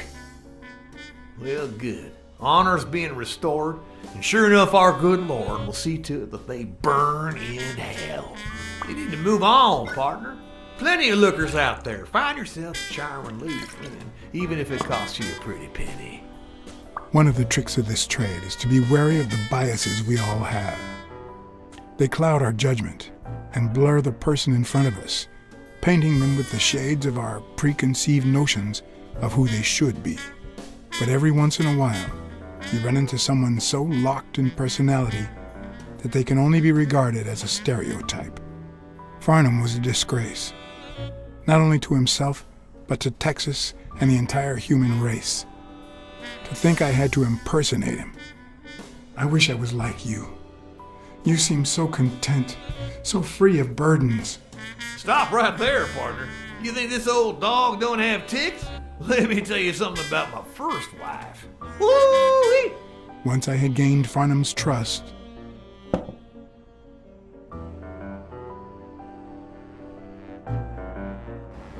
the hard part was deciding what I needed to know to become him and not get myself killed.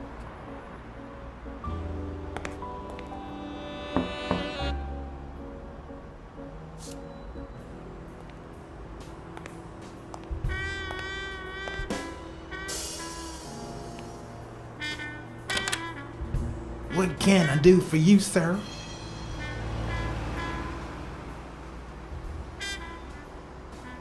Howdy. My name's Howard M. Farnham II. Okay. Should I know you? What can I do for you, sir? I'm here to play me some poker. You got the wrong place, sir. Did you miss the barbershop sign above the door? You have a good evening, sir. Wait,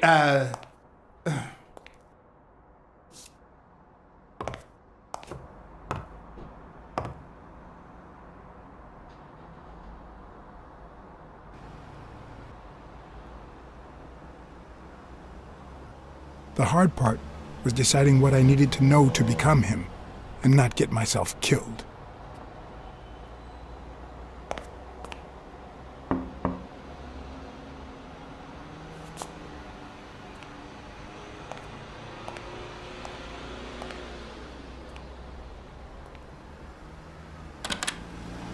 What can I do for you, sir?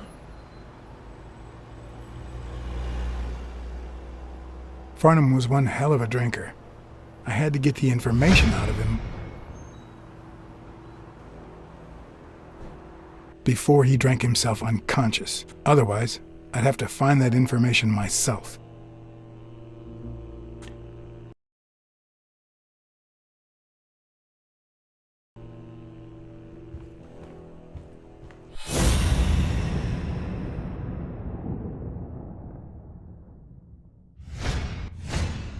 Damn, what a stench.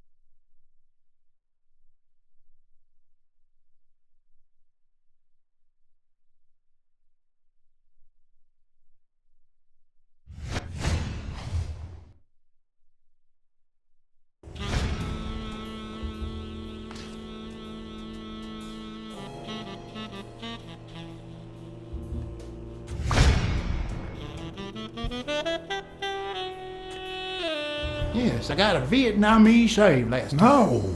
Please, come in. Of course, I remember you. Take a seat.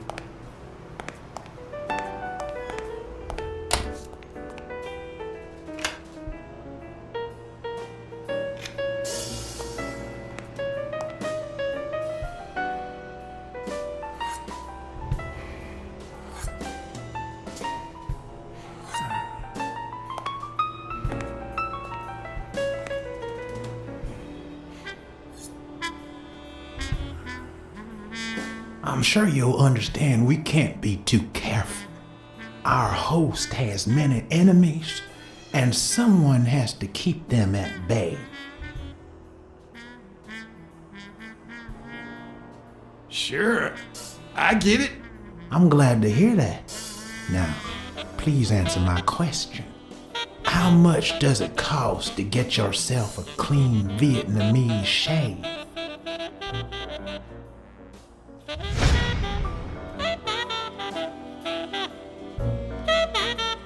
Man, sure enough, Booth put the nail on the coffin of my first marriage. You know, the wife that caught me cheating with the maid. My second marriage, too. You know what I did to her daddy? Same old with several mistresses. So I decided to stick to my guns and only deal with hookers, even if I did end up marrying some. I feel you, Mr. Farnham. So I'm going to be honest with you.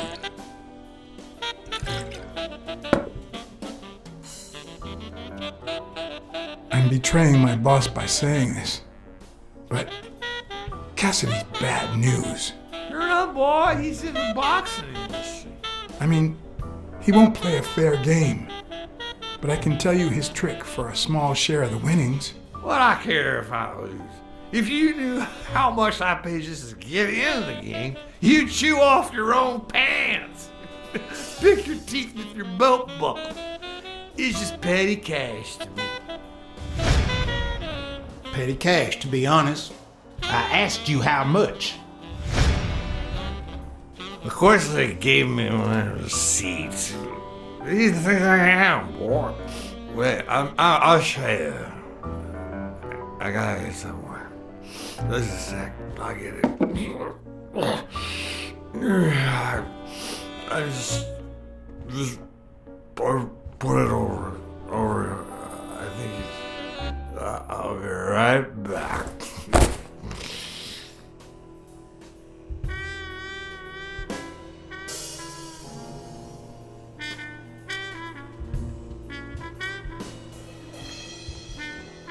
Ding Dong? Interesting name for a town. Ding Dong? Interesting name for a town.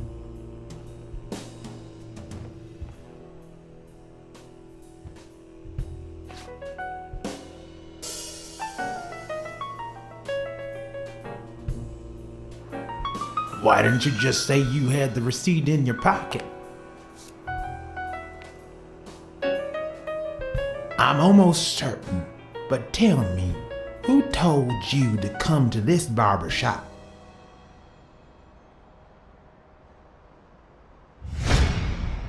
Let me tell you a little secret about my first wife, sonny boy.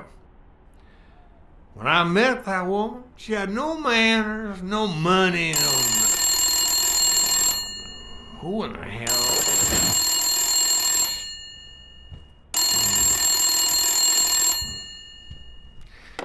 Farnham. My God, if it ain't the hero of the day.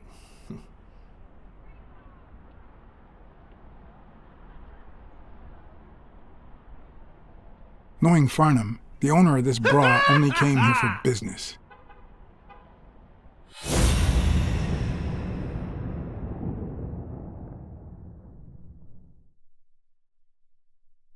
I'll be damned. It's not going to be easy to sound Texan, but I'll give it my best shot.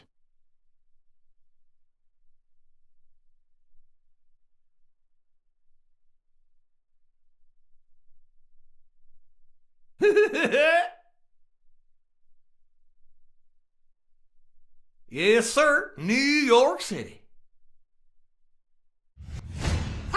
This will surely imbue me with the Texan spirit. Sure enough, I'm fixing to play poker with him.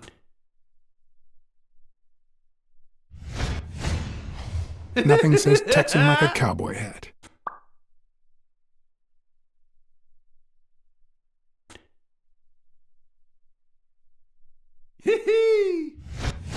I probably don't need to imitate his gestures during the game, but it certainly wouldn't hurt to try. Boxing at the Grand.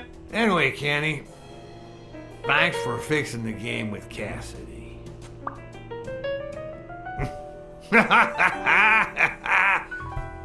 God bless you, brother.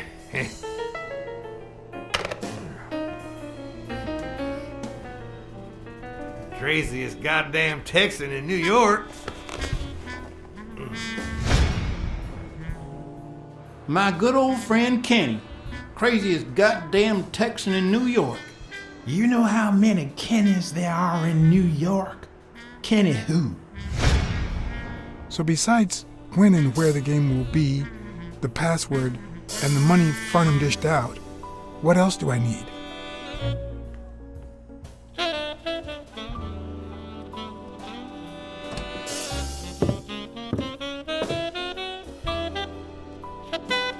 Luckily, there was only one Kinney in Farnham's address book, Kinney Eeks, residing at...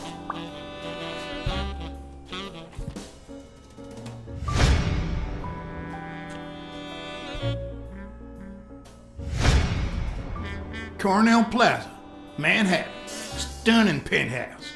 I'm not surprised. Mr. Eeks has excellent taste. Do you happen to know what he asked for the last time he was here?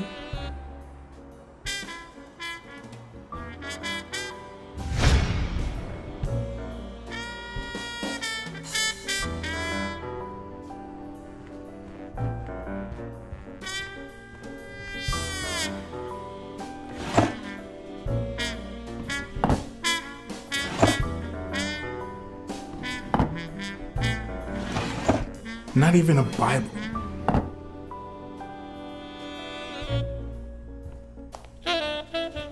At least it's comforting to know that when Farnham drinks too much, his female companions have less of a hard time.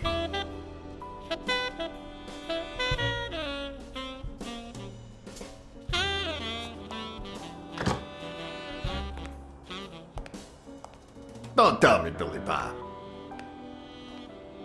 This here is my new friend Farnham. Am I right?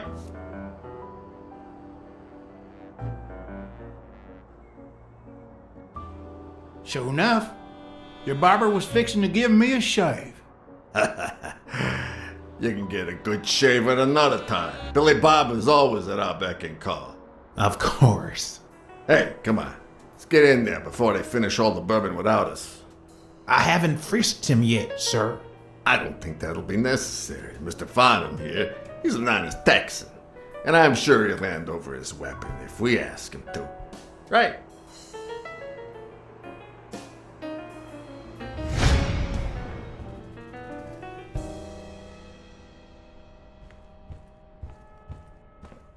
Ding Dong?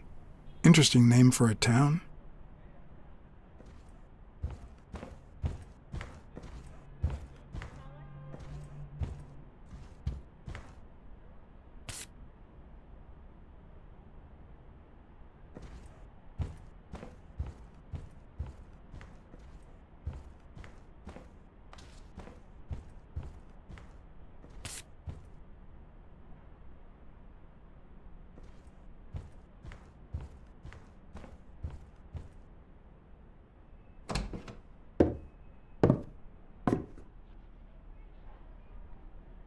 No matter how superficial someone may seem, there's always a way to win their heart.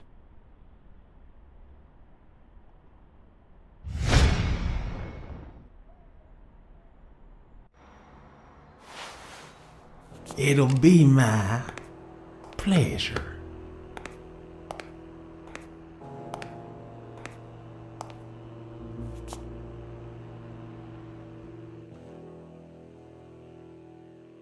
Welcome, gentlemen. chips are on the table and guns are in the safe. Now, we got a lovely night of poker ahead of us full of smoking and bourbon. So let's get started. Take a seat, Mr. Farnham. Let me introduce you. To my right, wearing gray boxers and weighing in at 140 pounds, the owner of Pink Vice, the largest meat market in all of Manhattan. In other words, a real son of a bitch. No offense to the women he exploits. Our reigning champion, Oswald Quince. A title I aim to keep, provided our new contender here doesn't interfere.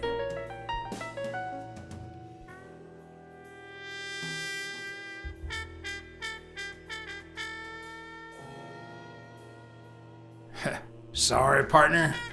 You ain't got a chance in hell. But look at it this way. You're fixing to learn new tricks. For better or for worse, I only need one trick. Playing well.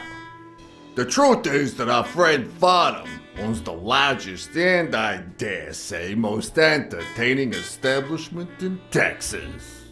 Really? So we're colleagues then? Yeah, you wish, Quince. He owns a casino. Damn. And it's not even in Austin or Dallas. It's actually in a little town called, what was it? Darn it. I looked it up the other day. Had a funny ring to it. I hate it when this happens. I thought they moved all Texan casinos to Vegas. Gambling is legal. You mean Ding Dong, Texas? Ding Dong! That's it.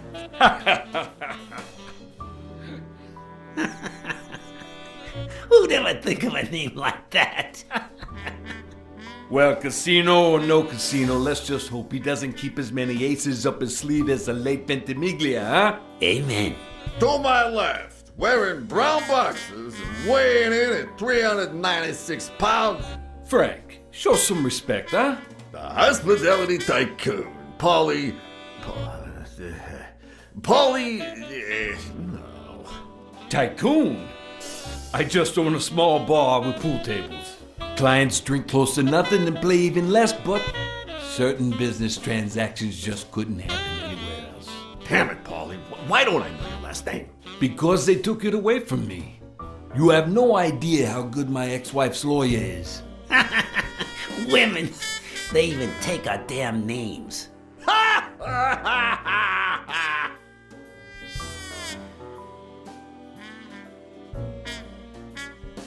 Like they have a choice. Don't be a sourpuss, Farnham. When you're done sightseeing, why don't you drop by La Iguana for a game of pool, and I'll buy you a drink. But I have to warn you, my clientele isn't crazy about furry fellas such as yourself.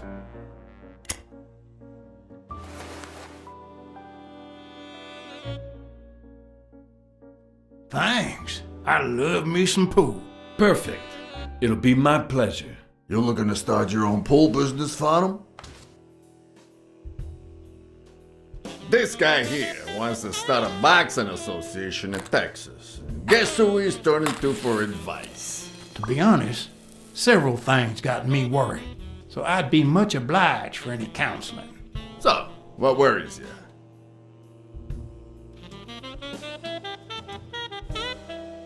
Those there athletes hooking up with each other, like Al Stone and Helen Moore. I see you subscribe to What's News. Yeah, my star boxer, the reigning champion. He's having an affair with America's sweetheart. Hey, I got nothing against those two idiots falling in love. Don't get me wrong, but it's taking a toll on his performance. I don't think he'll lose against Yale, but I'm starting to worry a bit. Billy Bob, bring out the bourbon. We're drying up here. I'll deal with a fresh deck, of course.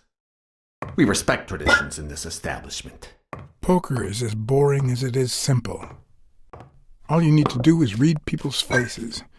And even the worst detective has that trick up his sleeve. The real issue is knowing what to play for when there's much more than just money at stake.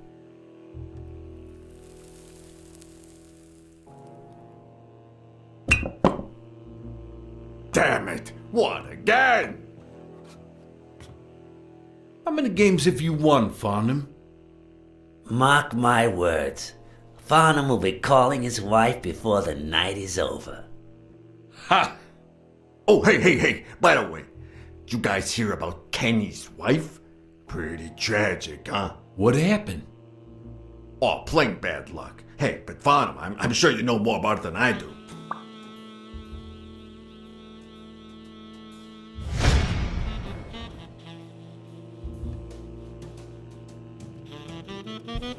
Anyway, Kenny, thanks for fixing the game with Cassidy.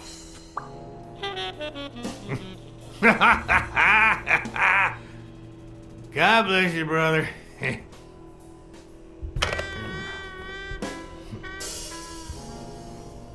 Craziest goddamn Texan in New York. And the poor fella's already got enough on his hands now that his wife. Women just gotta have their vices. But she's in a rehab clinic now, hooked on tranquilizers and all that. That's it, tranquilizers. Don't tell me women don't have their vices, too. Bring out the bourbon, Billy Bob. Come on, give me the bourbon. Maybe I spoke too soon when I said that poker is easy for a good detective. Let's just say it's relatively simple. There's always someone ready to surprise you, relatively speaking. Well, I'll be damned! I don't believe this! What happened, Farnham? Beginner's luck doesn't last forever, and that's when the real champ comes in. I hope you're ready to lose it all, my friend. Poor Farnham. Came looking to make big bucks in the city with his boxing, and he's gonna lose it all with poker. I hope your counseling will make up for it. Yeah, so how can I be of help?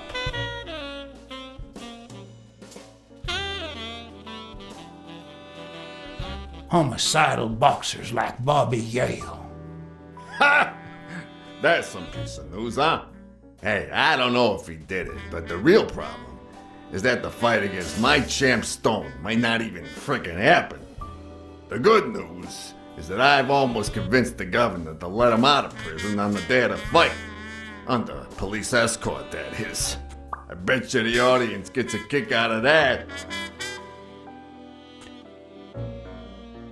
Having to compete with illegal gamblers like that O'Leary fella. Oh?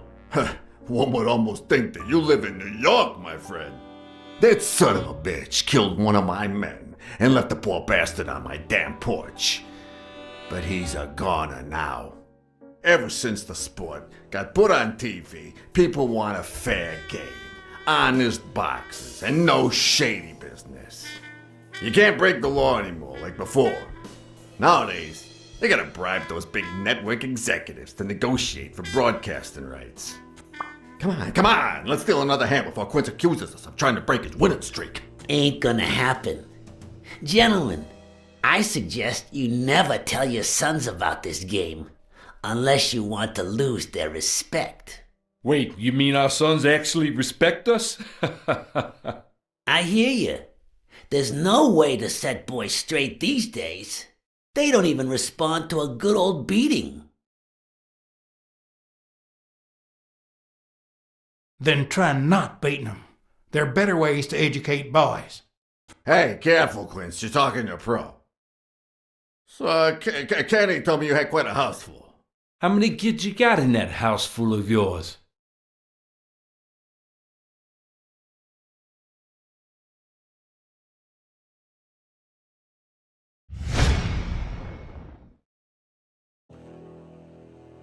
No, that son of a bitch was about to choke on his own vomit. If I'd been a communist, perhaps the vision of a millionaire choking on his own vomit would have made my day. Even so, I doubt I could have just stood there and watched him die. No, deserving or not, the man would live.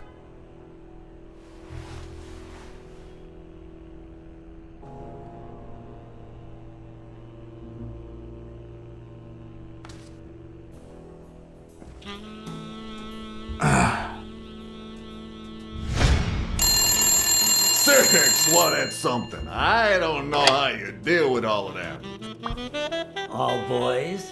Does it have to be now? Oh, never let Quince near one of your daughters. Come on, Folly. Children are sacred. I won't lay a Cassidy. finger on them until they're 12.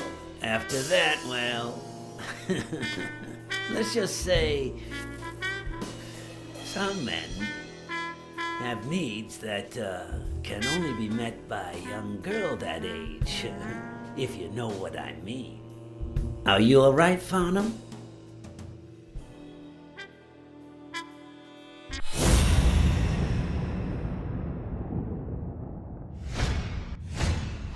There goes your winning streak, you sick bastard.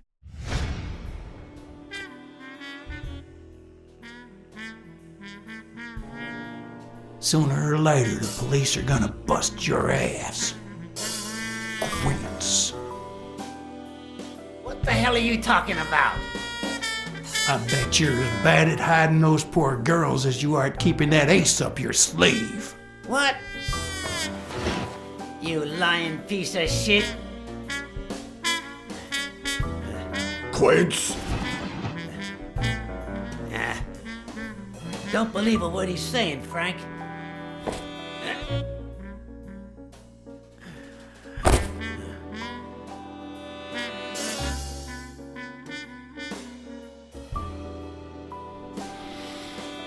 Don't you dare call me Frank. Billy Bob. It's 500 more. For washing up. Is a deal.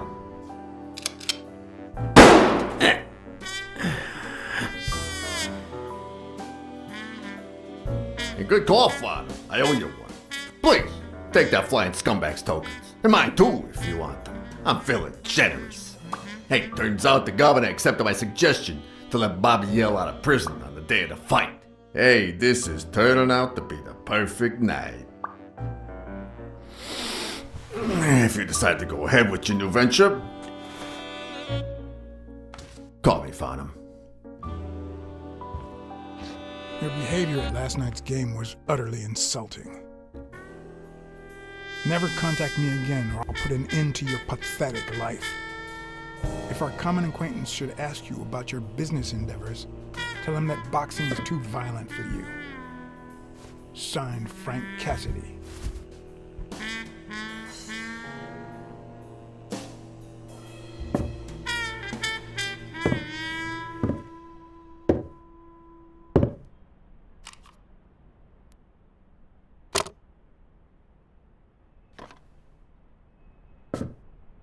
My own tracks would be covered the following morning when Cassidy read this note from Farnham.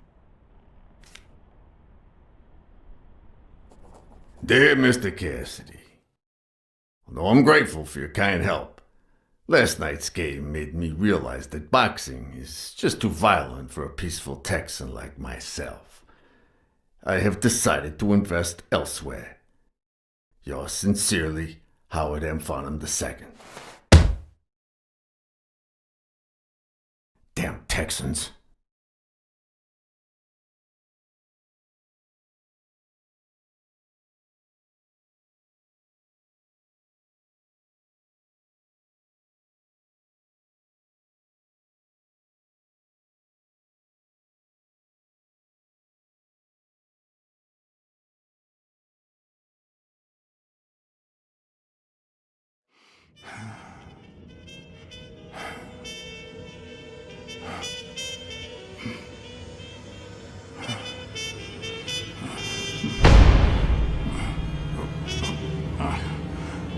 As for me, it was the first time in days that I had gone to bed without my daily beat.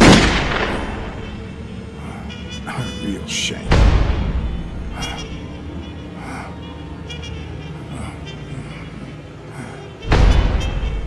Nothing like a bruised body to help you to sleep like a baby.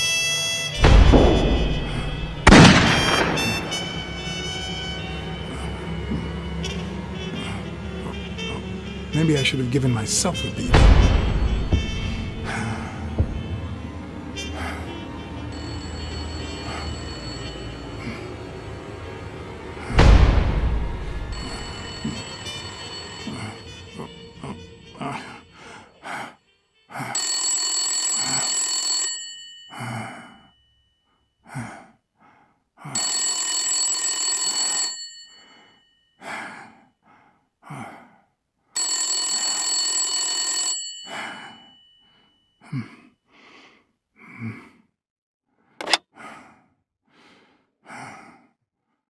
Blacksad. Finally! I need you at the gym, now, please!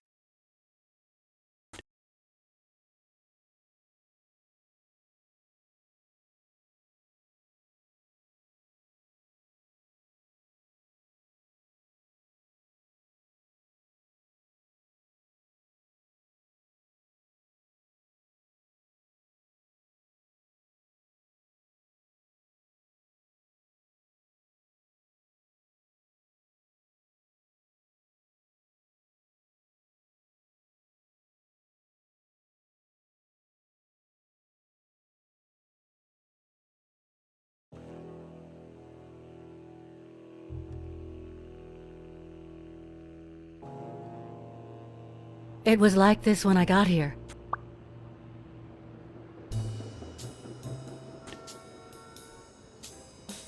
When did you get here? I've been calling you for over an hour. Calm down. I'll take care of this. Had you already finished looking through these papers? I wish. Well, I guess you'll enjoy sorting all this again.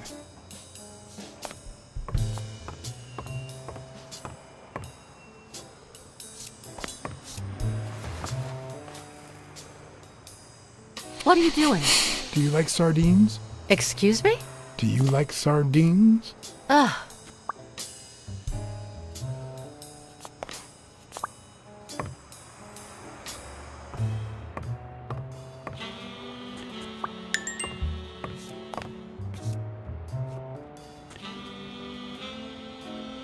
Not that I suspected otherwise, but it's obvious they weren't looking for money. Looks like the burglar isn't interested in bureaucracy. Did they take anything? No, although...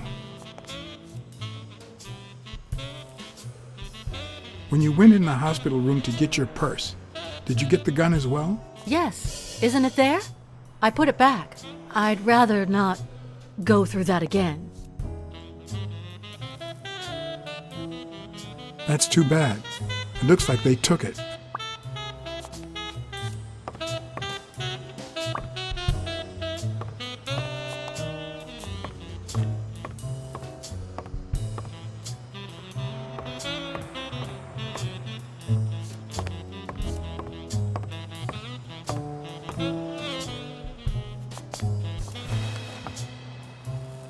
Bingo. What is it? Nothing. Just a freshly signed contract.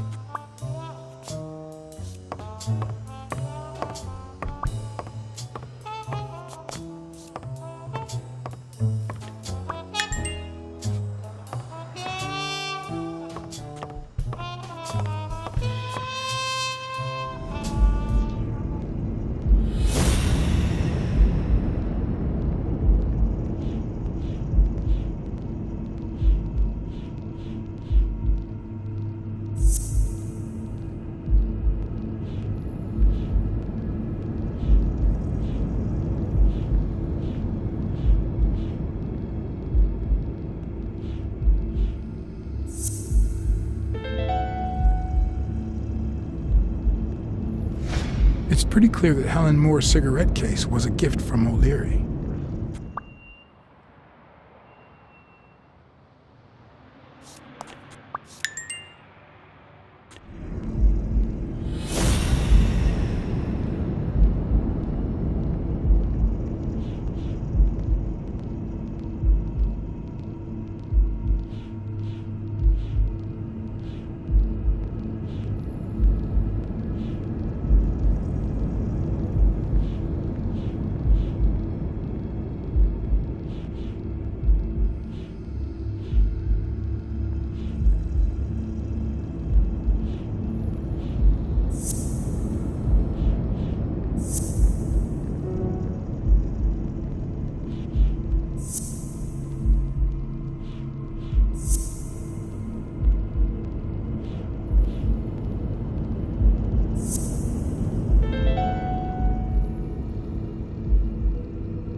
It looks like O'Leary has rigged the fight between Stone and Yale.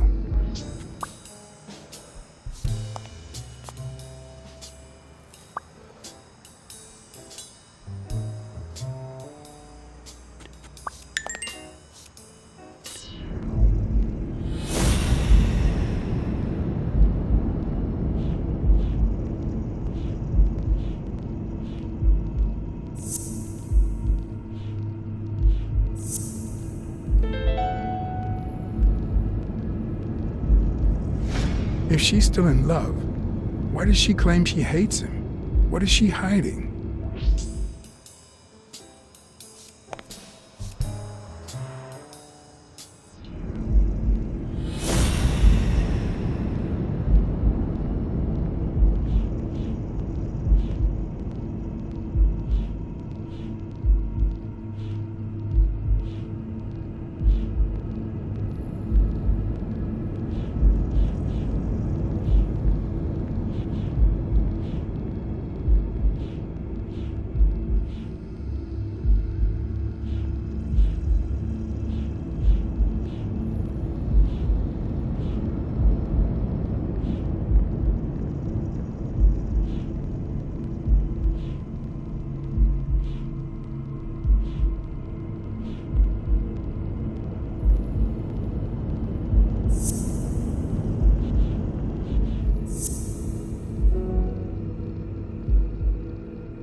No, the footprints don't match. Or if O'Leary killed Dunn, he did it without stepping in the paint, or in different shoes.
Is this yours? I think it belongs to the new cleaning lady. Mary just wasn't working out, so she left. Clarice Freeman? Yes. You think she did this?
Wait here, please.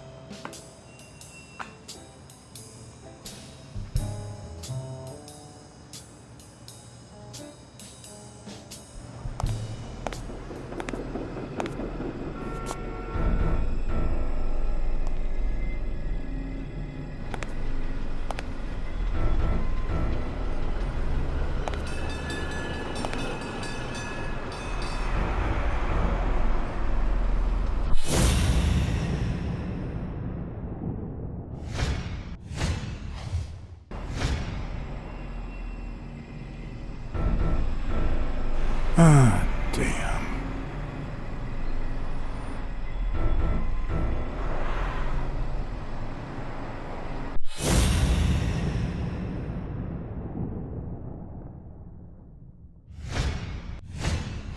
Could be a knife wound. The murder was brutal.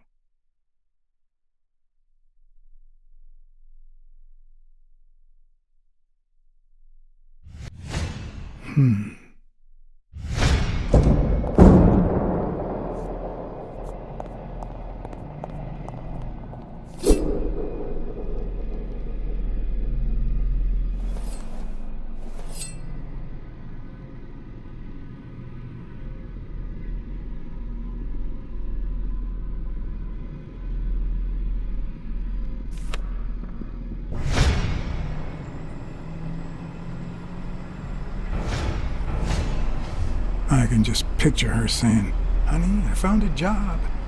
We're finally gonna make ends meet."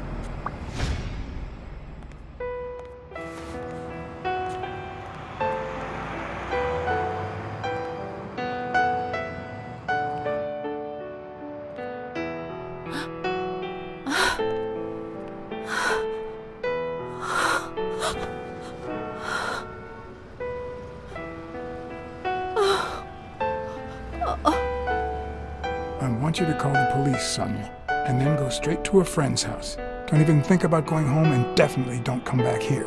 I'm staying at a friend's house. I haven't even set foot in my father's place yet.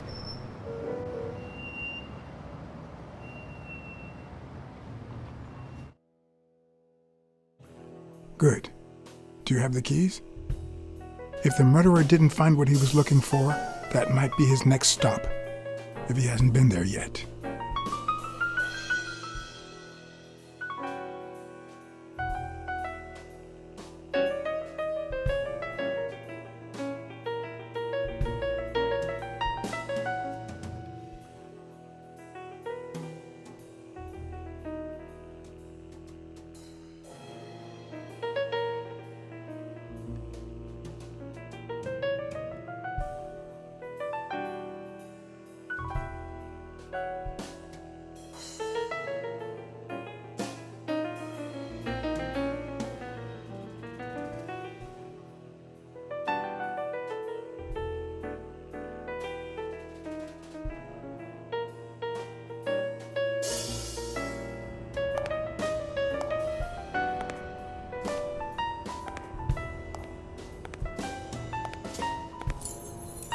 For once I had the keys to the place, which meant I wouldn't have to use my lockpicks or...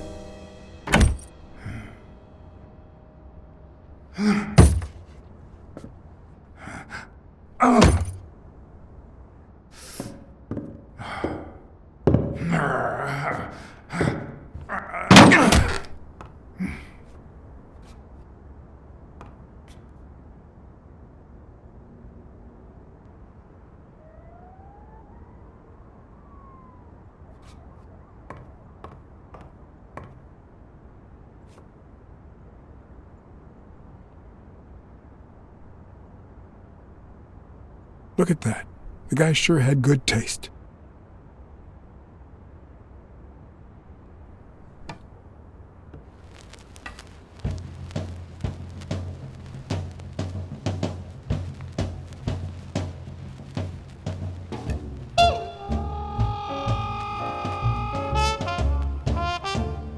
I see more art in a boxer's hypnotizing footwork than in certain modern paintings.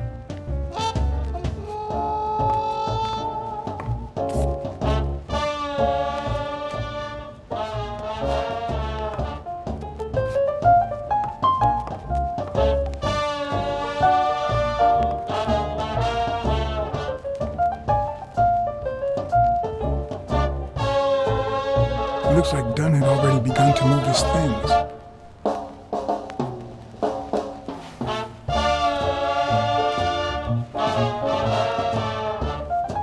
Dunn? Thorpe? No idea. And these two? They look familiar.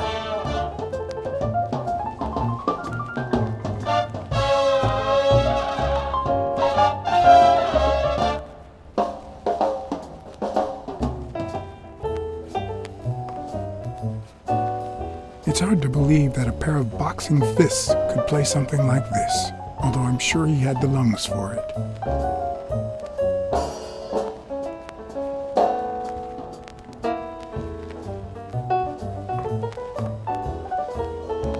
As I glanced at the telephone, I remembered the weekly password for O'Leary's illegal gambling operation.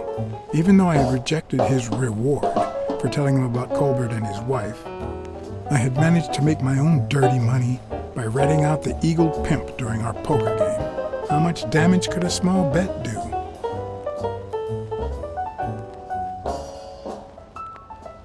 What harm could I do? Only the invisible type.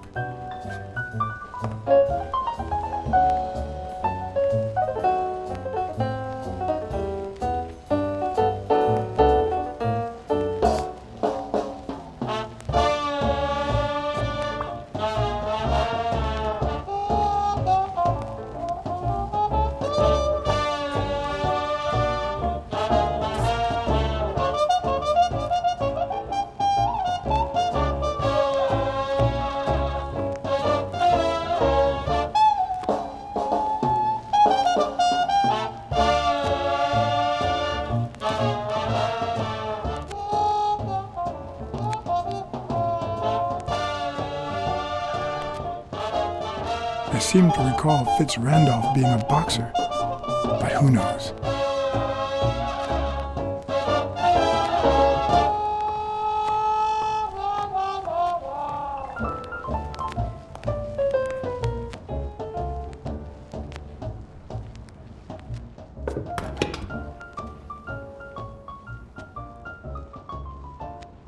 Ready-made meals on airplane trays in front of the TV. Who would have thought we'd end up eating like this? Dunn died 4 days ago, and that lettuce still looks okay.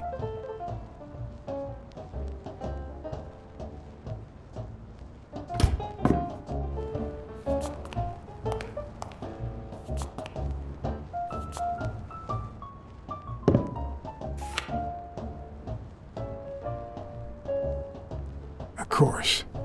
Now I see how Dunn bought the apartment he was going to share with Mary. This place has to be empty in 2 weeks for the new owners. I wonder if Sonia knows about this.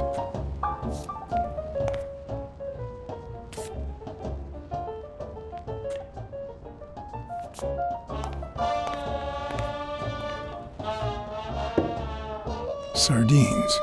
It's been open for a few hours.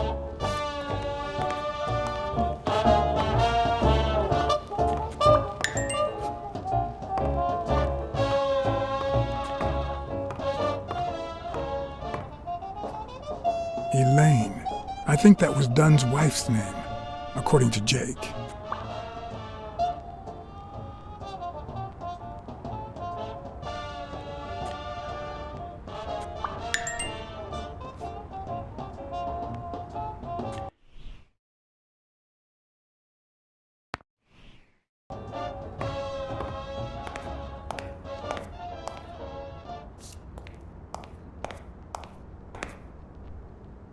Wow.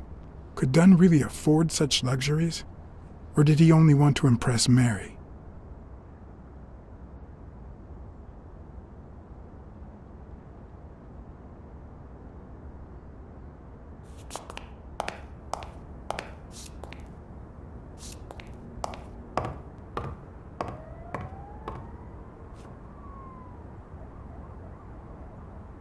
Is this how he got in?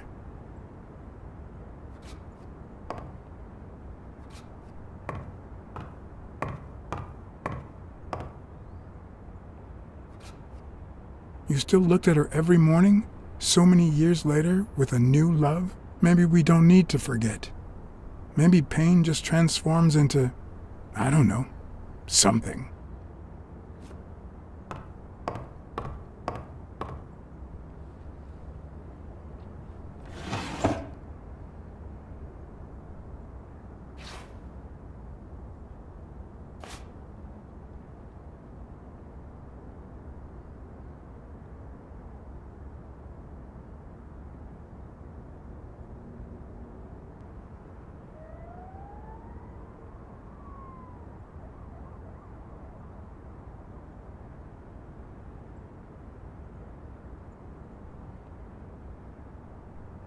This is too private.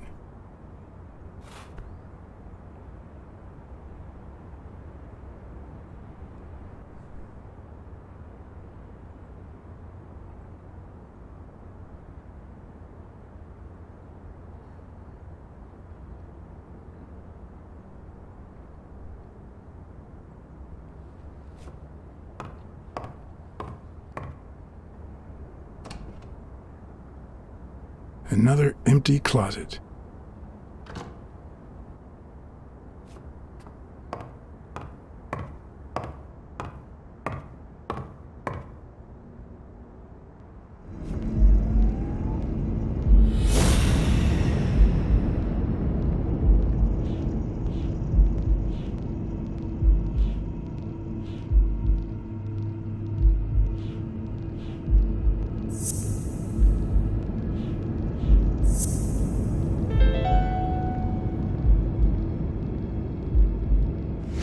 It's pretty clear that the burglar came by the house before heading to the gym, which means he probably didn't find what he was looking for in here.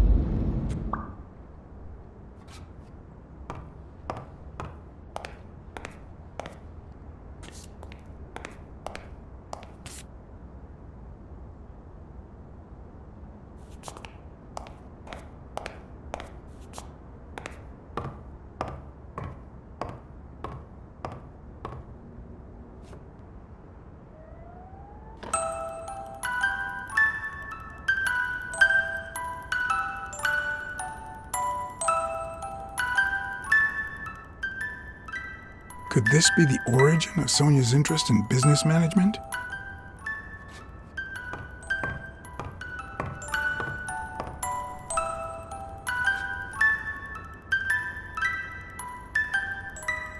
One of the very few teen idols who only got better with age.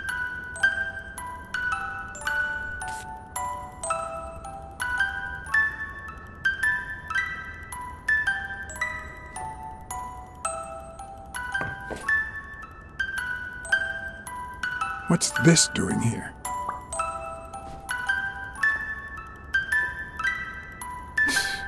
No matter how hard I look, I'm not getting anywhere. I need to talk with Sonia, and maybe with her Uncle Tim.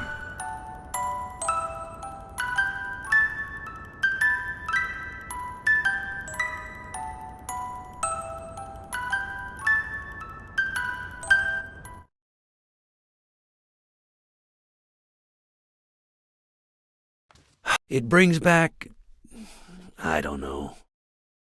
Good memories? An optimist, are we? It's like remembering the last day of summer. Scenes full of joy, picturesque landscapes, and yet the light is faint and the air is still, the calm before the storm. I know that feeling. I figured that much. I can see it in your eyes. We met in the Army. We were all professional athletes. They called us the Olympic Five. Who's the guy on the right? Angus Mitchell, our combat medic, and a doctor with the New York Warriors. It was Spanow who got him assigned to our platoon.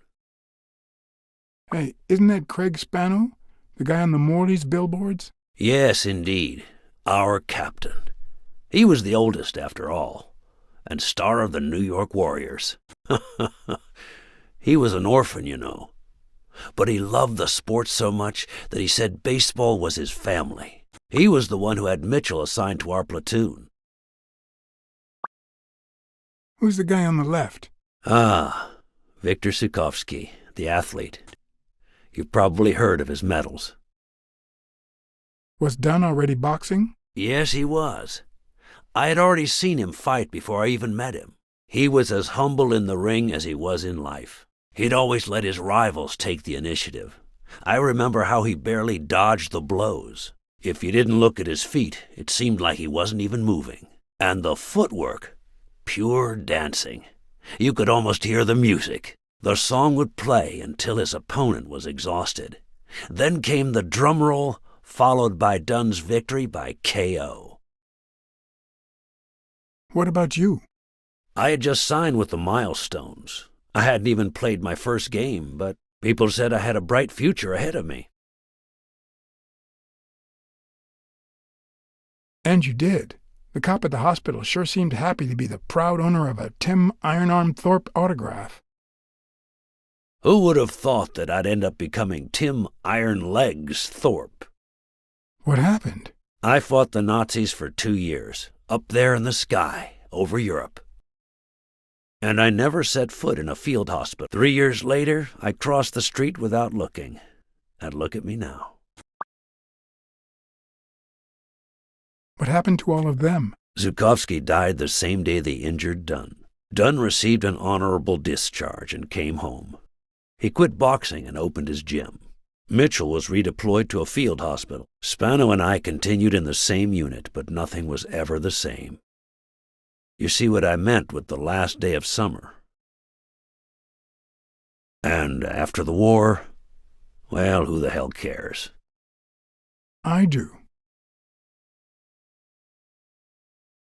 What happened to Spano? Well, you've seen the billboards. He made it big time. When I was forced to retire, I got him some advertising deals. That's how I founded this agency. But then, something happened to him. He became sullen. He fell out of shape, and slowly but surely lost touch with reality. He withdrew from public life and broke off our friendship. Haven't heard from him in, 3 years? And believe me, I've tried to contact him. What happened to Mitchell after the war? Mitchell? Who knows? We lost touch. I hope he's doing well.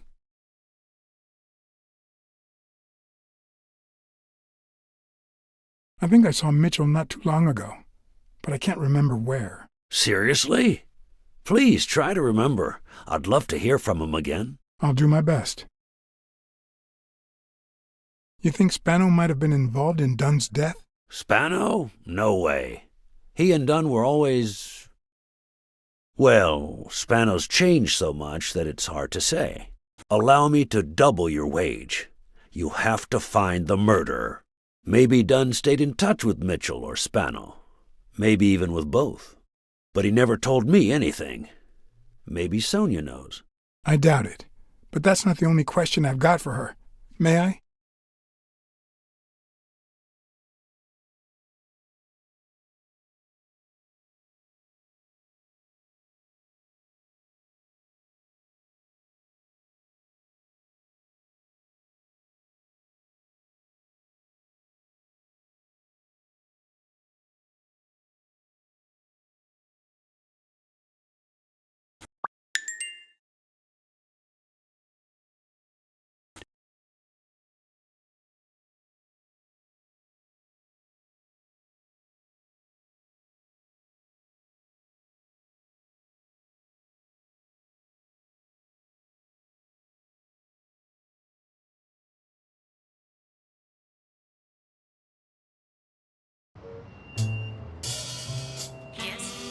Sonia?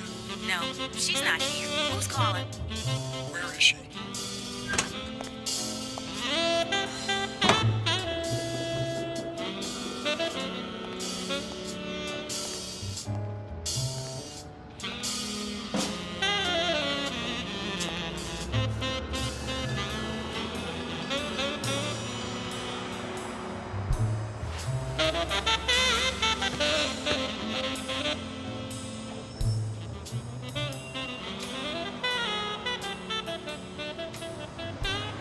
Was your father still in...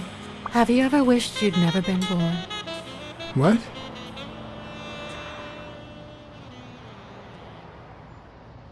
Yeah, sometimes. Then we're both in the same boat. First time was right after moving to New York. I hated my mother. She was the reason we moved from the countryside and the smell of freshly mowed grass to this dirty city and the smell of medicine. Her medicine. The second time was after she died.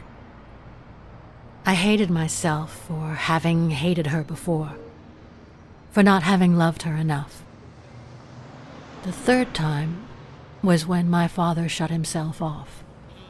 I hated him for that, for abandoning me, for giving in to the booze.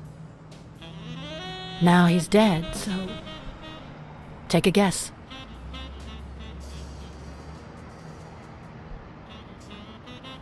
You've realized just how much you really loved him. I guess so. But that's not the worst of it. The problem is I don't know how to live without hating him. Over the last few years, everything I've done was meant to push my father far away. To avoid being like him. To avoid making his same mistakes. Without him, I just don't know who I am. And you won't even let me hate Bobby, which might actually help me. The more you hate, the worse you feel. You think I don't know that? I need someone to blame. Without that someone, I have only myself to hate.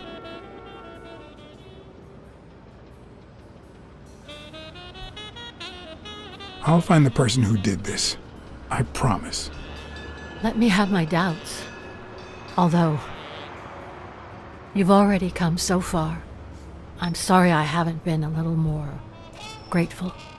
In any case, you shouldn't hate yourself. You are... No, you have such good qualities. You're kind, smart, and beautiful. Are you really trying to flatter me now? No, seriously, I didn't mean to... Sorry. Anyway, can we just drop the subject? Did you go to my father's apartment? Yes.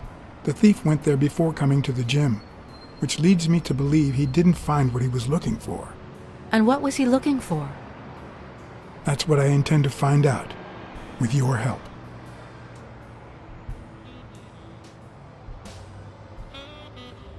Your father sold his apartment. The new owners move in 2 weeks. What? I'm sorry. I think he used the money to buy a new place with Mary Purnell. You'll have to talk to her sooner or later. My father. Even now, he finds new ways to make me hate him. I found a picture taken during the war. The Olympic 5. Did you meet any of them, besides your father and uncle? Well, Uncle Tim actually isn't my uncle. No?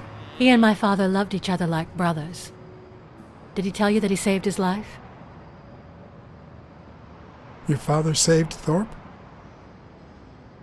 They were flying over Brittany in a 3-unit fighter plane. Zukovsky was the pilot, my father was the co-pilot, and my uncle manned the machine gun. Suddenly, enemy fire killed Zukovsky and injured my father, which is why he never boxed again. My uncle jumped out of the gun turret, ran to the cockpit, and managed to pilot the plane to safety. Oh, the times my father told me that story. And now...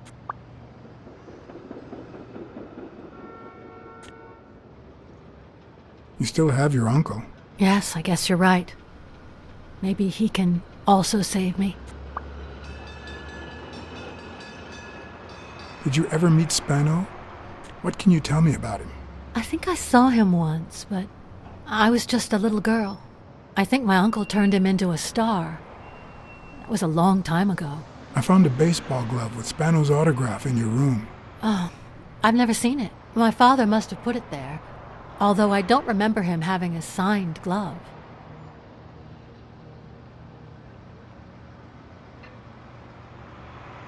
Did you ever meet Mitchell, the doctor? Mitchell? The lizard? No, never. Why? Oh, nothing. I think I've seen him somewhere. I saw your old room. That's embarrassing. Stop, or I'll end up hating you.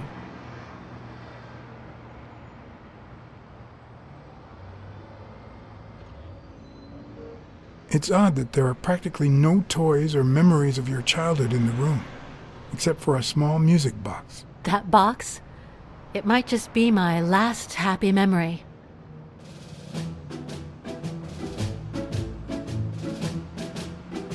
It's from before my mother got sick and we moved here.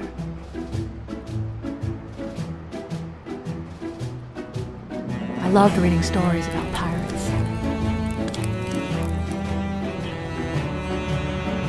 So my father drew a treasure map for me. I searched the whole house, one clue at a time.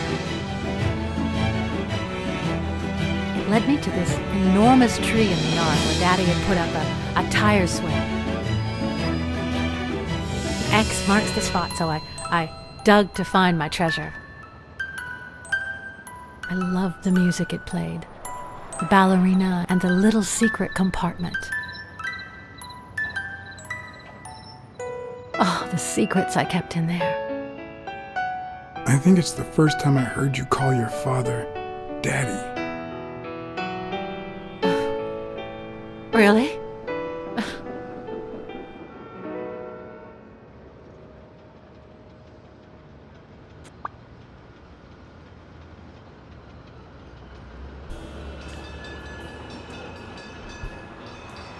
Did the abacus inspire you to dabble in finances? The most useful gift anybody has ever given me.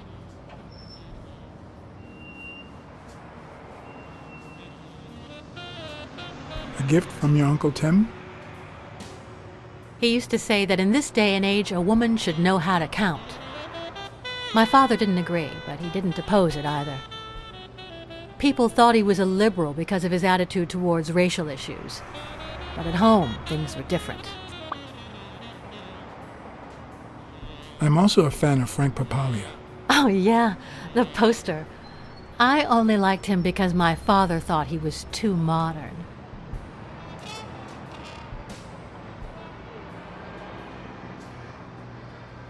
Your dad had great taste in music.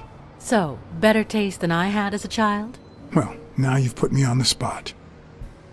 You don't know how happy that makes me. Are you cold? A little.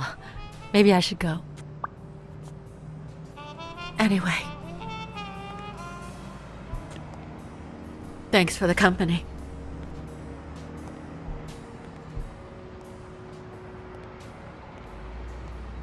Sonia, thank you. Aren't you coming?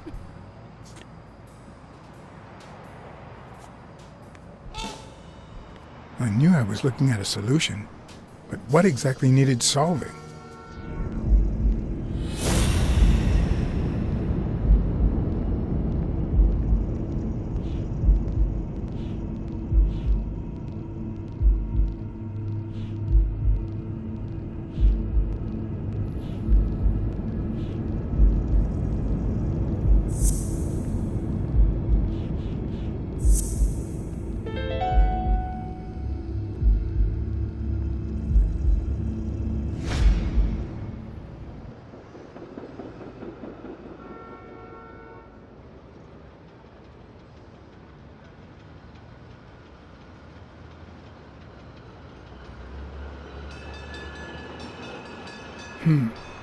Maybe Dunn used the same hiding place once more.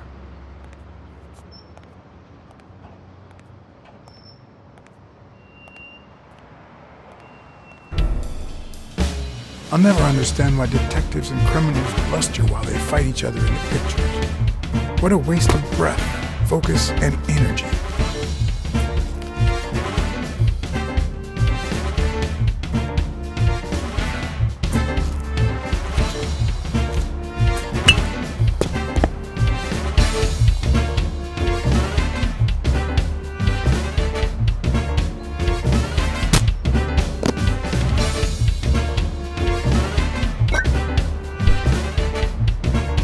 It's not the lack of credibility in the screenplay that bothers me.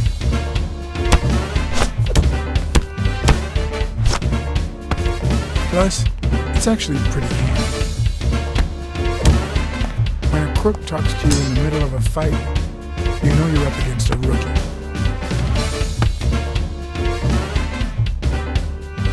And if he doesn't even say, "Help me, please,"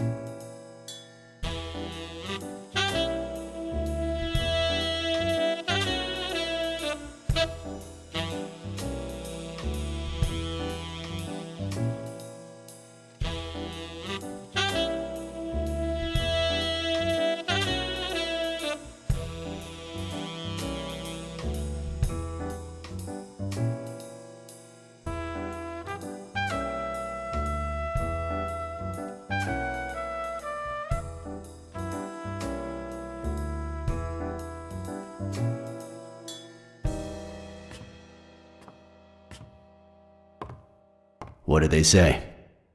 Nothing serious. I lost another one of my 9 lives.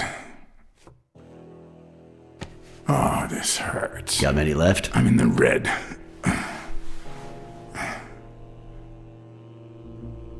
He hasn't woken up yet? Nope. We're gonna be here a while. Vulpine, 7 letters.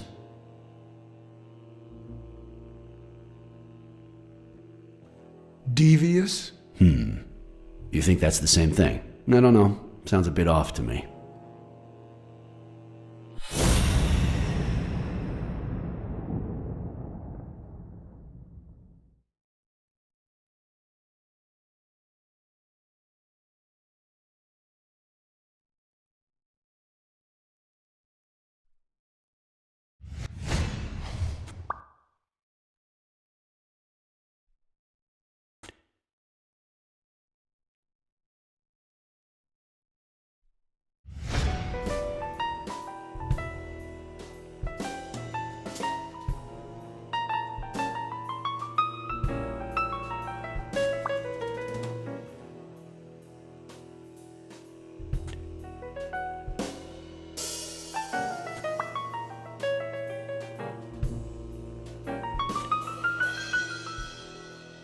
Wait, I know.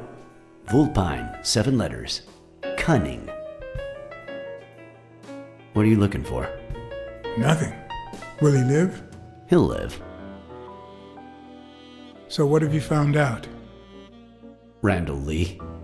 Apparently in love with our penitentiary system, judging by the frequency of his visits. Theft, assault, extortion, minor things of the sort. Any partners? Always works alone. He's never ratted out his employers, provided they exist. Did you find anything? Is this our man? Do you have proof?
Looks like we know who tore his pants following Clarice Freeman up to the rooftop.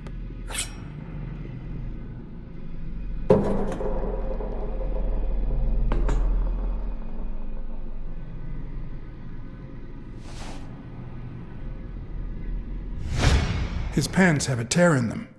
I found a piece of that same fabric at the gym, on the stairs that lead to the rooftop where we found the second body. Makes sense, but how many pairs of ripped pants are walking around New York City? I don't call that evidence.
The guy who broke into the gym in Dunn's place has a thing for sardines.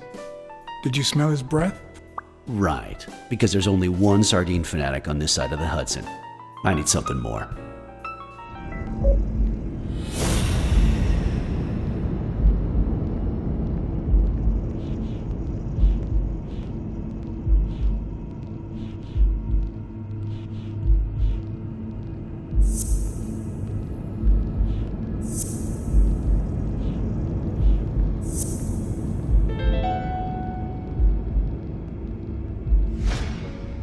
I saw footprints from those very same shoes next to both the gym murders. Unless you're telling me that shoe is a limited edition, I'm gonna need something else.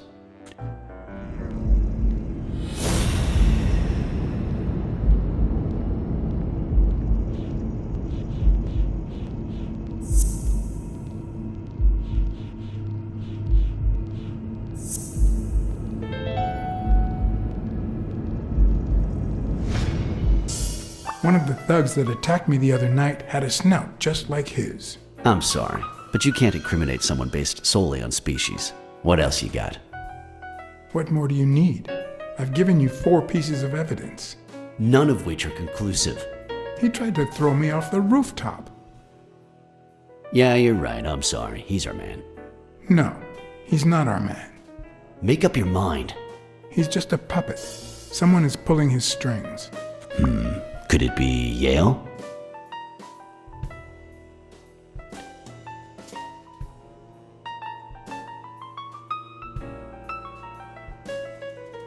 No, I'm still certain. He's innocent. By the way, was he discharged? His room is empty. They let him out yesterday. He's in police custody now. You can tell he's an athlete. Made quite the comeback. Anyone else would have taken 10 times as long. Anyway, he better be fine. You know they've ordered me to escort him to Madison Square Garden on the day of the fight.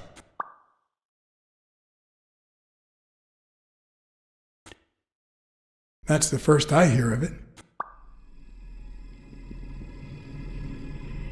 Quick, what do you want? Good cop or bad cop? I'm the good guy.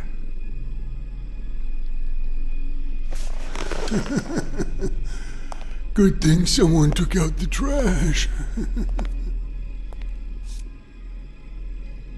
No wonder you were saved by garbage, you piece of trash. But you're gonna wish it hadn't. Go to hell, you dog.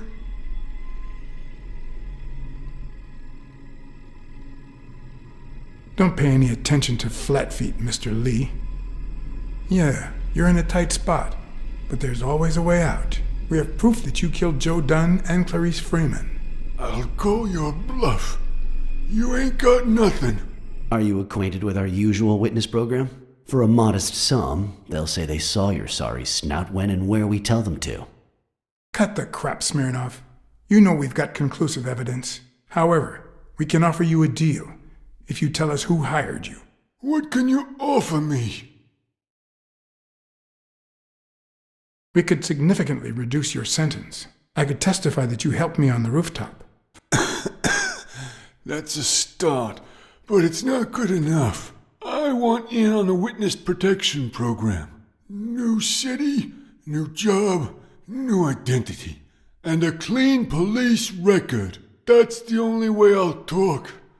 Meanwhile, I want police protection 24/7. I'm afraid that... Whoa! Watch out!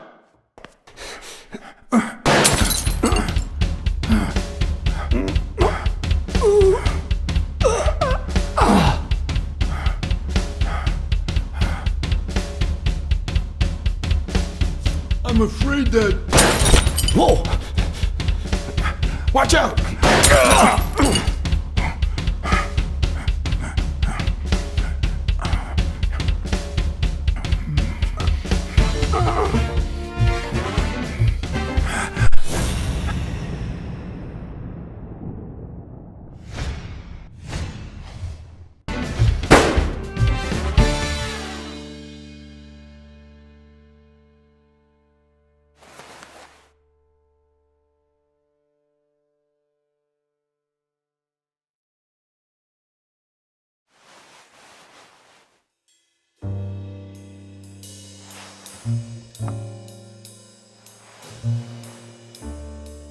Luckily, Smirnov's wound wasn't as bad as Randall's. Unfortunately, the police found nothing on the nearby rooftops. Our best shot at finding the killer was gone, so I went back to my previous lead.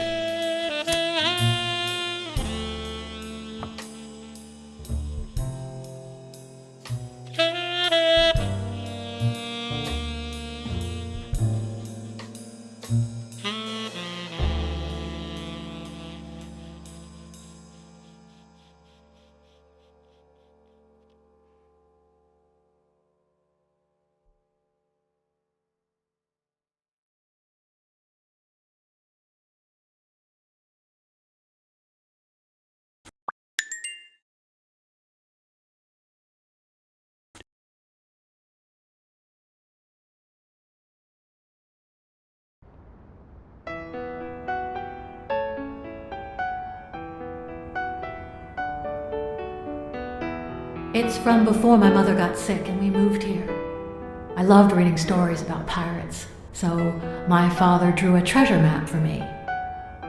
I searched the whole house, one clue at a time. It led me to this enormous tree in the yard where Daddy had put up a tire swing.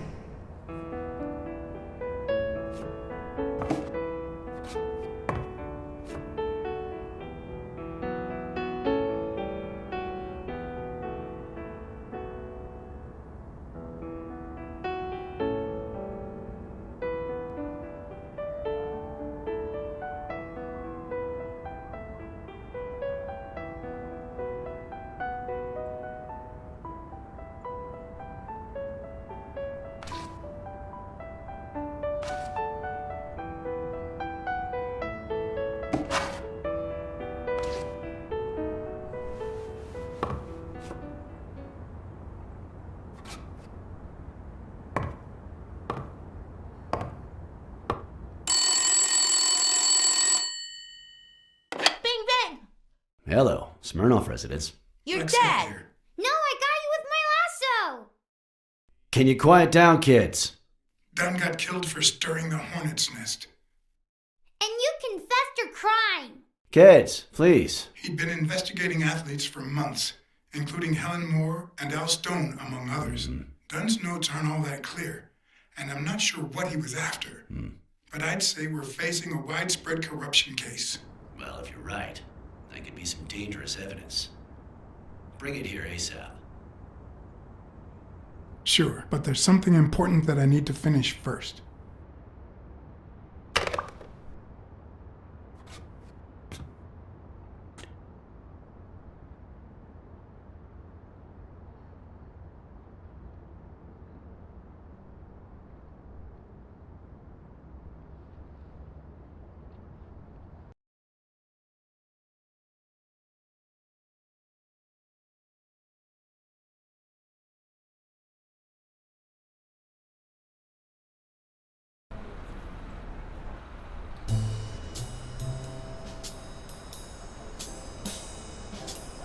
I wanted to follow a certain lead on my own before Smirnov had the chance to see anything.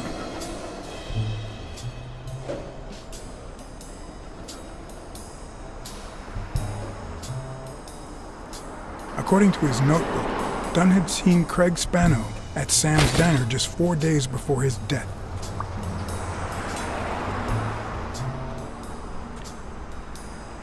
Get out of here, pussy!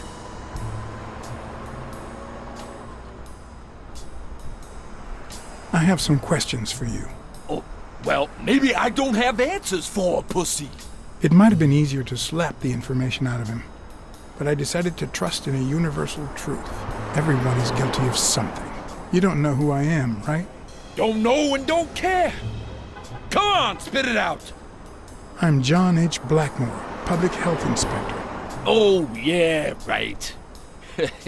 There are some real freaks around here, so I have to be firm, you know? Have you eaten? Dinner's on the house. After you answer my questions. Sure, go ahead. Your call. Always at your disposal, Inspector. Ask away. Fear turned him soft and made him talk. Sure enough, Dunn had been there a few days back with a chimpanzee who matched Spano's description. Apparently, the guy still lived with his father. Dunn said he couldn't stay there a day more. For the time being, he would move into his place.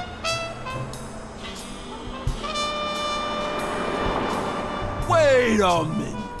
What does Public Health Services have to do with that chimp?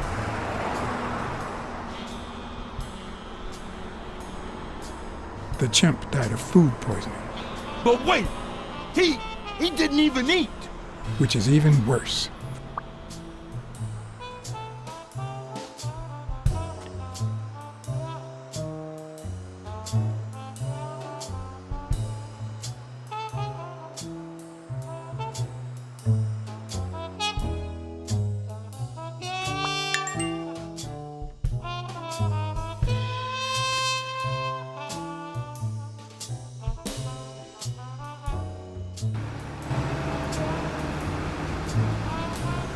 Dunn had taken Spano to his place. I wanted to believe that when Randall Lee broke into the apartment, Spano fled to his former address. But where could that be?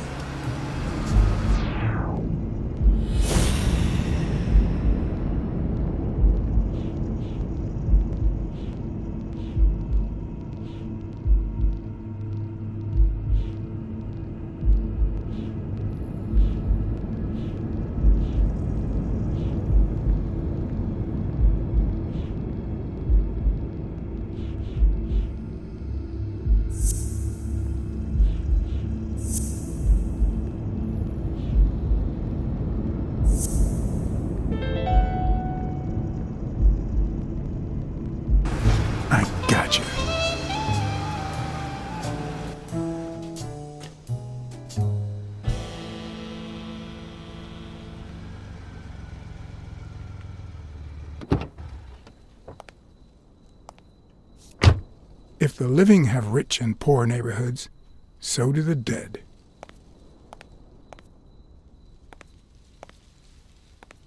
In the mid-19th century, Greenwood became the resting place to the city's most distinguished citizens. Thinkers, scientists, writers, inventors, artists, businessmen, politicians, police officers, thieves, pimps, and murderers.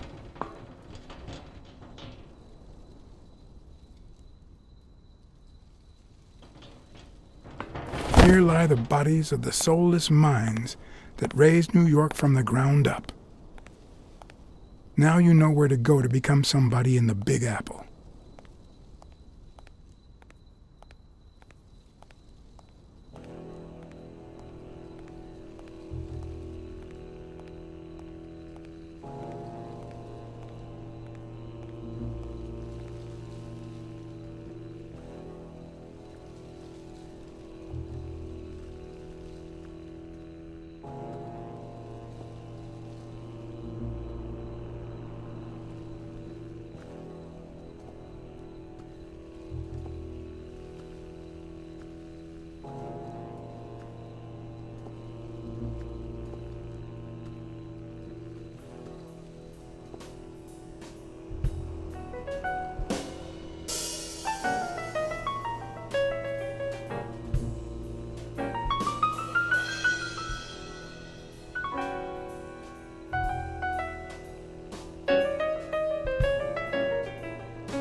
According to the book I found at Dunn's place, fans of the sport leave baseballs on Bradwick's tomb to pay their respects.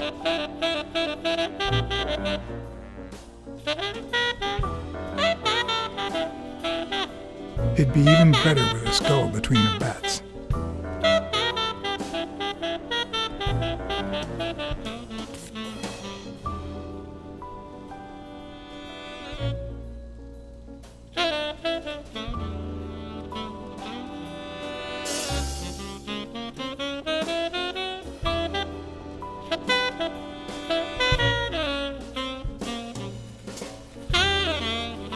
Still hot.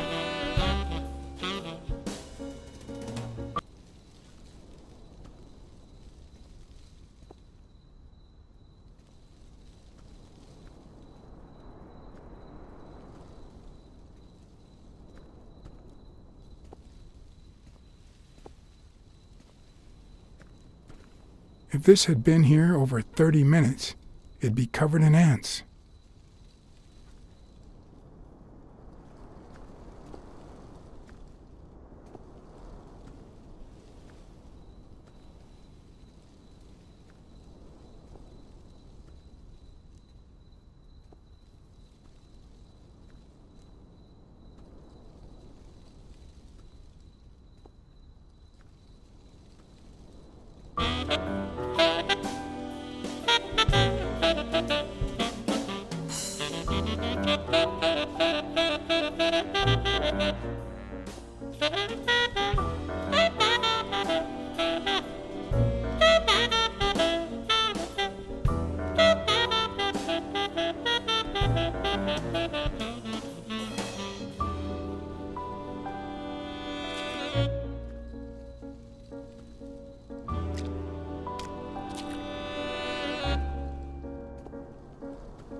I've never trusted angels.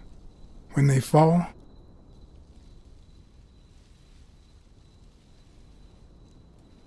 they turn into demons.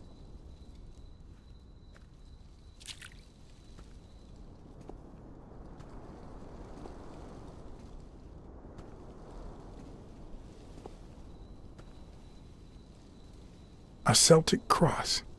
Supposedly, the ring keeps the devil at bay by reflecting the sunlight. Really handy at this time of the day.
I've always been a New York Warriors fan, although to be honest, they're not what they used to be.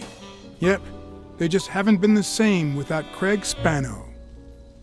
I found a baseball glove at Joe Dunn's place, a glove signed by a great star. I couldn't believe my luck. Joe Dunn met with someone at the diner, close to his gym. Then he took that person to his house, so that he didn't have to live at the cemetery.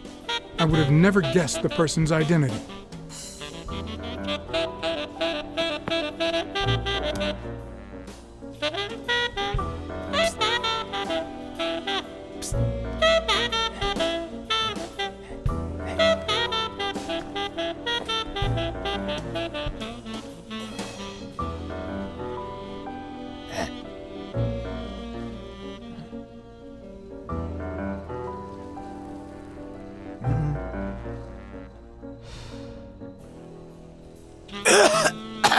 Marleys are the absolute worst.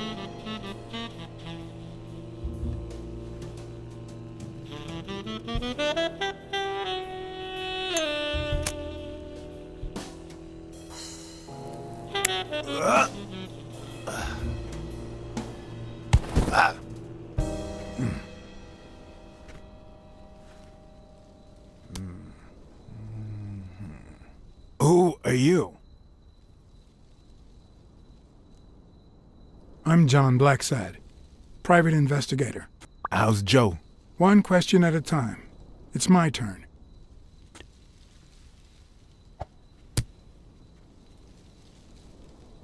Your turn.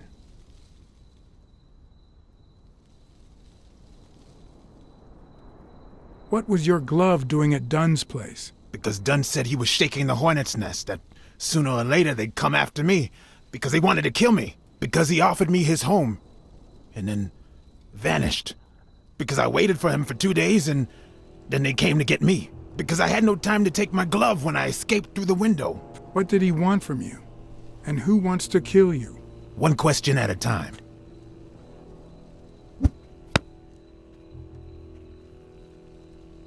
How's Joe? What would happen if I told him the truth? Would he lose it? Could I take that chance?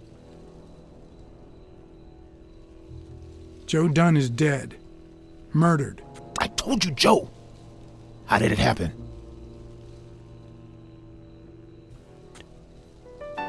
One question at a time. My turn.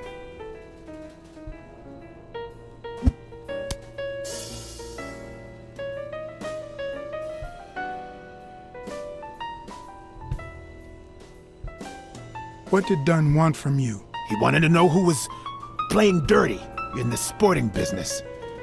Dirtier than usual, that is. Wrecked lives, careers ruined at the top of the game. He wanted to know if the same had happened to me. He wanted to know if the end of my career and my disappearance had anything to do with all that. He wanted me to confirm who was behind it all. The guy who had him killed. Our old friend, the surgeon.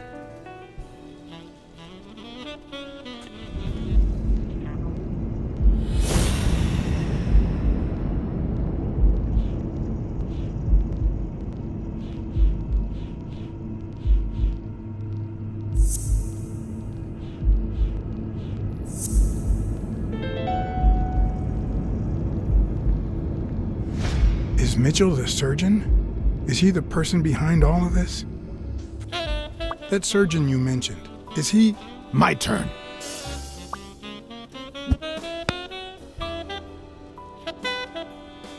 I want to know why I should trust you.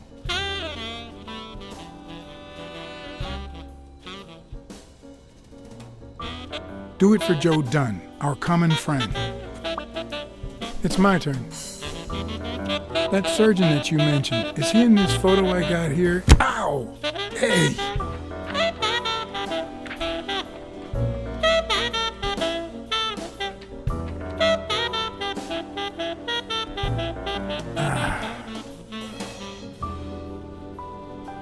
Hey, That toss was...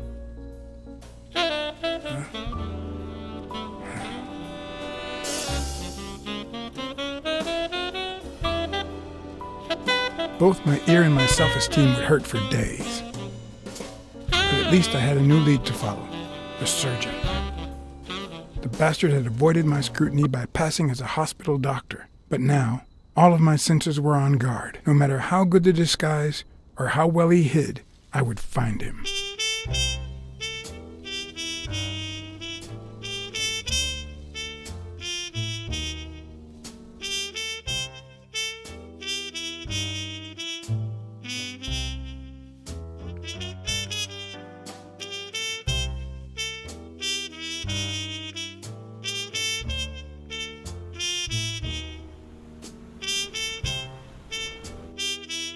So, what you're saying is, 1, there's a corruption scandal involving all kinds of athletes.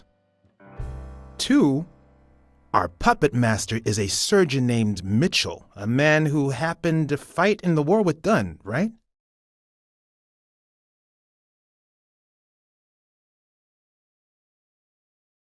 Maybe, but it could be no more than a false lead. Anyway, where was I? Number 3, right? 3, since Dunn was on his trail, Mitchell, or whomever, hired an anteater to get rid of him. Then, since you were also shaking the wasp's nest, he went after you. But the anteater made a mistake, and Mitchell, or whomever, killed him to cover his own tracks. And, wait, 4. The key to all this lies with a common friend of Dunn's and Mitchell's, Craig Spenow. Do you really trust him?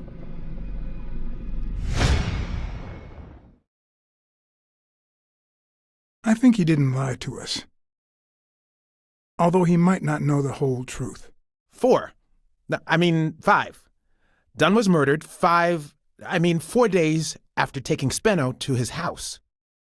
If that doesn't make him suspect, makes sense, doesn't it? No, it doesn't add up. Why not? Just a hunch. Let's follow up with the suspects. You told Smirnoff you're convinced that Yale is innocent. But what about O'Leary? 6.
O'Leary wouldn't have sent Randall to kill Dunn. He would have dragged him to his basement, given him his little speech, and then killed him himself. Nah, I know O'Leary, and he wouldn't have sent a hitman. He would have taken matters into his own hands. What about Cassidy? 7, right?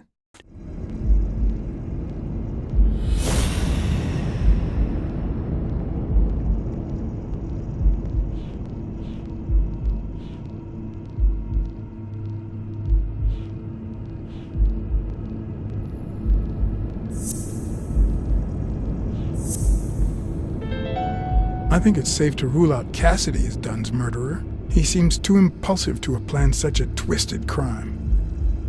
Whoever planned the whole thing knew the suicide theory would fall through, so he manipulated the clues to incriminate Yale Cassidy is too impulsive to pull off such an intricate plan. So, even if you have your doubts, Mitchell is the one pulling the strings. And you know why? Because in novels, the murderer is always someone the detective knows from the beginning. Well, that could be the case in British novels. You know, where everyone in the mansion where the murder took place is a suspect. But this might just be an American whodunit, where the detective doesn't even meet the culprit until the last scene. You mean we still don't know who's pulling the strings? I didn't say that. How did it go with Helen Moore? I didn't get anything, even though it started out really well. I asked to interview her along with her boyfriend, Al Stone. Since I'm a big shot, they were happy to oblige.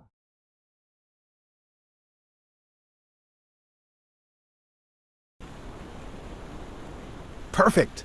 Now, time for the interview. I'll go back and forth so you don't get bored. So, who goes first? Here's one for Helen.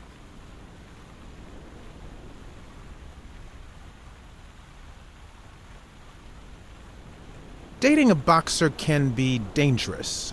Aren't you afraid that those blows to the head will take a toll on his intellectual capacity? Honey, take a look at my man and then look at yourself. You really think I'm with him because of his intellectual capacity? Helen!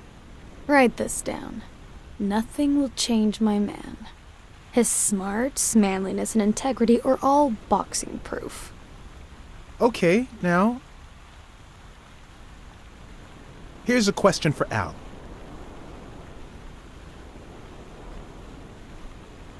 In just 12 days, the contender will try to steal your belt. Any thoughts on your fight against Yale? Yeah, sure. My Al is going to kick that thug's behind. Isn't that so, honey? Yeah, well, we'll see. No such thing as a weak rival. Nonsense. You are and will be world champion. Next question. Moving on. Here's one for both of you.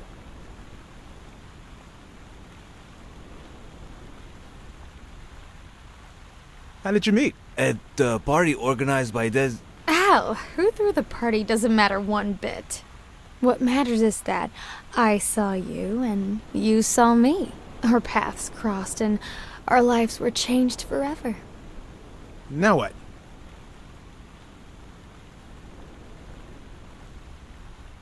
Time for a picture.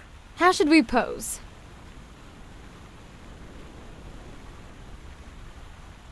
Okay, how about a hug? I want to feel the love.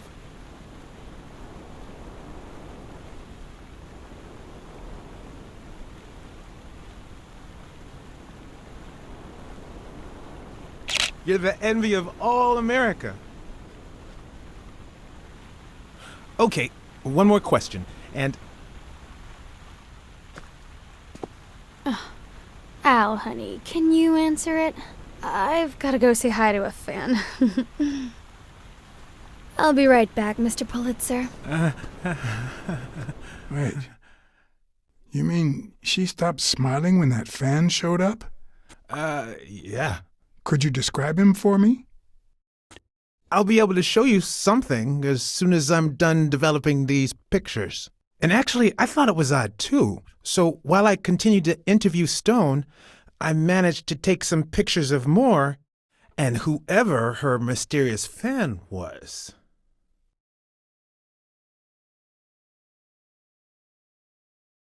All right, so where were we?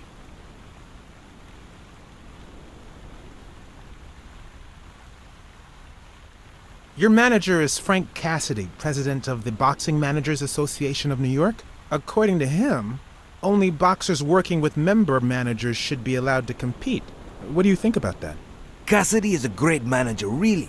No complaints there. And the work he's putting in as president of the association is really valuable. But, I don't know, maybe in this case, Joe Dunn was right. Wait, no. Could you keep that last comment off the record? You know, on the down low. My lips are sealed. In just 12 days, The contender will try to steal your belt. Any thoughts on your fight against Yale? Well, supposedly the odds are in my favor, but there's no such thing as a weak rival. And, you know, Bobby Yale might be young and going through a rough patch, but he's had an amazing streak, so I'll do my best. Are you ever jealous about sharing your sweetheart with America? Well, I wouldn't say I'm jealous, but I know that someone so popular and honest can draw the wrong kind of attention.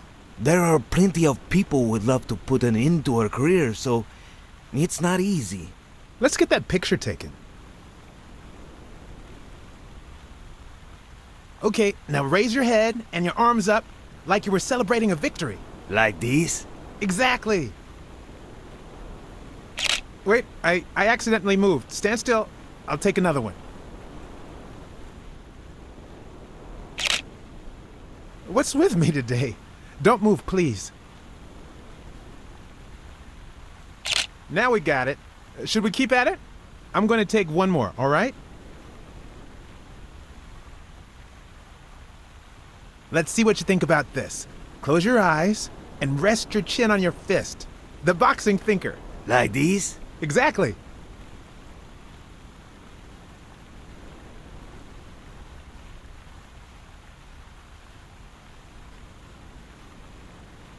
What's up with me? Stand still. I'll take it again. I can't seem to get it right. Don't move. It's about time. Finally, we're all set.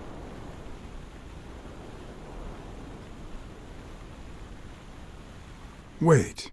So, are you telling me the photos are developed? Or is that what you said to Stone? Both. Just look.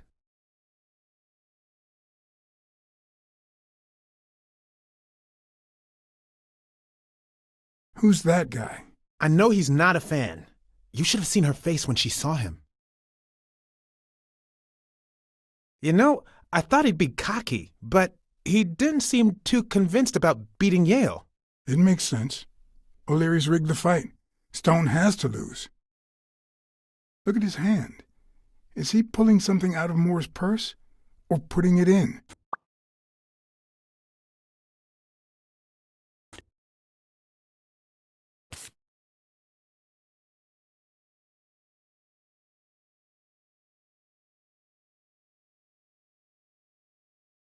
I think she only smokes when she's nervous. What was making her nervous?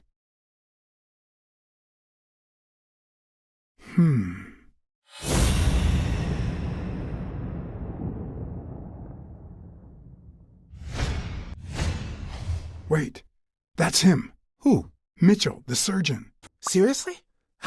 We got him. Not yet.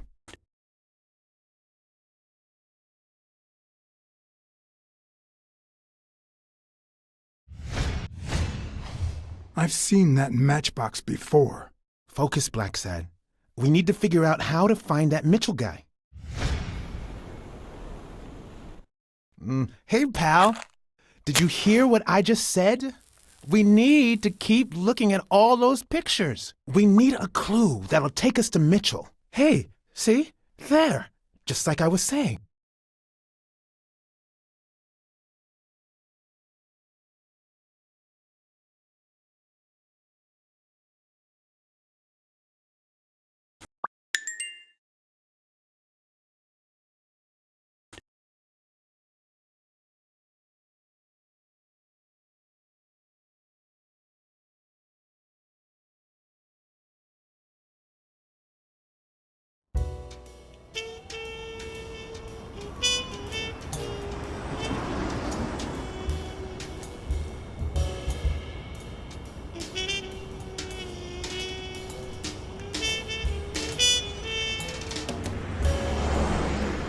Brawls aren't even the worst part of my job. Sure, you may take a beating, but at least you get the chance to defend yourself. But when you're sitting in your car all night, there's no way out.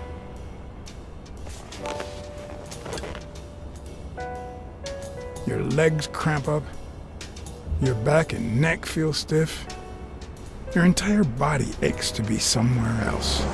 It's boring and repetitive.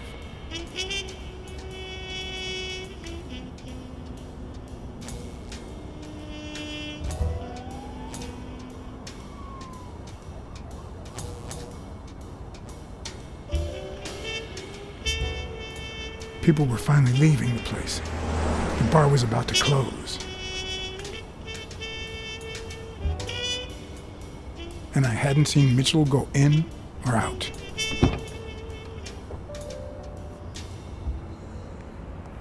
I had no choice.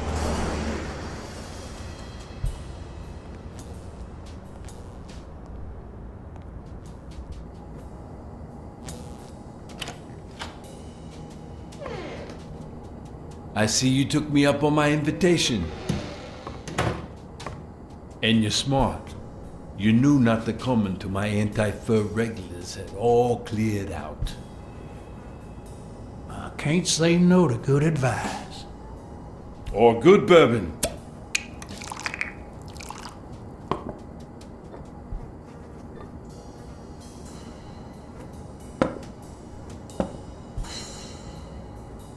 Here's looking at you, Mr. What was your name? As far as I knew, La Iguana always stayed neutral.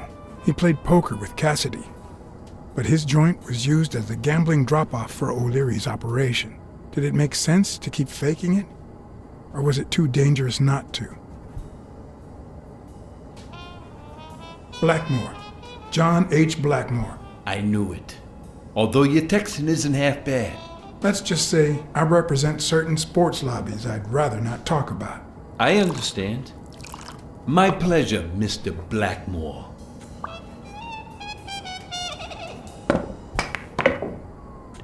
You're natural. You're even better at pool than poker. This is much easier. No one can cheat. You barely flinched when Cassidy decided to teach that ego a lesson. What do you want me to say? I was too shocked to be surprised, to be honest. The people I work for generally try to avoid these situations.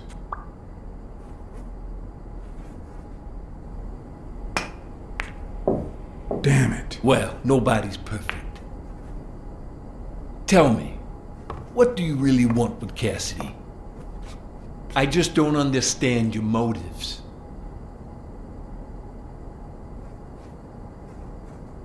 You know how a scout goes out to Little League games in search of young talent? Well, that's what I was doing at your poker game. But it's too soon to tell. Don't worry about it. I was only curious. So, what about me? What do you want from me? No one comes to La Iguana just to drink and play pool. I'm looking for one of your regulars, Dr. Angus Mitchell. What for?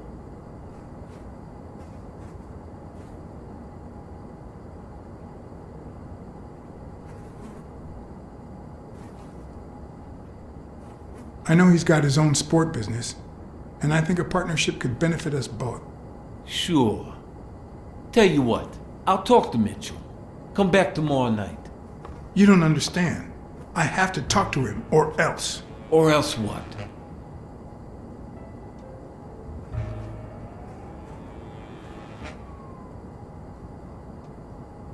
You'd be losing your chance to make a pretty penny. I know how to reward my allies. You think I'd spend my time in this dump if all I cared about was the money? Please, cut the crap. Anything else?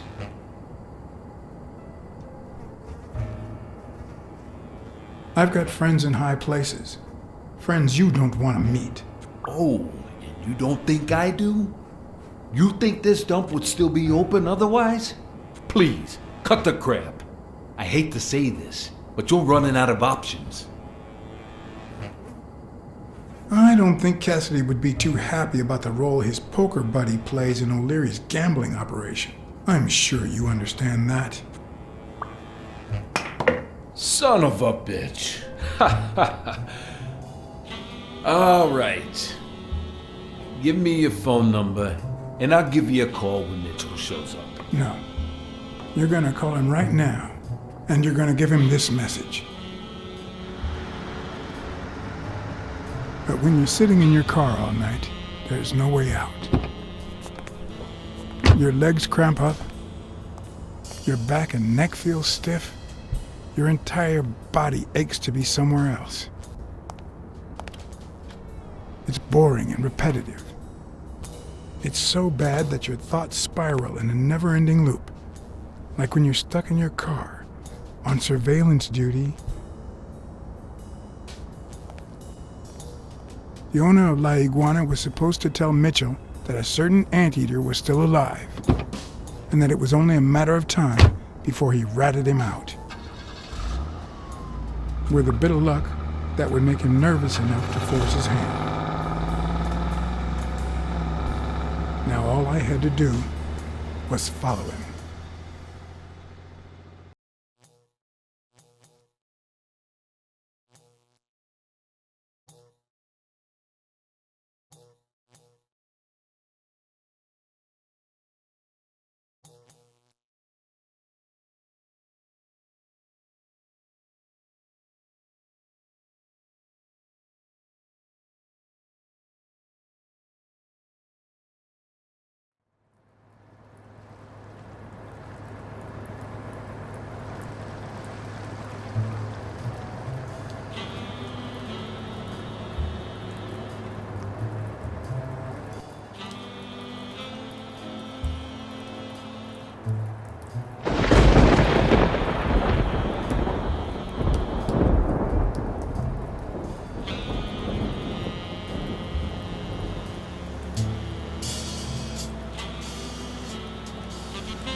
He went in without it. I wonder what's in it.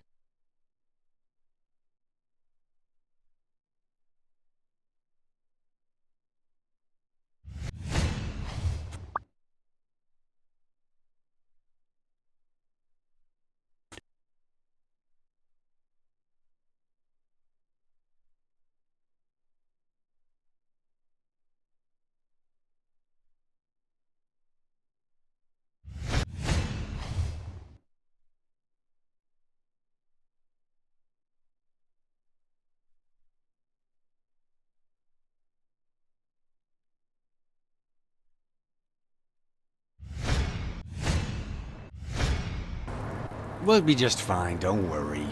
Gil, stand guard right here. If the cat shows up, you know what to do. I'll be back in an hour.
Could I take him by surprise from over there?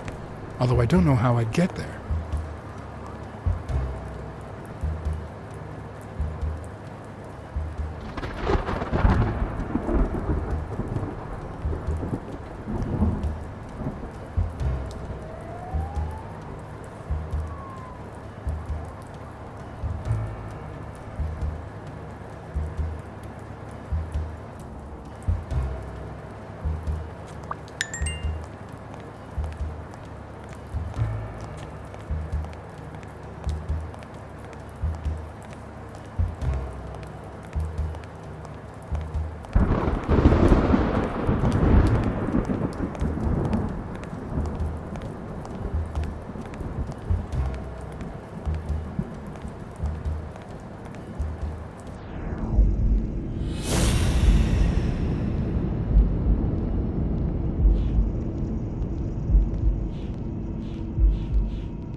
Of course, he's Randall Lee's partner. I should be careful.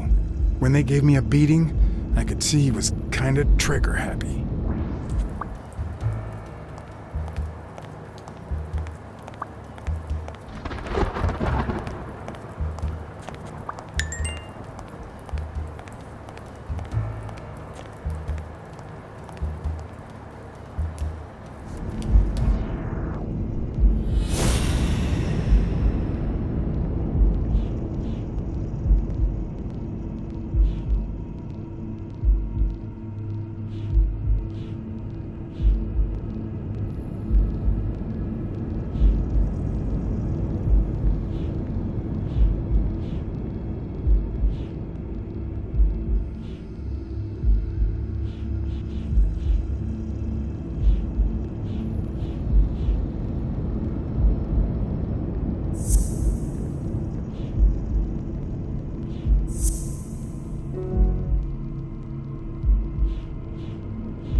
I did mess up a guy's face with an extinguisher once, but this kind is too heavy for my current needs.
What does this place have to hide?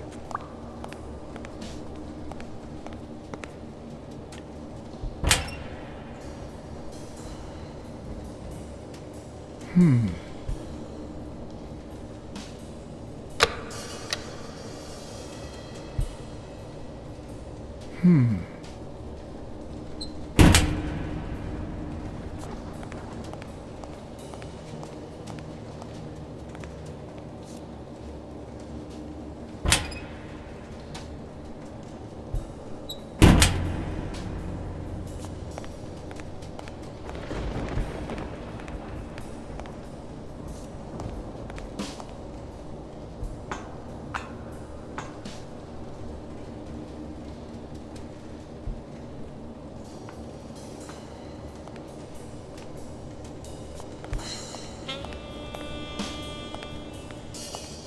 Will I need help? Who would I call?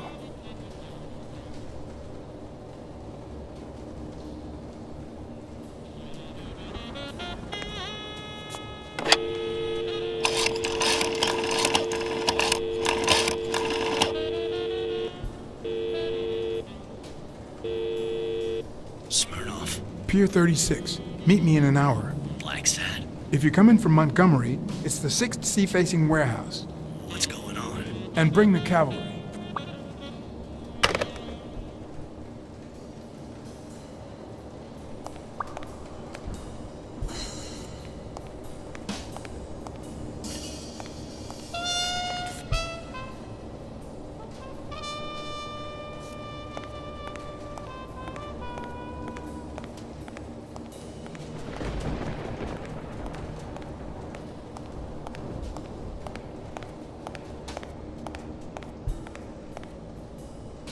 According to this, the warehouse belonged to a Canadian import company.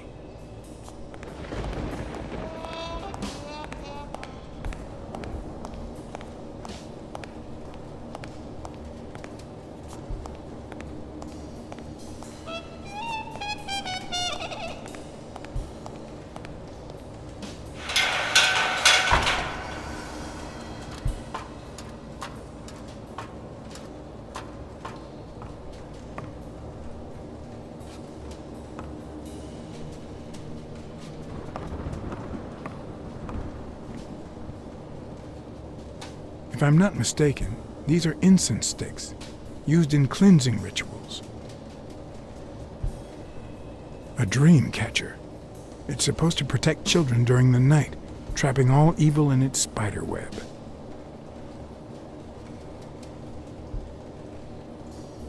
It could be an Ojibwa totem pole, in which case, the top animal would be a crane.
Don't you even think of screaming. I might not even talk.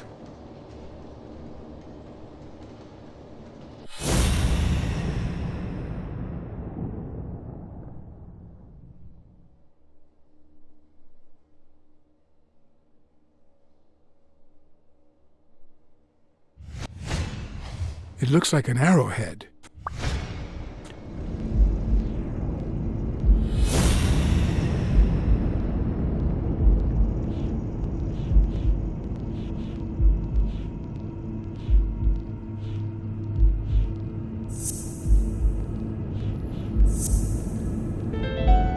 Everything seems to prove that Gil is a Native American, and I'm almost sure that the woman in the picture is his mother.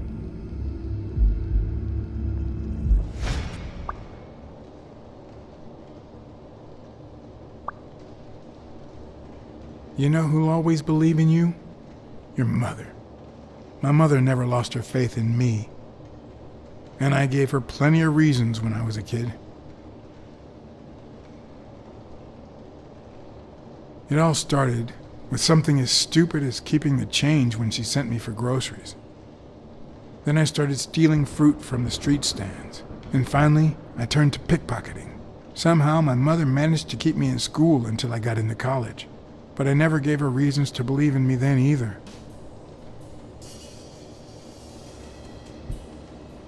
I made new friends. The type of friends that convince you to do things that wouldn't make a mother proud. Then Pearl Harbor happened. I got drafted and sent to Europe.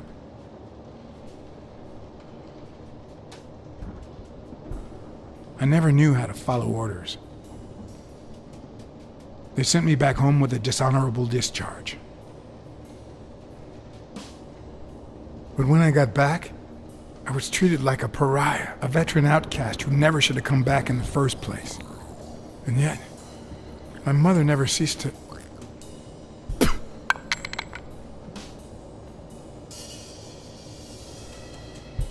I also fought in the war. That's where I met Mitchell. They used me, like many of my people. And then they just tossed us aside. The first time Mitchell offered me to do this, I told him to take a hike. I wanted to get my act together, but I ended up begging him. I don't like Mitchell. I don't like the things he makes me do. I don't like that German rat either. But what I like least of all is myself. I don't like what I did during the war, and I don't like what I'm doing now. Do you know what it's like to kill a friend for the sake of the mission? Huh. But my mother, she always thought I'd make amends and start anew.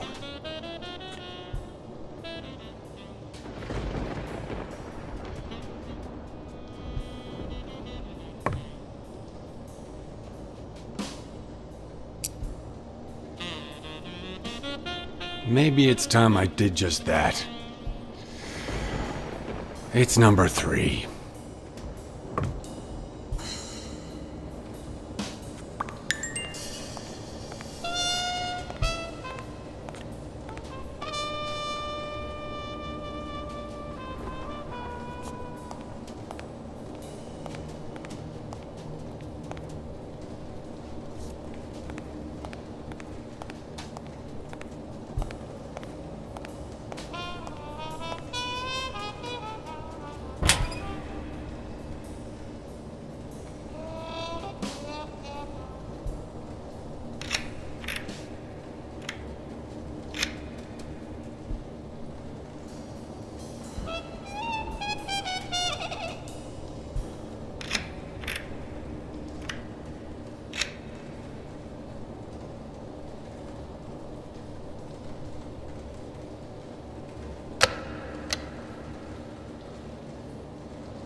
A list of names? Somehow related to chemical agents?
Hey, You back! it's all right.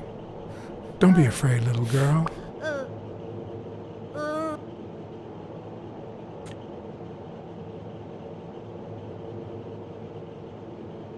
I'm a friend, okay? Vita, no hurt! Hey, Vita, no hurt!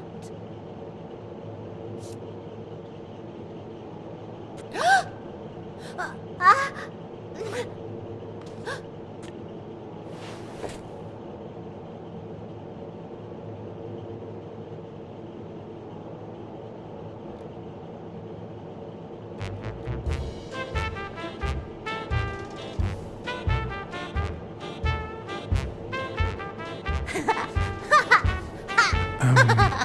once upon a time... Once upon a time, there was a beautiful princess called... Brunhilda! Hi, my name is Brunhilde, and I'm very happy, said Brunhilde. And then Brunhilde, who had a beautiful name... Really beautiful. A really beautiful name, ran into someone very special. Oh, who was it? A magical cat called John. I'm a magical cat. My name is John. Hi, John the cat. I really like magical cats. Hi, Brunhilde. I'm going to use my magical power to help you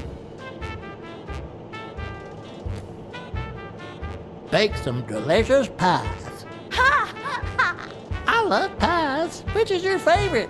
Wow, that's a very hard question.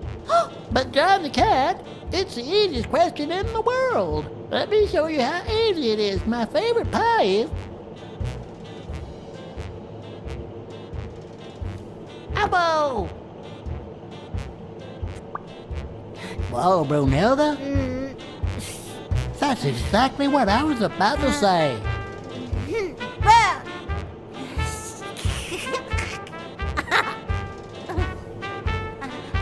Bird, John, Brunhilde, Freund.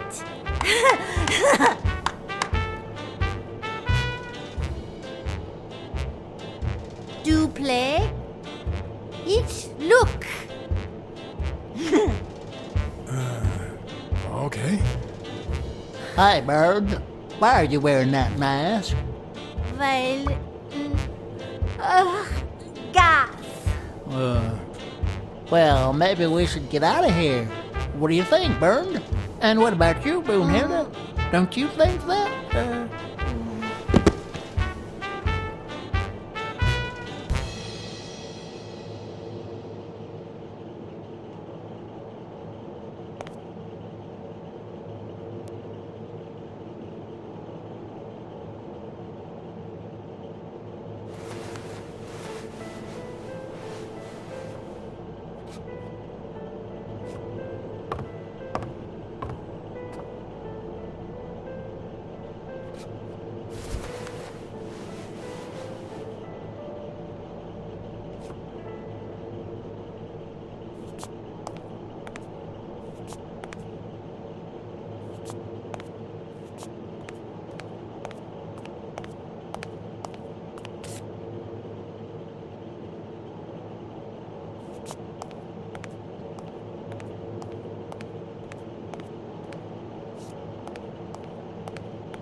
Subject, Brunhilde Gruner. Treatment, day 1500. The patient's ability to speak continues to diminish. Now she can only pronounce the occasional word in German.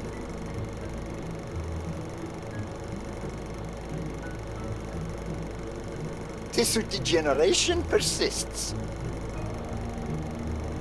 And yet, perhaps due to drastic reduction of benzylprodine dosage and an increase of ibupropion, we have observed a 3% of deceleration of said degeneration.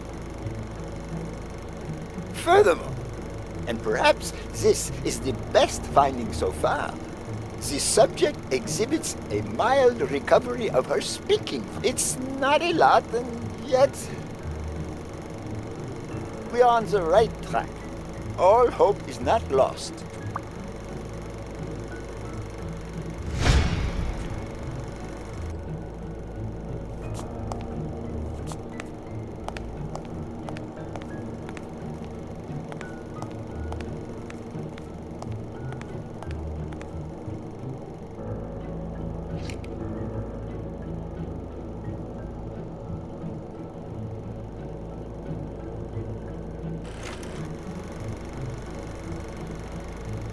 Subject, Craig Spano.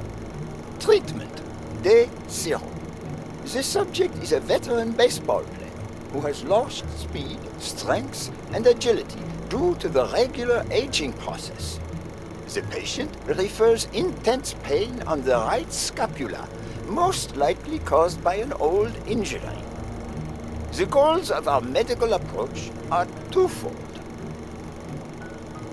To relieve pain caused by the prior injury so that the subject can play without symptoms, and to help the patient regain the physical condition lost in the aging process, thus allowing him to perform at elite levels. Treatment. Day 120, the patient no longer feels pain when using his right arm, circumstance that allows him to pitch without fear. So far, the only side effect seems to be a slight euphoria experienced 3 hours after dosage, which subsides 4 hours later, taking the patient on an emotional roller coaster of sorts with bouts of mild trembling. Treatment. Day 341. Moments of euphoria and boosted physical performance have become increasingly short, while the ensuing periods of depression and weakness have become longer, including severe tremor. Although we have met all therapeutic goals, we will proceed to terminate the treatment in order to avoid causing irreparable physical and mental damage to the patient.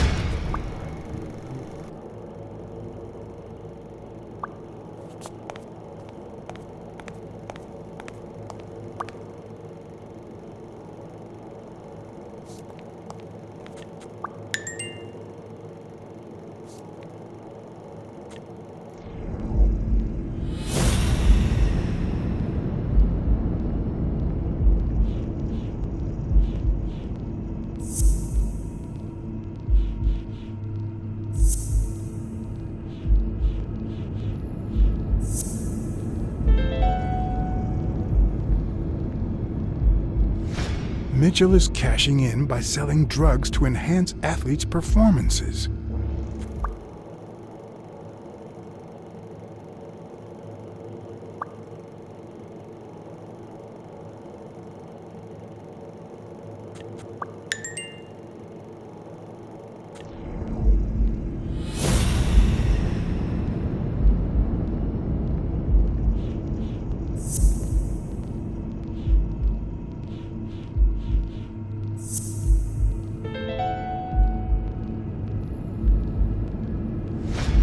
worst part of Mitchell's scheme isn't that it's illegal or unethical.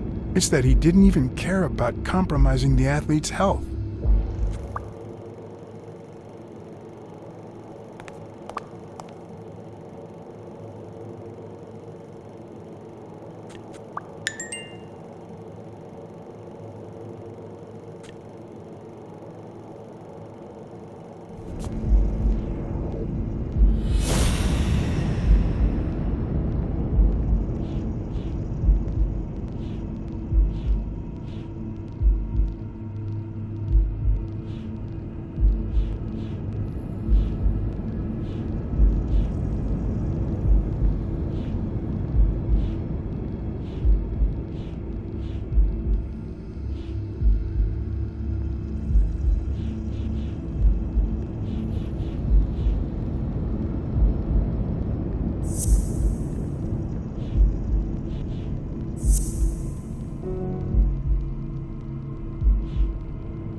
Gil?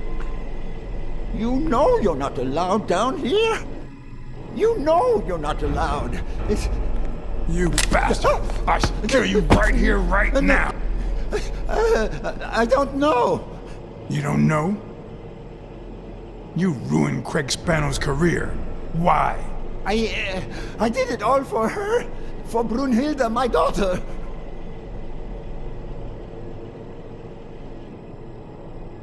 She was born with a degenerative disease, a rare condition similar to the Engelmann syndrome. There are only 4 known cases like hers, and none of the patients reached the age of 5. But I couldn't give up. I continued to research and found something. It didn't make her better, but anyway, that same treatment used on healthy subjects seems to improve their stamina and their reflexes. It also seems to improve their pain threshold. Somehow, the Reich heard about my experiments and tried to recruit me to create super soldiers. Yes, that Reich. We're talking late 30s, Berlin. I escaped with Brunhilde and came to your country. But the American military also heard about me. I spent the entire war experimenting with drugs on soldiers. Some were highly effective, I must say. When the war was over, my experiments were discarded. I was forbidden all access to the drugs, and Brunhilde got worse. But then God sent me Angus Mitchell. We had met during the war, and he came to offer me a deal. I would make drugs for athletes, and he would sell them. With my earnings, I could pay for Brunhilde's treatment. What else do you want me to say? What are the long-term effects of those drugs? It depends on the patient, but they all develop an addiction, even Brunhilde. They also suffer other symptoms. Some become delirious. She's losing muscle mass by the day.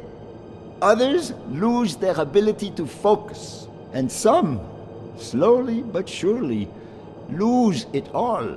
About those pills.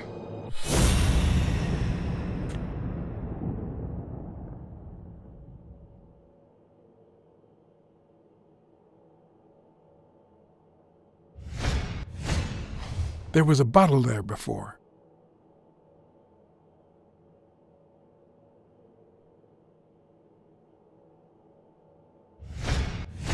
What is he looking at?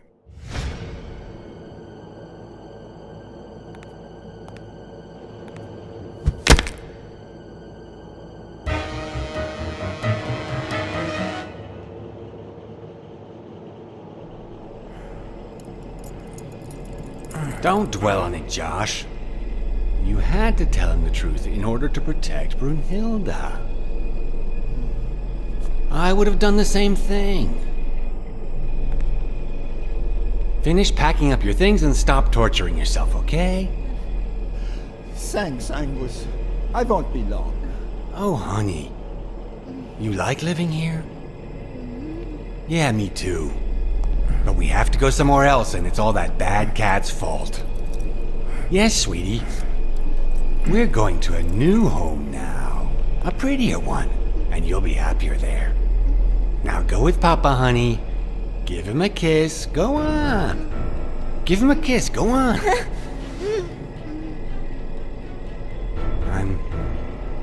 I'm sorry about this, Josh, but we gave it our best, didn't we? What? What do you mean, Angus?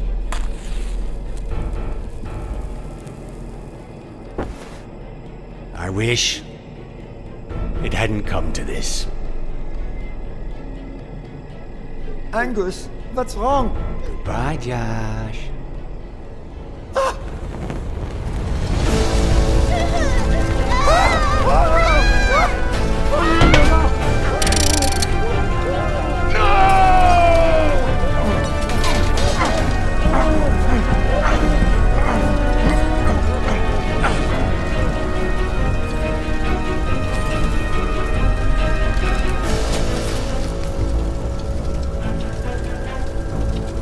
I hope you're happy, you son of a bitch. They were good people.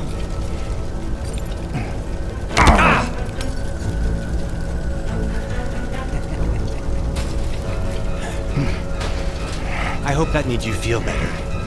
I like it when you smile.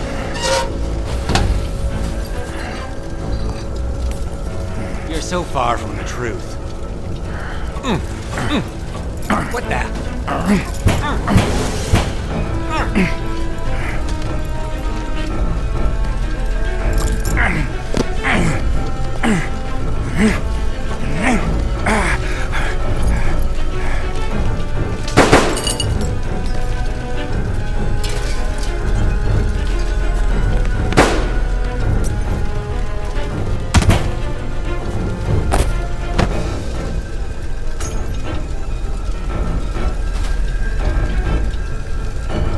The mask would buy me a bit of extra time. The question was, how much?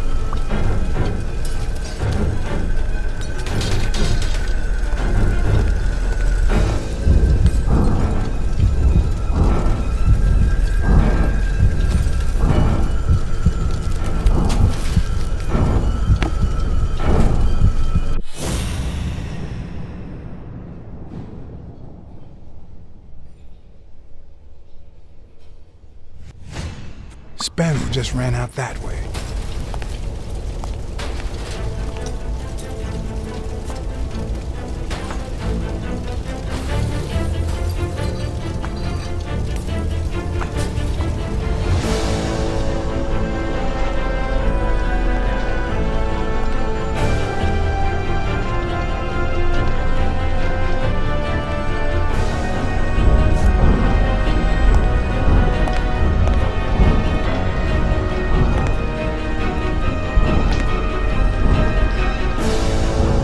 The mask was barely working.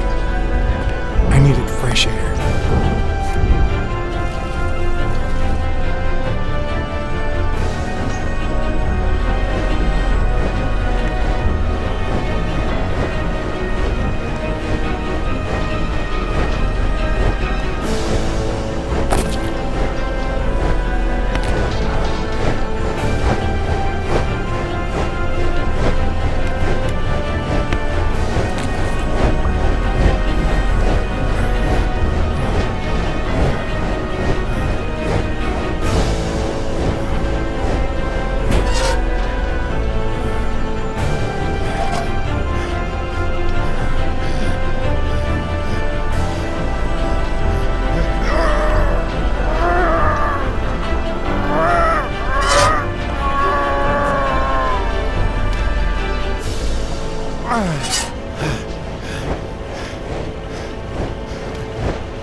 Craig's Fatto is back!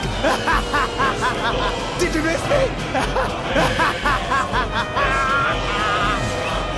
Who wants to see a home run?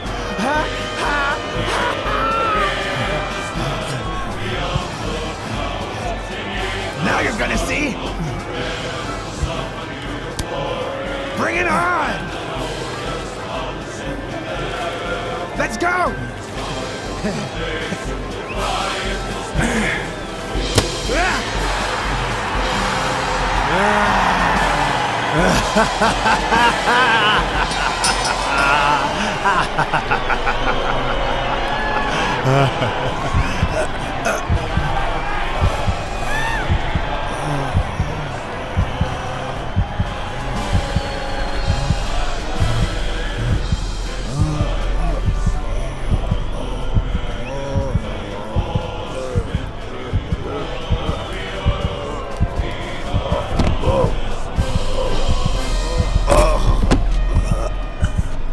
No.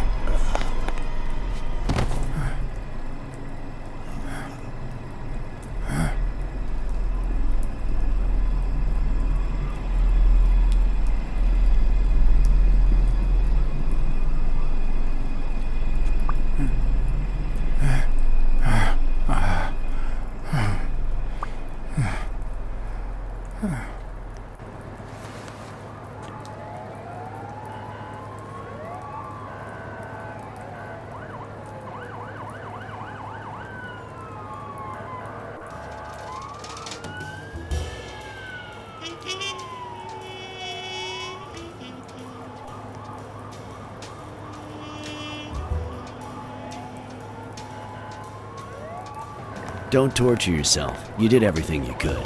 Will he make it? The doctors think so. They found him unconscious by the basement door. What?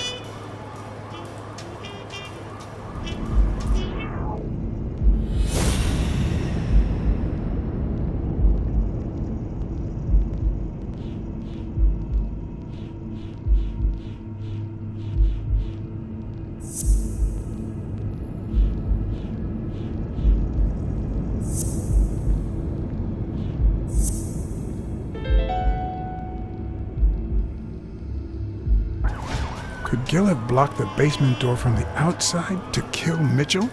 You think? That's a serious accusation. Are you sure, or is this just a theory of yours? I'm positive. Gil told me himself. Mitchell practically forced him to work for him. And I've got reasons to believe that Gil is a bit trigger-happy. Besides, I'd say he wasn't even really unconscious when they found him. That he was just pretending. Huh. You think Gil was involved in the previous murders? What if it was Gil who killed his partner, Randall Lee, under Mitchell's orders? Another serious accusation. Are you sure? Yes. Everything points in that direction, including my gut. Wait. Couldn't Mitchell be Randall Lee's murderer?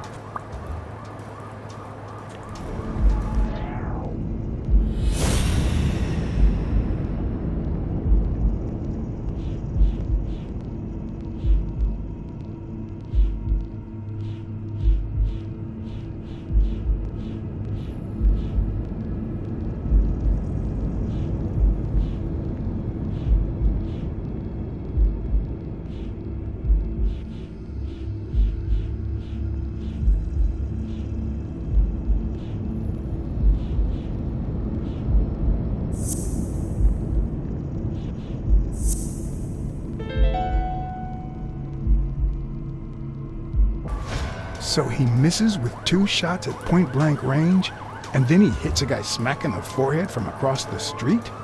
No. Mitchell is not the sniper who wiped out Randall Lee. Yeah, I guess you're right. But we still don't know what caused Craig Spano's death.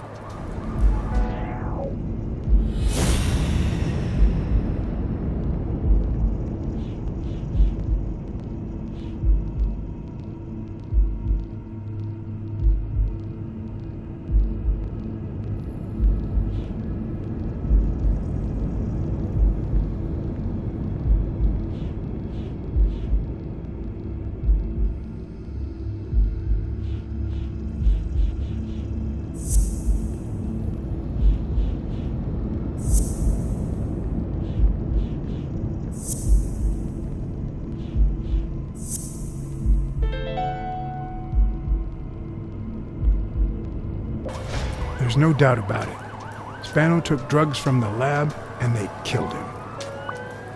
But if that were true, how many more athletes are in danger? And most importantly, who are they? Is Bobby Yale involved?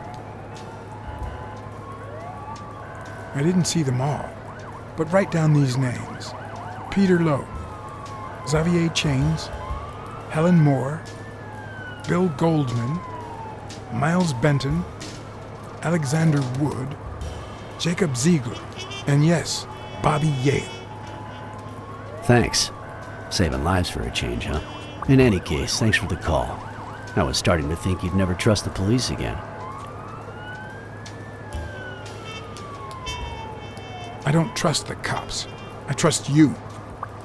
Hey, John. Surprise. It could have given a tip to a friend, don't you think? Or is that only the case when I help you?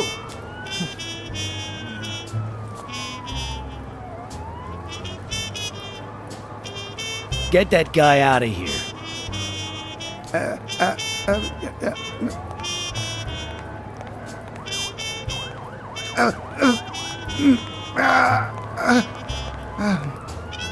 All right. Let's get this over with. When the war ended, Mitchell convinced Grun to use his super soldier drugs on elite athletes. Somehow, Dunn found out about Mitchell's scheme. So when Mitchell heard that Dunn was onto him, he ordered Randall Lee to kill him and frame Yale for the murder. Then, he made Randall search Dunn's house and the gym for any incriminating evidence he might have had against him. The poor cleaning lady died almost by chance. When you stuck your nose in the case, he tried to scare you by sending his thugs to give you a beating. And when that didn't work, he asked Randall Lee to finish you off on the gym rooftop. But Randall not only failed, he got captured. So Mitchell ordered Gil to put a bullet through his head, which only made Gil upset. You kept getting closer and closer to the point of discovering his headquarters. When Mitchell realized he was cornered, he burned his bridges by setting the lab on fire, along with Dr. Grun and his daughter. Gil saw the opportunity to get back at Mitchell, so he blocked the only exit so that he would also die in the fire. Did I leave any loose ends? Just a few. But don't worry about it. I'll take care of them now. So I guess thanks for everything.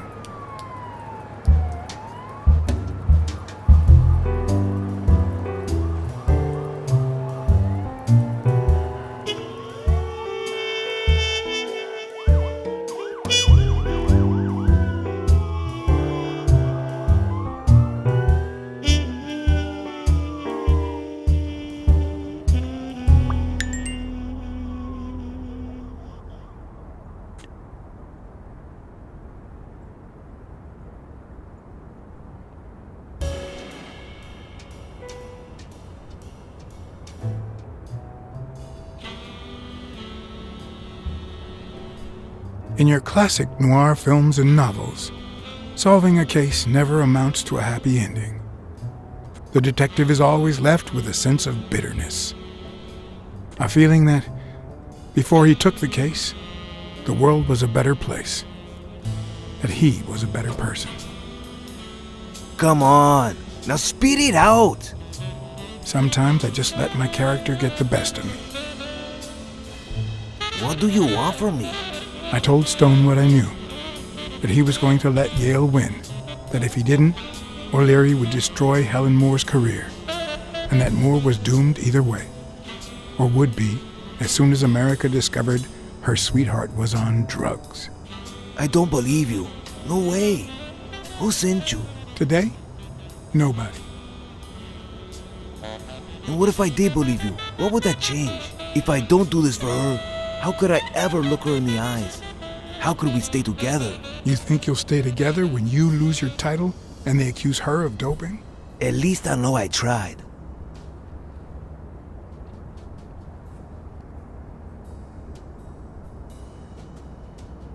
I came to convince you otherwise, but I think you might be right. You better take a dive. I didn't take you for a romantic, Blacksad.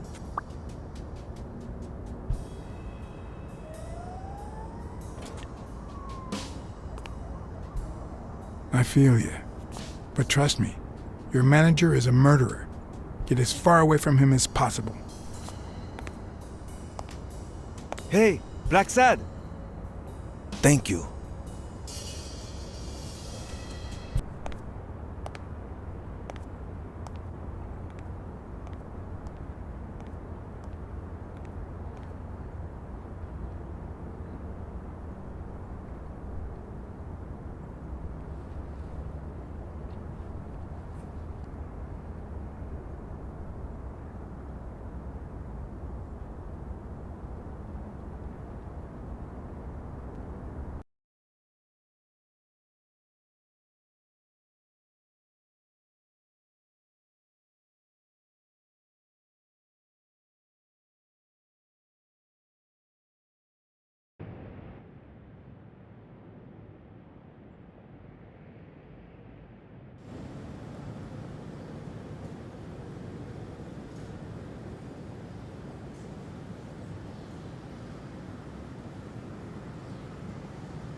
Yale confirmed to me that Dunn found out that Mitchell was giving him meds. That was the reason they argued the evening of his death. In fact, I was clean at the time. Hadn't used for days. I didn't want to go down that road. I wanted to follow Joe. But he discovered everything. He didn't believe me when I said I had nothing to do with it. But you used again. Only after his death. I needed to cope. But the drugs gave you a panic attack.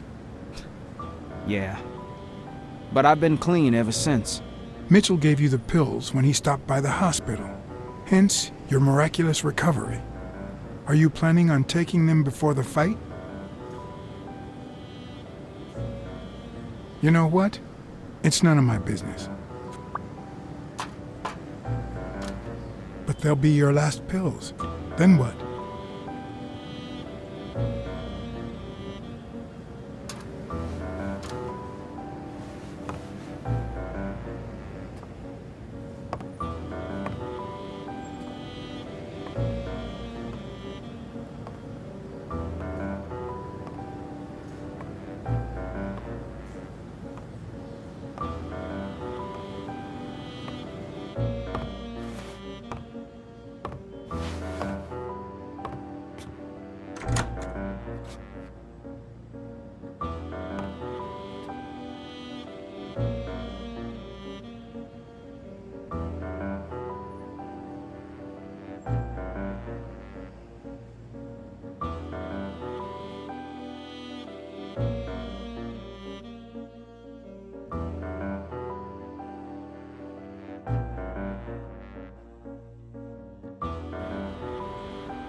Stone and Yale hadn't taken away the bitterness I felt. I needed a friend. He was outraged that I hadn't given him the tip, but he let it go as soon as I bought him a milkshake. After the perfect storm of corruption and murder, only friendship could reconcile me with the world. Only that could make me believe in mankind again. Only that could cleanse my soul. Only that. And money.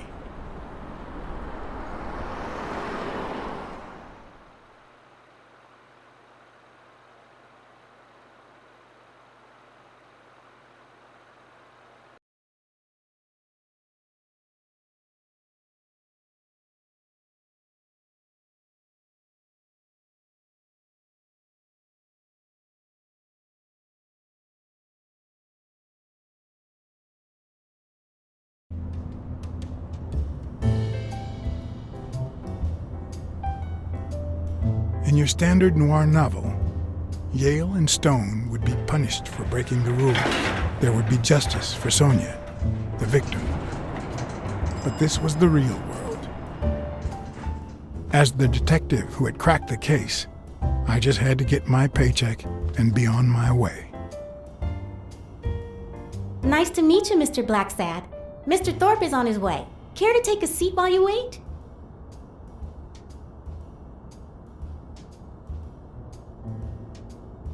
I guess I'll just have to wait. He'll be here in a minute. Please, take a seat.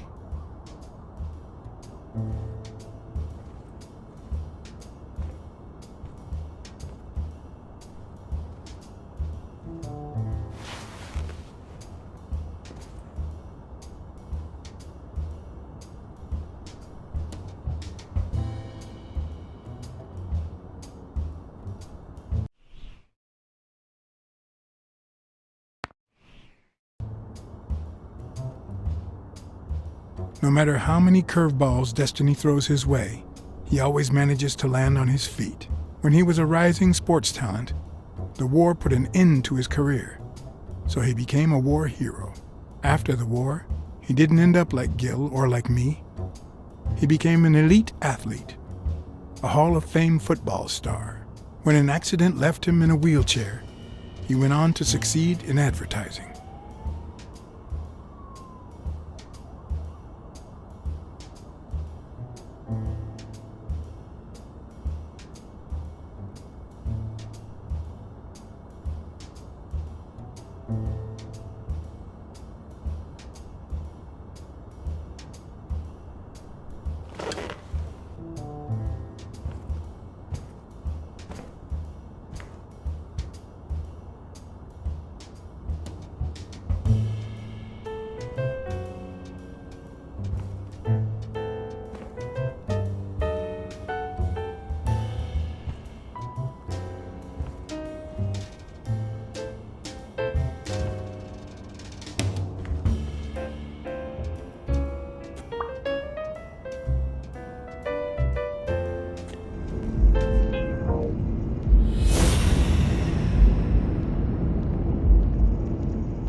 That's not possible.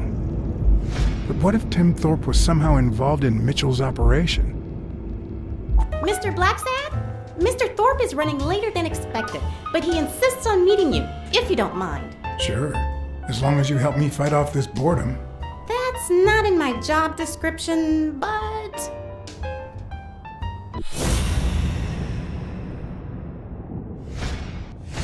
If I had her markings on my skin, would I be the same person? Would my name be different?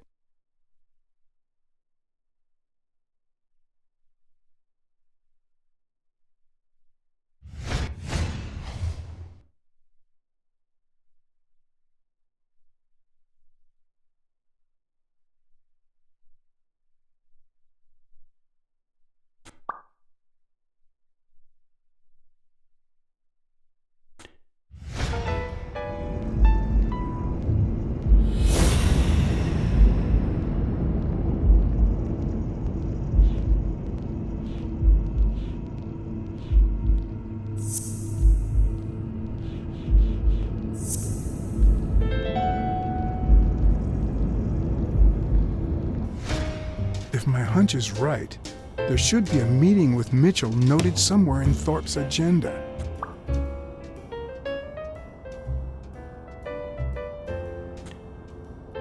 Well, you see, I've got a problem. In order to figure out how much Mr. Thorpe owes me, I need to know what day I started working on the case. But I can't remember.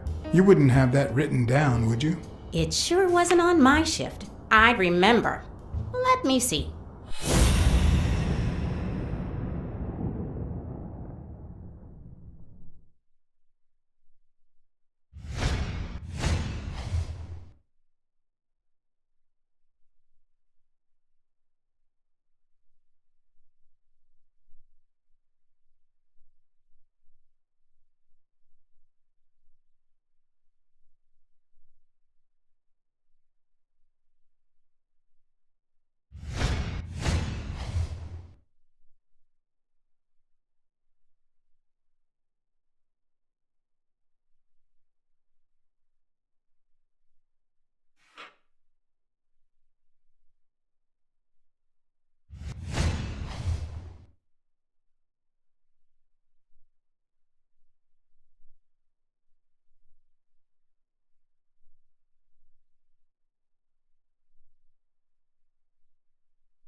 What?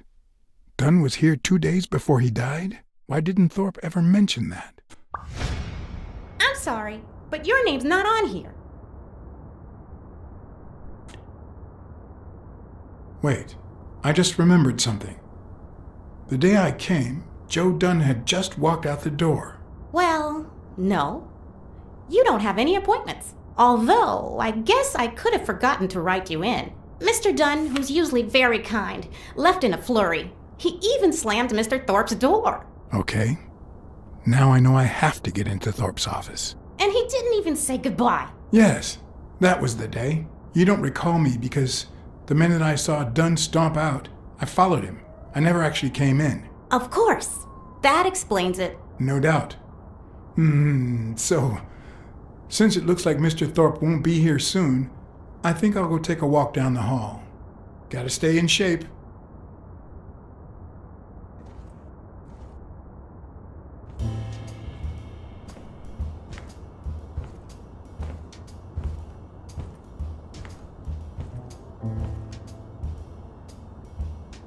Come on, Thorpe.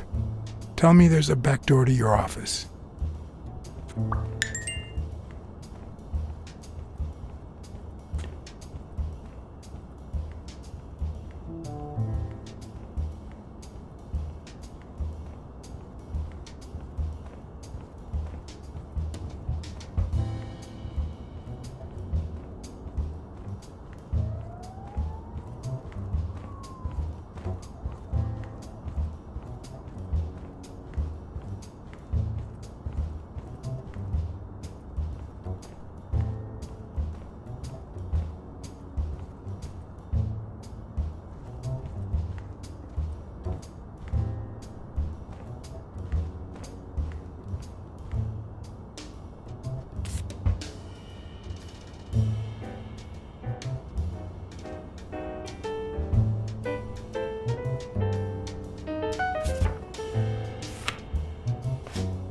So, you had something to do with that chest expander after all.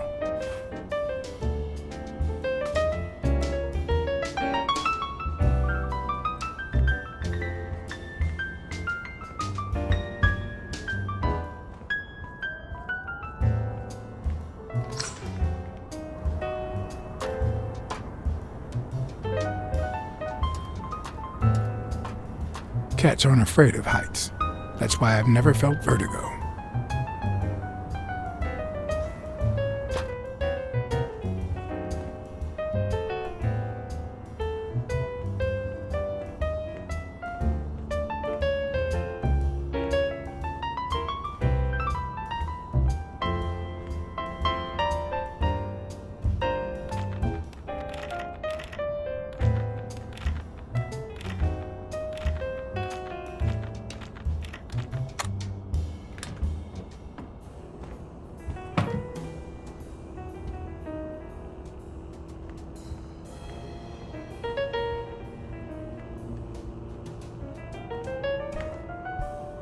one of his strengths, the accuracy of his throw.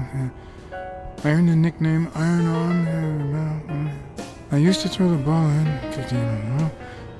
And yeah, when whatever it wanted. And my coach, the great Joffrey Sachs. And so I worked hard. Pearl Harbor. I enlisted immediately. After losing a partner in combat, a serious injury, I asked to be relocated. I became a sniper. I know I shouldn't say this, but I was one of the best in the Army, and it was all thanks to my accuracy. No, it was all thanks to Jeffrey Sachs. I wonder how many Americans that man saved with my arm. After these words, Tim Thorpe is moved almost to tears and asks me to take a break. It's shocking to see how an athlete and soldier, a man whose aim and skill won him a Medal of Honor and the nickname Surgeon among his brothers in arms. That can't be. I mean, it could be a coincidence, but no.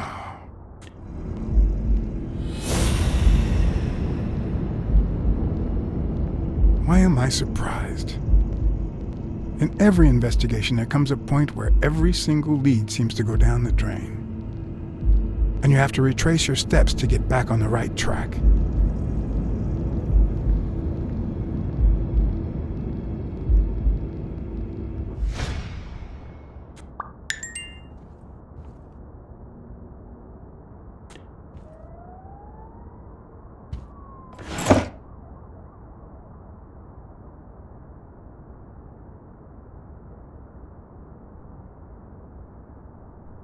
Oh, crap.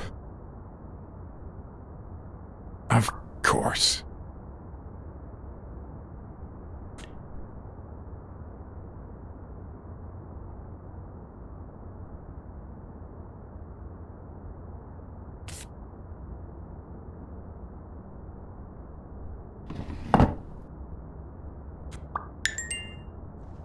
It's a bit strange to see no office chair behind a desk. Until you remember the desk's owner is in a wheelchair.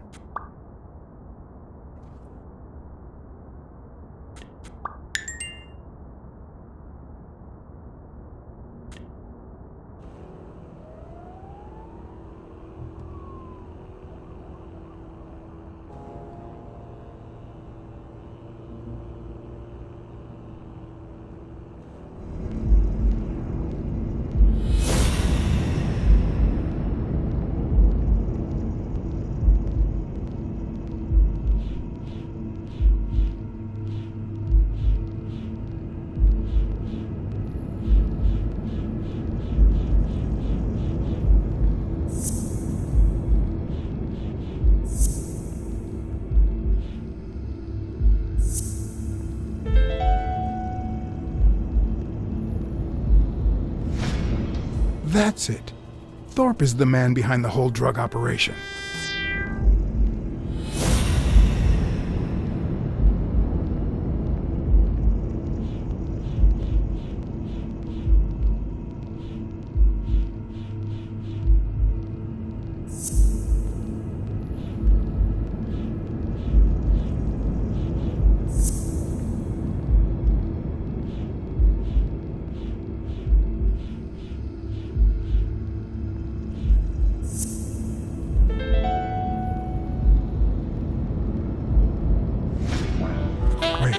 What if Groon's drugs helped Thorpe walk?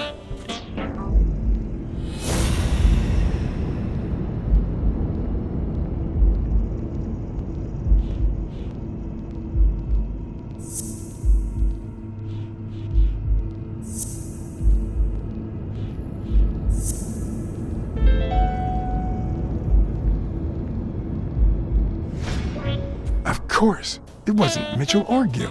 It was Thorpe who shot Randall at the hospital. Everything adds up now. And yet I can already hear Smirnoff telling me I have no conclusive evidence. What if I set a trap for Thorpe? But how?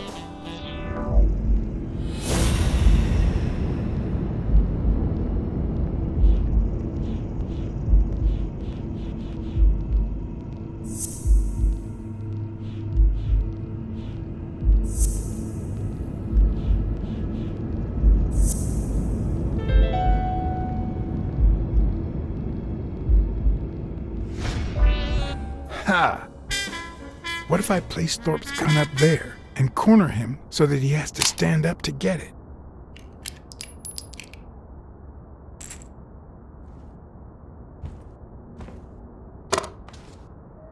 The show was about to begin. All I needed was an audience and some patience.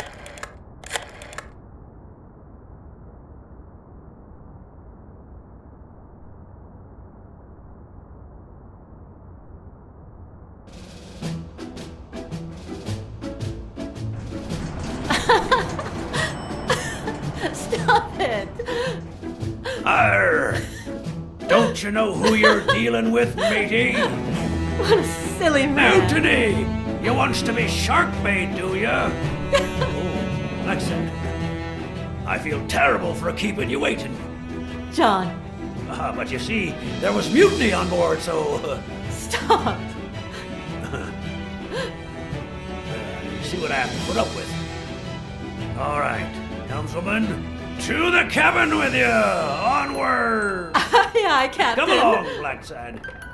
Julie, don't let anyone bother us.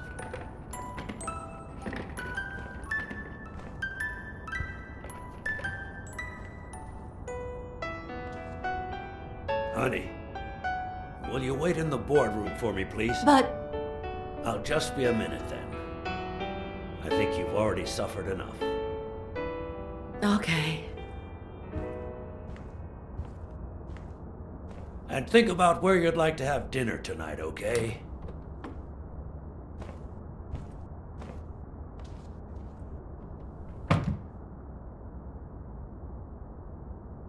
You see, I'm not gonna pay you for solving the case. Wow. I thought you were the kind of man who is true to his word. No, it's not that. You'll get every penny we agreed on, and more. But not because you solved the case, but for her. 2 days ago, she wanted to end it all. Drop out of college, sell the gym. Too many wounds to heal. But through your incredible work, you managed to heal them. Well, perhaps not completely.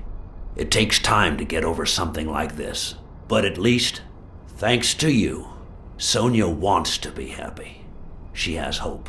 I'm going to help her make Dunn's Gym the best in the city. Who would have ever guessed it, huh?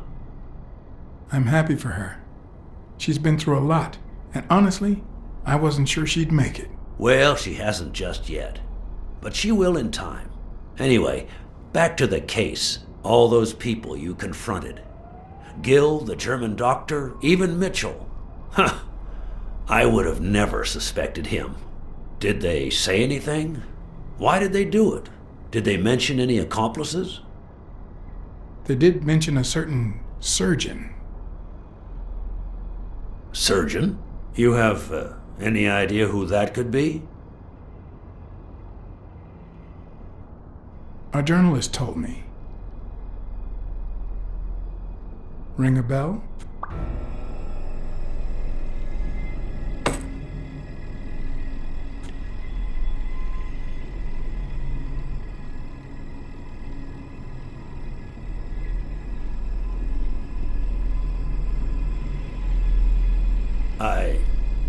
I'm sure you've got good intentions, but you're wrong. What makes you think that? I'm sure there's an explanation. Don't deny it. I know Mitchell gave them to you. People see a wheelchair and think, poor guy, he can't walk. But there's so much more to it than that. Some nights I can't even sleep from the pain. That doesn't explain why you didn't tell me you knew about those drugs. I know that you are a highly skilled sniper, and I think it was you who shot Randall Lee at the hospital. Have you seen me, Blacksad? How could I possibly do that? I hired you to solve this damn case. You think that's what a murderer would do? Only because you thought I'd blame Bobby Yale and drop the case. But as soon as I realized something wasn't right, you sent Randall Lee and Gill to give me a scare. And when all that failed, you ordered Lee to kill me. You're the type that won't open his jaws once he's got his prey, aren't you? I think I've made that clear enough by now.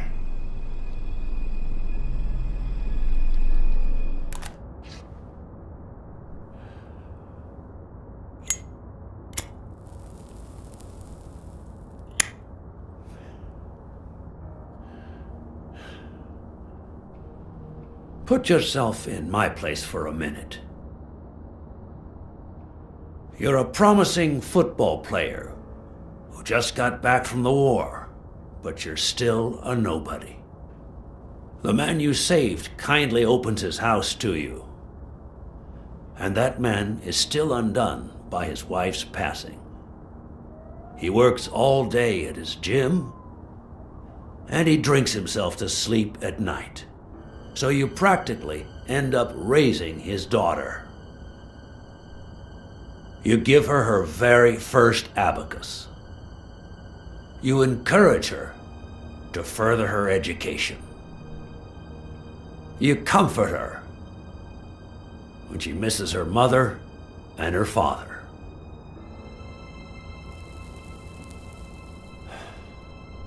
Meanwhile, your sporting career takes off.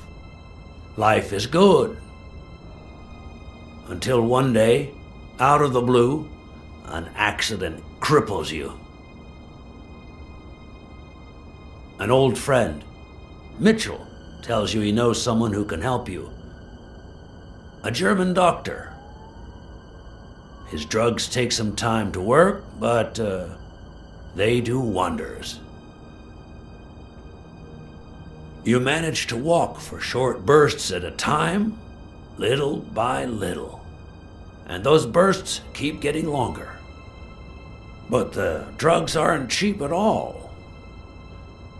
So you have to find a way to pay for them, don't you see?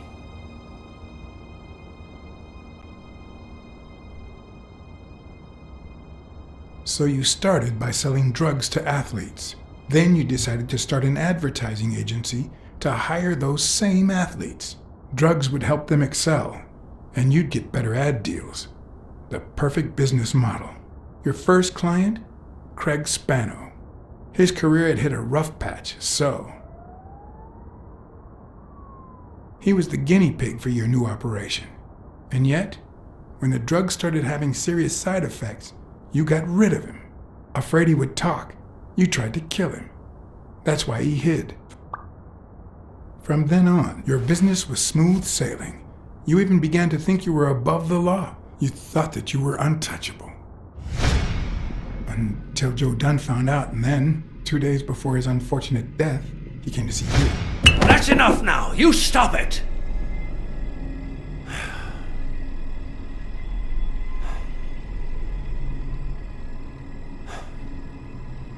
Now, I don't know if I'm above the law, but I am sure as hell not beneath it. Do you know how much power I have?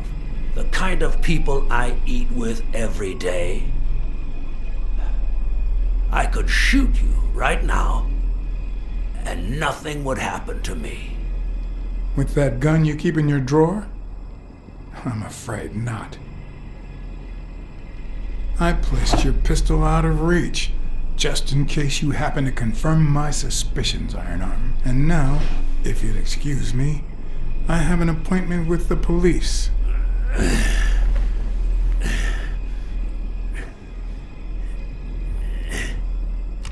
I won't let anyone wreck my life again.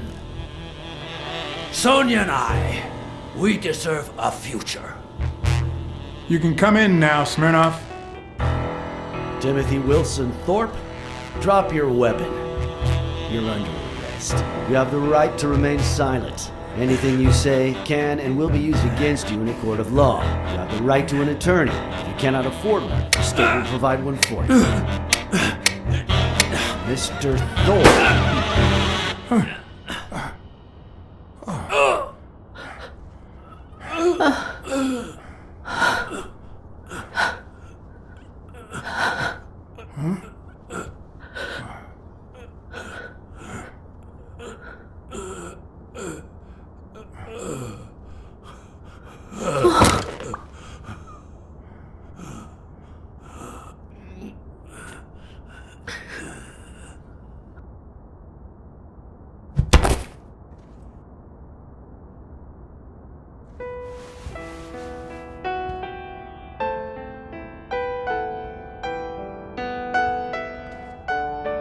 Sonia Dunn, you are under arrest for the death of Timothy Wilson Thorpe.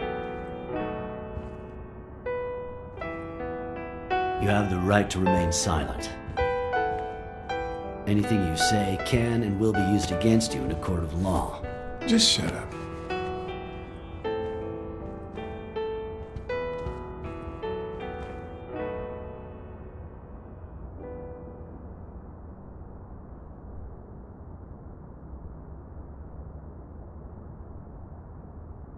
Sonia should never set foot in jail. Blacksad, don't. Put yourself in her place.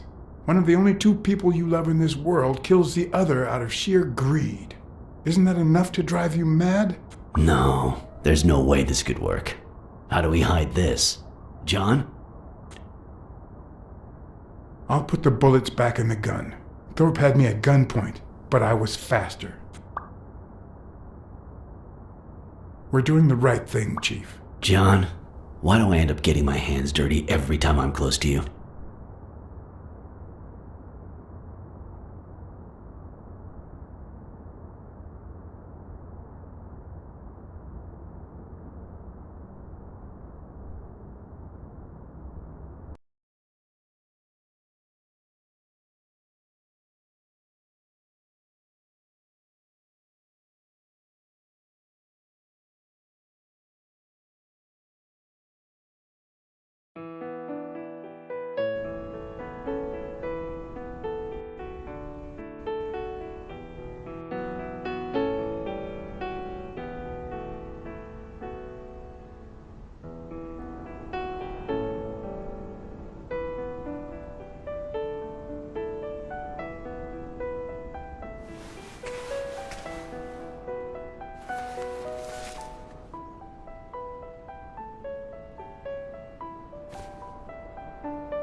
After everything that had happened, the last thing I was interested in was the fight. Did Yale take drugs before the fight? Did Stone let him win? I had done everything in my power for things to go the way my moral compass dictated. Whether anyone would listen to me, that was another story.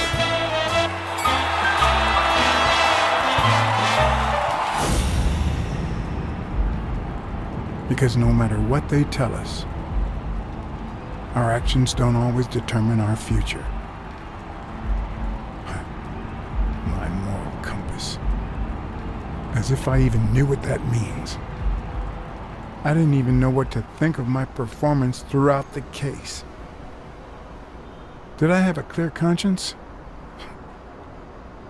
Would I have made the same decisions, given the chance?